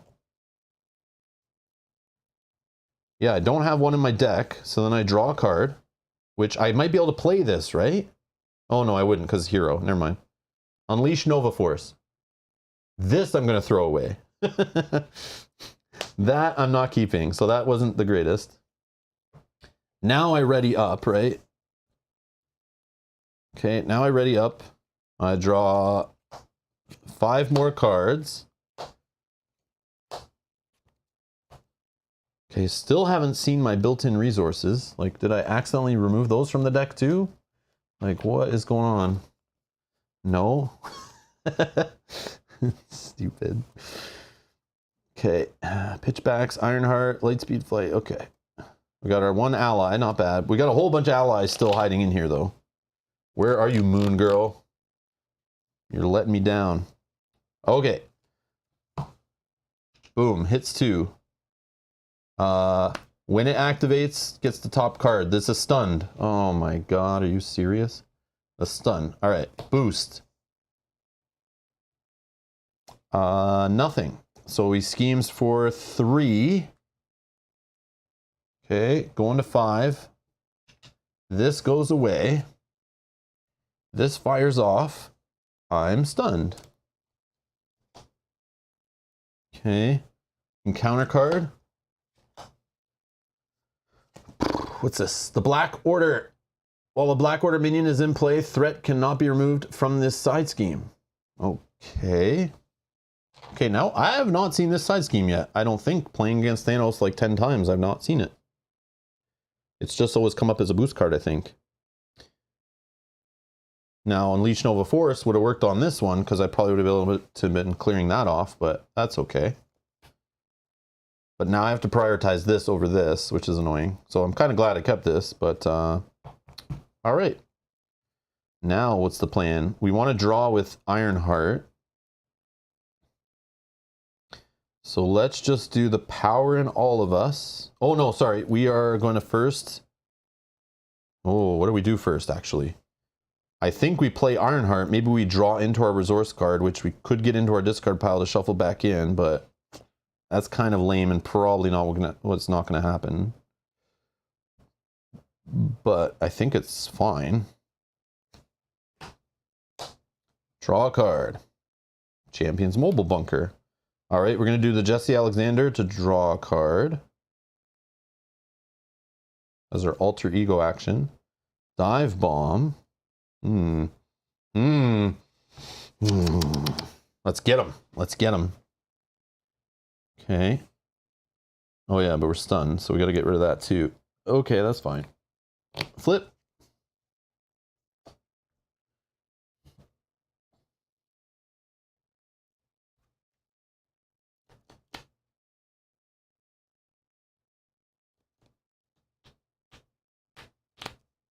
You're stunned and alter ego? What? You could get the draw. If it isn't useful, discard. Oh, I think I did all that already, right? I'm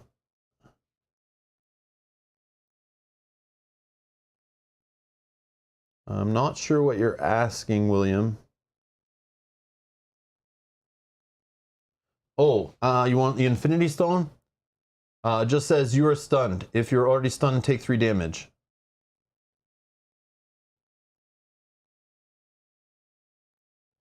Right?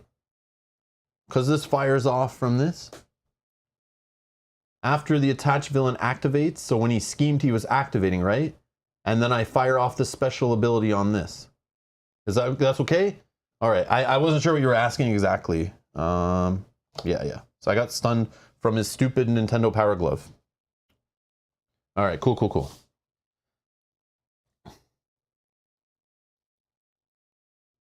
Yeah, it doesn't say anything about you had to be in hero form to be stunned or anything. So I think we're okay. All right, what are we doing here? I want to get rid of this because I don't want to be drawing 2 encounter cards a turn. And if a Black Order minion shows up, that becomes really annoying. I can thwart it with both of them and get rid of it, but then I'm still stunned. So I need to attack to get the stun off with him. That's my cheapest way to do that, right? But then that means I can't ready this back up this turn. Oh.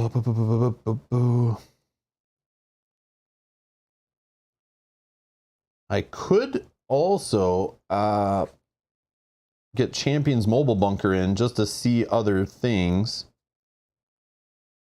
I could just, these pitchbacks, I can't use them right now because I can't do, oh no, it says after your hero attacks. You know what? I've always read this as doing my basic attack.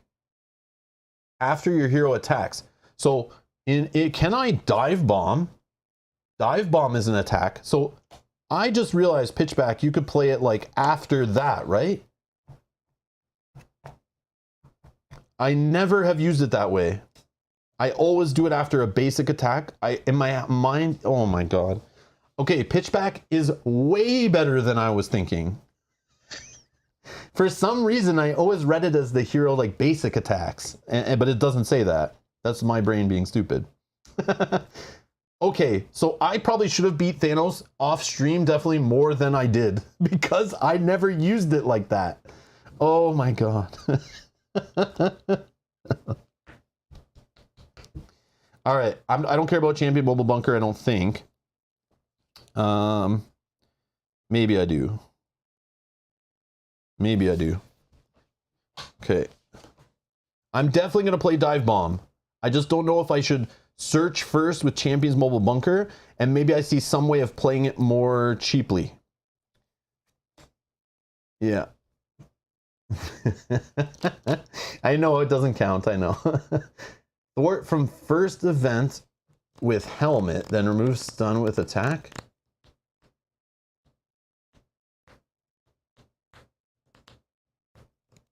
The only problem with that is these removing the stun with these, they don't work because they're responses. I have to attack first. Oh, but I could do it after Dive Bomb. No, but then Dive Bomb would die, right? I need to have the stun gone before I even start this little trail. I don't know if I can afford all this though. So 1, 2, 3, 4. Yeah, I could do 1 pitchback, but I have to do it carefully. Like I have to be able to spend a mental resource. So I should do it like this. I don't think I'm going to use the Champion Mobile Bunker. It's too risky. I probably won't draw into what I want. So, okay. So let's do a Dive Bomb. Although this is not going to go away. That's scary. Thwart first from helmet. Yeah, I can't ready this back up if I don't actually attack, right? Because remember this, yeah, Dan's explaining it. I'm probably not explaining it myself. That's probably not the best camera for that. This is like a replacement effect, right? So the next time a character would attack, you discard instead. So if I do this, okay, if I go, I'm attacking, I exhaust, this replaces the attack never happened. So if it was like this, sorry, if it was like this, if I exhausted the helmet for something else and I go to attack and I remove stun, the removal of the stun is what happens. No attack ever happened. So this cannot ready up because this is a response, this is the response, sorry. Whoa, wrong card. After you use one of Nova's basic powers, I didn't use the basic power, it got replaced. So I can't ready Supernova Helmet. So this response can't happen, okay? That's how that works. That's why I never do that. But I wasn't explaining it clearly, obviously. My bad. That's why I was getting so frustrated when he gets stunned or confused because it nerfs him using this twice. It's very annoying. Or when he has to defend in the villain phase, again, the same problem. I won't be able to get rid of stun or confuse, or I can't ready my helmet back up, you know? Very annoying, very annoying. So I'm just getting rid of the stun so I can actually play Dive Bomb. So I just exhausted him because it's like the only real way I have to do it. Then I will pitch all these, and since I'm paying for Dive Bomb, can I do it? Yes, I exhaust this, and I'm paying mental, whatever. I'm paying for Dive Bomb with these 3 cards plus this. I play Dive Bomb. I have an aerial trait because I have my helmet. I'm going to deal 7 damage to the enemy. Okay. But I also have this into play so I can interrupt my attack. It's an aggression event. So I'm actually playing it correctly, right? Aggression event. Okay. Not my signature event. And if you paid for the event using a mental resource, I use 2, but either way, I've done at least 1. Increase the amount of damage that event does by its printed cost. The printed cost is 4. 4 plus 7 is 11, and I could deal damage to 1 damage to each other enemy, but there are no other enemies. So, again, more powerful if you're playing a deck that has more minions, like little minions all over the place, because then you can do this, damage those minions, and combo off by clearing those minions and stuff, and getting his ready and draw a card thing going on and stuff like that. Okay, so 11 damage, more than enough. More than enough. Okay, I still have these in hand. He is going to flip to his next side. We're going to give him a whole bunch more health. Okay, finally, I feel like I can end the stream now because we actually got to see dive bomb and hone technique work, which I was so upset that in that first playthrough we couldn't even it just couldn't line up. It's super frustrating. That's all I wanted to show was that cool combo and do it a couple times in a game, but we literally played a whole game and couldn't even get it working. Just because of Thanos' stupid snap or my poor shuffling. All right. He also is tough. What else happens? He's tough. I am going to thwart here. Or, okay, maybe not. Hold on. Now I'm still in post-attack window, right? So I could deal 5 more damage right now, but he's got the tough card, right? So that's kind of stupid. Oh. I just can't play this or remove threat because I don't have a wild. I can't afford it.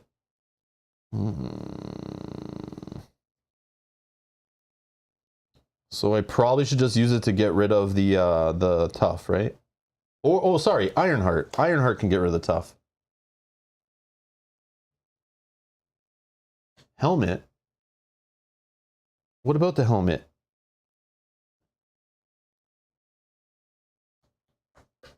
Should I have not spent the helmet? I thought I needed to, though. Oh, I see. I could have paid for it with this, you're saying? So I still have the helmet? But I still have Ironheart, too. So I could Ironheart the tough away. Oh, Thanos' helmet. Thank you, thank you, thank you. I see what you're saying. Yes, Thanos' helmet. Yes, yes, yes, yes, yes. Oh, it was on the bottom. Use pitchback to pay for the dive bomb. Pitchback to pay for the dive bomb.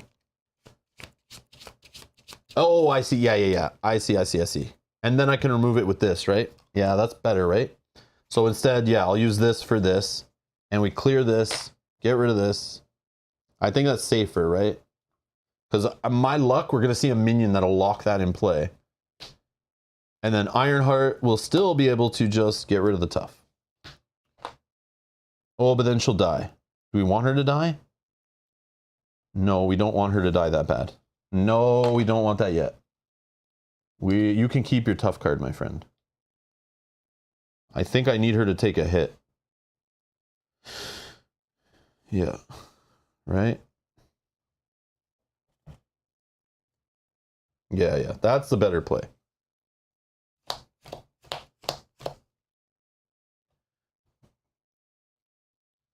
Thwart. Okay, that's safer. That's safer. I like it. I like it. I like it. Okay.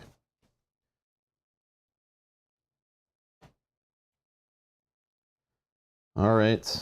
All right. Okay. Remember we have this. Remember we have this to prevent some damage. And we could hit him back and get rid of his tough. We could hit him back. I could take the hit. But he does hit for 4 at least. Okay. We have pot shot. We got another Oh, we can't afford both, but we do have a dive bomb play coming. We just need to get rid of that tough, which is fine. All right, here we go.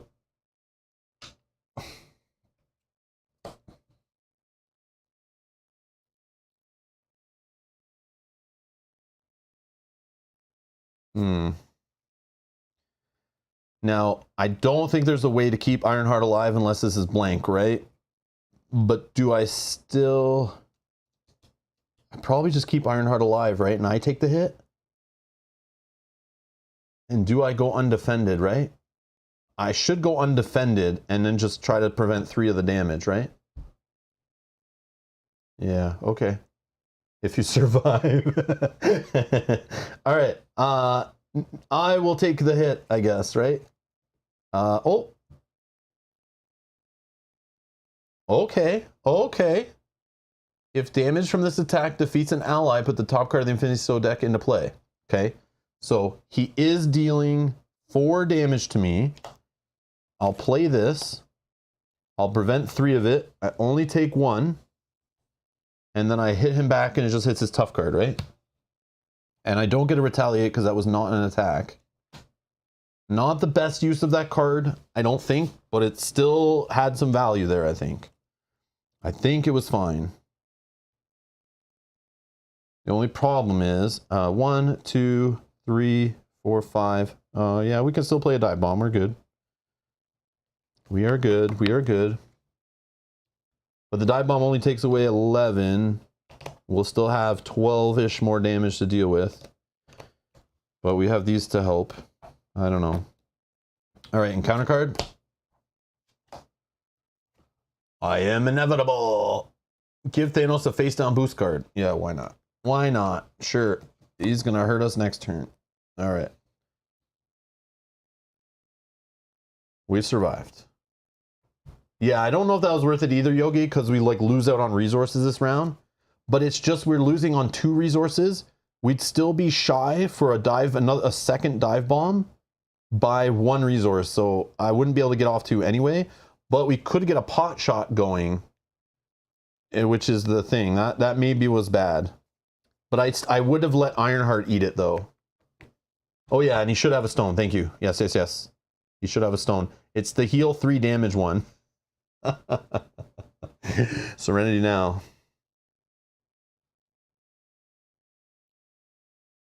Yeah, I probably shouldn't have done that. I probably shouldn't have done that. I should have let Ironheart just eat it.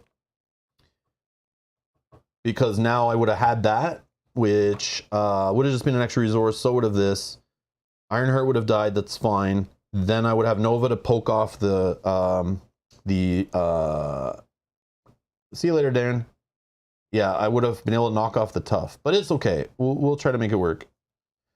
All right. So now let's dive bomb his face. All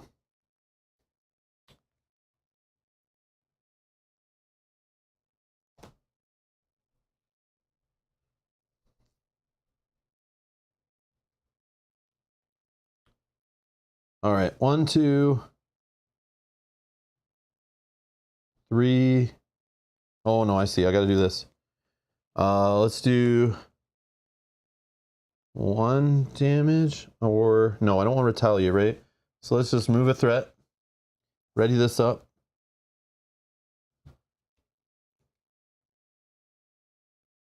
Yogi, and you might have been able to get a face. Yeah, I know.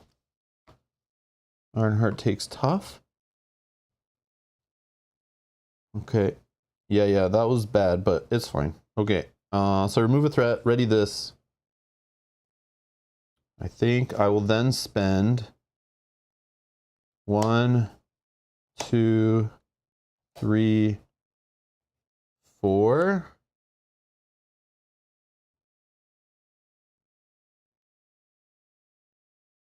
And then we'll play dive bomb. We have a mental resource, so that is another 11. We get retaliated on for 1. I want to hold this one. I want to hold this because we could defeat him next round with our damage plus this if we're not. Oh, but he gets 3 health.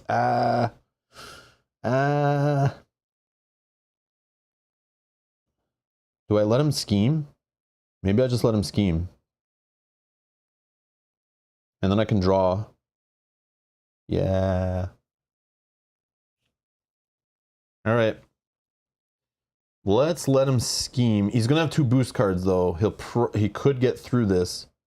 Yeah, because he could scheme for 8 pretty easily, I think. Let's do it though. Let's flip. Yeah, you agree with the scheming? Okay. Agree with the scheming? Okay, we'll flip. We'll do this. Before we end, we'll shuffle this back in. Okay, and then we'll draw a card. I mean, there is a play where, I don't know, if we get like a good resource card here, and if we get that card back, amazing, amazing, but I still think there's too many, but power of aggression. Ooh. Now see, if I didn't, oh man, but that's good. That makes this for sure a better thing that's going to happen. That will work, I think. Like, we won't have a trouble playing it at all. Not at all. Even if he takes cards from our hand, I think we'll be okay, but he might take that, so, eh. Okay, ready up. Draw cards. Should I bitch any of that? No, I should keep it all. Keep it all, right? Piercing strike.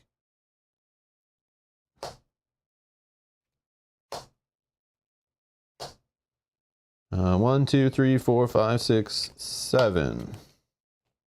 Thanks to this. Oh, look, our allies are showing up. Wait. Which one's the real Thor? I can't tell. They both look so similar. I'm confused. All right. Now we'll add threat there. He is going to scheme.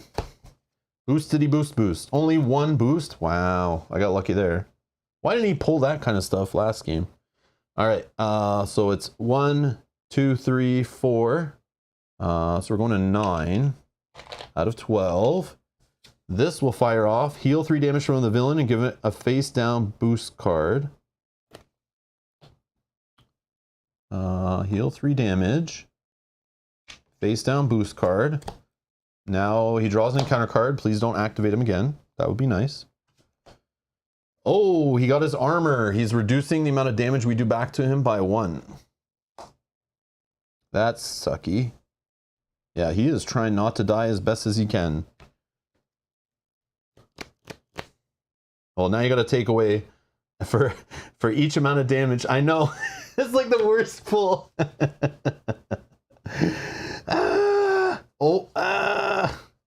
Can we get rid of it?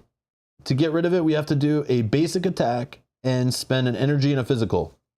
Can we do that and still afford like dive bomb plus an event? I don't know.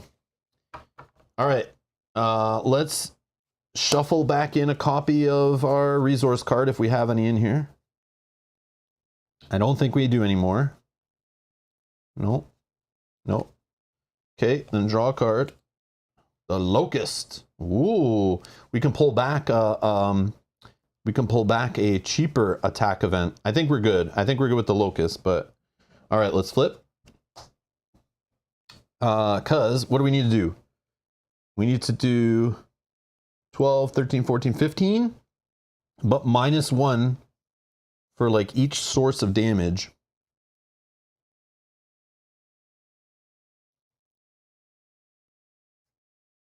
I think we're okay though. We got pot shot. That can take away 3 for just 1. And then dive bomb takes away 10.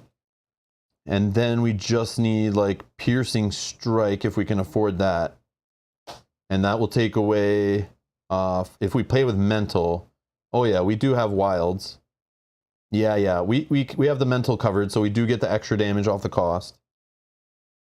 Okay, let's try. I think we're good. I don't think we need to do the Locust thing, but that could help us get a pitch back, you know, to make it cheaper. That probably would be smarter, but let's just double check that we have the cost. So dive bomb we could play with 1, 2, 3. sorry, 3 and 4, we say that's mental. Okay, and that's 10 damage. That leaves 5 left. Then we play this, which gets us a pot shot for 3 more. And then we play this, which has a mental, and that gets us 2 plus 3, which is our 4 more, which is more than enough, right? So let's just do it. I think we're good. And plus we could ready this up if we needed to. So dive bomb, which we'll pay for with 2 mental plus these 2 Thor twins here, or is that who it was? Oh, Locust and Throg. This does 7 damage plus 4 is 11, but minus 1 is 10, so that's 9, 10, down to 5. Okay, and then we'll pot shot, which is 4 damage, but minus 1. Oh yeah, we're getting retaliated on here, right? Down to 4. This is doing 3, taking them down to 2 left. And then we take another retaliation, down to 3. And then we play Piercing Strike, which costs 2. And we'll pay for it with this as mental, this as whatever, it doesn't matter. So that will allow us to do 3 plus 2 is 5, minus 1 is 4, which is more than enough. And we defeat Thanos. We rushed him, and we didn't even like thread out on here. That's the way it goes. Like you don't want to hit that. Piercing Strike for the win. Best card we added to the deck. Piercing Strike, obviously, because it was the final hit. We did it. It only took a whole bunch of us to do it, but we did it. We took down Thanos together. Hey, in the Avenger movies, it wasn't just one character that beat Thanos, right? It was a team effort, right? It took a whole team to do it, I think. Kind of? No? Robination? This is how I win though. Like, if you let Thanos snap your deck and you get to the second phase of him and he just keeps drawing cards, like, you don't want him to see more than half of the encounter deck. We only had him see like 9 cards, 9, 10, 11 cards. Like 11 cards, like you're good. But like if you get down to like, 4 cards left in his deck, you have like minions in front of you. He has all these attachments. He's attacking multiple times. It's just disgusting. You need to beat him before he like builds up.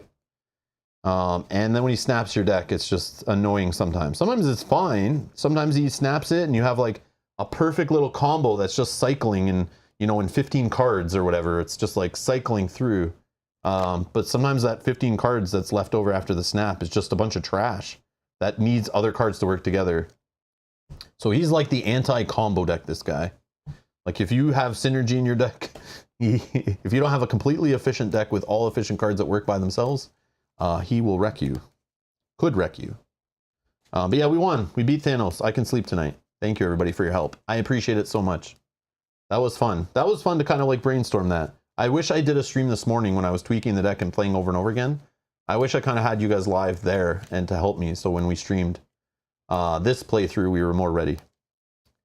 But it is fun, right? Like, yes, this little home technique is like super fun. And because this deck has so much wild resources, you can get around this stuff very easy. You don't have to like fill your deck with mental resources as much, which is fun. Very fun. But I'm telling you, with the drop kick, it was amazing. It's just not against Thanos, unless you had the minions out that you wanted to stun. But it was a little pricier, but yeah, man, it's just fun. But yeah, take the dive bomb and the home technique, put it in Nova, go play multiplayer, or against a scenario that's much better for him, that he can hit a whole bunch of minions and unleash the Nova Force and go crazy. But again, we didn't do that today because it's like impossible to do in solo against Thanos. Like it just doesn't work out. Yeah, you need to play this guy in multiplayer and then fire this off and work with the rest of your team to make sure you like ready and draw a card like 3 times in a turn and have a good time. Like if you play multiplayer or two-handed at least, even in solo, Nova's cool. But again, I just want to show like he's not good in every scenario. He's a situational hero in my opinion. Yeah, Ultron to hit all the drones. I debated that, but I just was like, that's kind of cheesy, right? It's fun. It's probably would show him off better, but I don't want to give the illusion, just like I do with board games when people want my opinion on a board game. I like to highlight the negatives too and be critical. So like, you know, maybe I'll point out something you're not going to get somewhere else or you're not going to think of, right? No rose-colored goggles here in most cases, okay? So yeah, Nova. For solo, not a fan. Not a fan. But again, I only played him against Thanos. So he might be super fun against like Ultron, for example, you know. Or that one, what's that one Green Goblin one? I don't remember which one it is, mutagen formula or whatever. Whatever the one is that has like a ton of minions. That would be fun. That would be pretty fun, I think, with him. But again, smaller health minions, the better, right? Smaller health minions, the better. And you're going to combo like crazy. Or even him with Justice in a scenario with Justice and has lots of side scheming. That has where you don't need to damage so much so fast. Like, you know, there's some of those villains where you can like take your sweet time and like let them go through their deck. Thanos is not that. Thanos, you have to like go fast, right? So you need the damage output. But I can see this guy being fun solo thwarting and just doing damage, you know, every now and then. Yeah, mutagen formula, right? Yeah, okay, perfect. The Dunes have tons of minions. Ooh. But yeah, that was cool. I don't know. Yeah, Nova's neat. He's like, he has potential to be cool, but like, I definitely would prefer to play him with another player at the table for sure. It'd be fun, right? Playing with Mel. Mel runs an aggression deck. I run Nova Justice. And then I'm just like, hey, Mel, can you just, you know, punch my minion and punch your minion a little bit and just leave like 1 or 2 health on them? You know, maybe 3. You know, and I could use my event to like finish him off, or even my like 1 attack. If we get him down to 1, I use my 1 attack, finish him off. And then meanwhile, I'm thwarting with my Justice cards, and then I'm able to like clear off side schemes. And then I'm like, you know, having a couple Unleash Nova Force turns in the game where it's just fun. And I'm like readying up and drawing, you know, that's fun, right? But yeah. Oh, no worries, William. Thank you guys all for watching. I appreciate it. Thanks for putting up with my shenanigans. But yeah, that was fun. So that's Nova, Marvel Champions. I don't know. He's cool. But I'll be honest.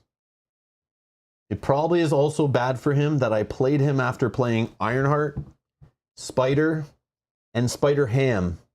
Or SPDR, you know? Those heroes were all awesome. I loved every single one of them. They're all very strong in solo. They're all more flexible. They all are, you know, less situational. They can handle more things. They can handle more scenarios. They're stronger on their own. They have less weaknesses, I feel. But this guy, you literally stun him and he's screwed for the turn, it feels like. It's just, he defends once and you're like, man, I'm going to lose this game. Like, I don't know. There's just like, and you can play cards in his deck to help with that, like the endurance that Tony was talking about. Yeah, you could cover some of the weaknesses. I also saw that people are saying, oh, he's a perfect hero to give like the buffing of his base stats. But it's like, it's not like he readies a lot. That's the problem. So like buffing his base stats, they're literally, he's just there to like ready the helmet, right? So it's like more about his helmet. You're literally playing with his helmet, not with Nova, you know? Like his helmet is the best part of him. And it makes sense. Like that's thematically, like they hit it on the head, right? Where it's neat. But Scott says, I find Nova to be very lackluster. Scott, did you ever play him in multiplayer though, or two-handed or anything? Or just solo in general, right? I'm saying he's like bad in solo in my opinion. But again, I've only played him in one scenario, so like take that with a grain of salt, right? Again, some scenarios he'd be good. But when a hero is solo and only works in certain scenarios, like that's not fun. I like to like make them work, you know, which you can tweak the decks and kind of make them work for each scenario, which I was trying to prove here with Thanos. But yeah. Oh, thanks a lot, Greg. No worries. Crux says, yeah, good injustice, one way or another, to pull out side schemes, then clear them to proc unleash the Nova Force. Yeah. Yeah, that's Crux. That's a good one. I like that.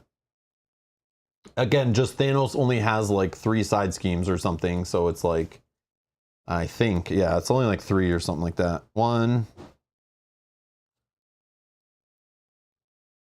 2, 3, 4. He has 4. He has 4. Multiplayer was a little better, but I wasn't impressed. Oh, okay, okay. That's good to know. It's good to have some other takes.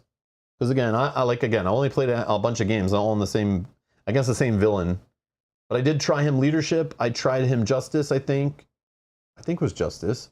And I tried him aggression and then multiple aggressions, but mainly all around hone technique. Mainly all focus on hone technique.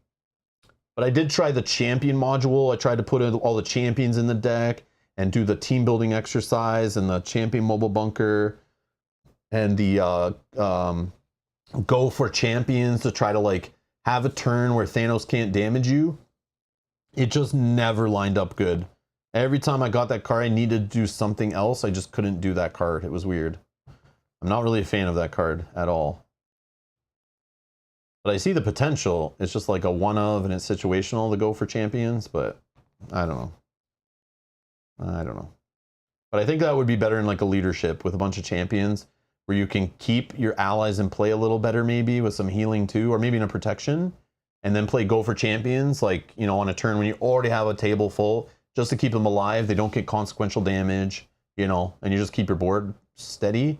That would be fun. But in this deck, it just didn't work for me. Thanos rips apart your allies way too quick that it feels like you're not getting the value out of that card. But anyways, that's it for today. I'm going to get out of here. We are back tomorrow evening, continuing our Massive Darkness 2 campaign. We're getting back to it. It's been a week and a half since we played that last. I'm kind of excited to get that game back to the table. So we're going to see what Scenario 2 has in tow for us or whatever, in store for us. And then, yeah, we're going to have a game to play this weekend. Stay tuned. More streams to come, of course, as usual. So make sure you subscribe, hit the notification bell. Very important. Hit that like button to help other people find the Marvel Champion streams and find our channel and stuff like that. Feel free to share these videos if you want. I know they're maybe not the best, but you know what I mean. But thank you everyone to support us on Patreon and YouTube with the donations. Much appreciated. Allowing us to buy Marvel Champions packs, travel to conventions, buy better camera equipment and lighting and microphones and sound mixers and stuff. I appreciate it. But yeah, thanks a lot for watching. I appreciate everyone playing along today. I appreciate the feedback. I appreciate the deck tweaking. I appreciate the play suggestions. I appreciate the jokes. I appreciate the trolling. I appreciate it all. I love the interaction. Thank you for hanging out and making solo gaming more fun than it should be. Anyways, have a good evening. Bye-bye.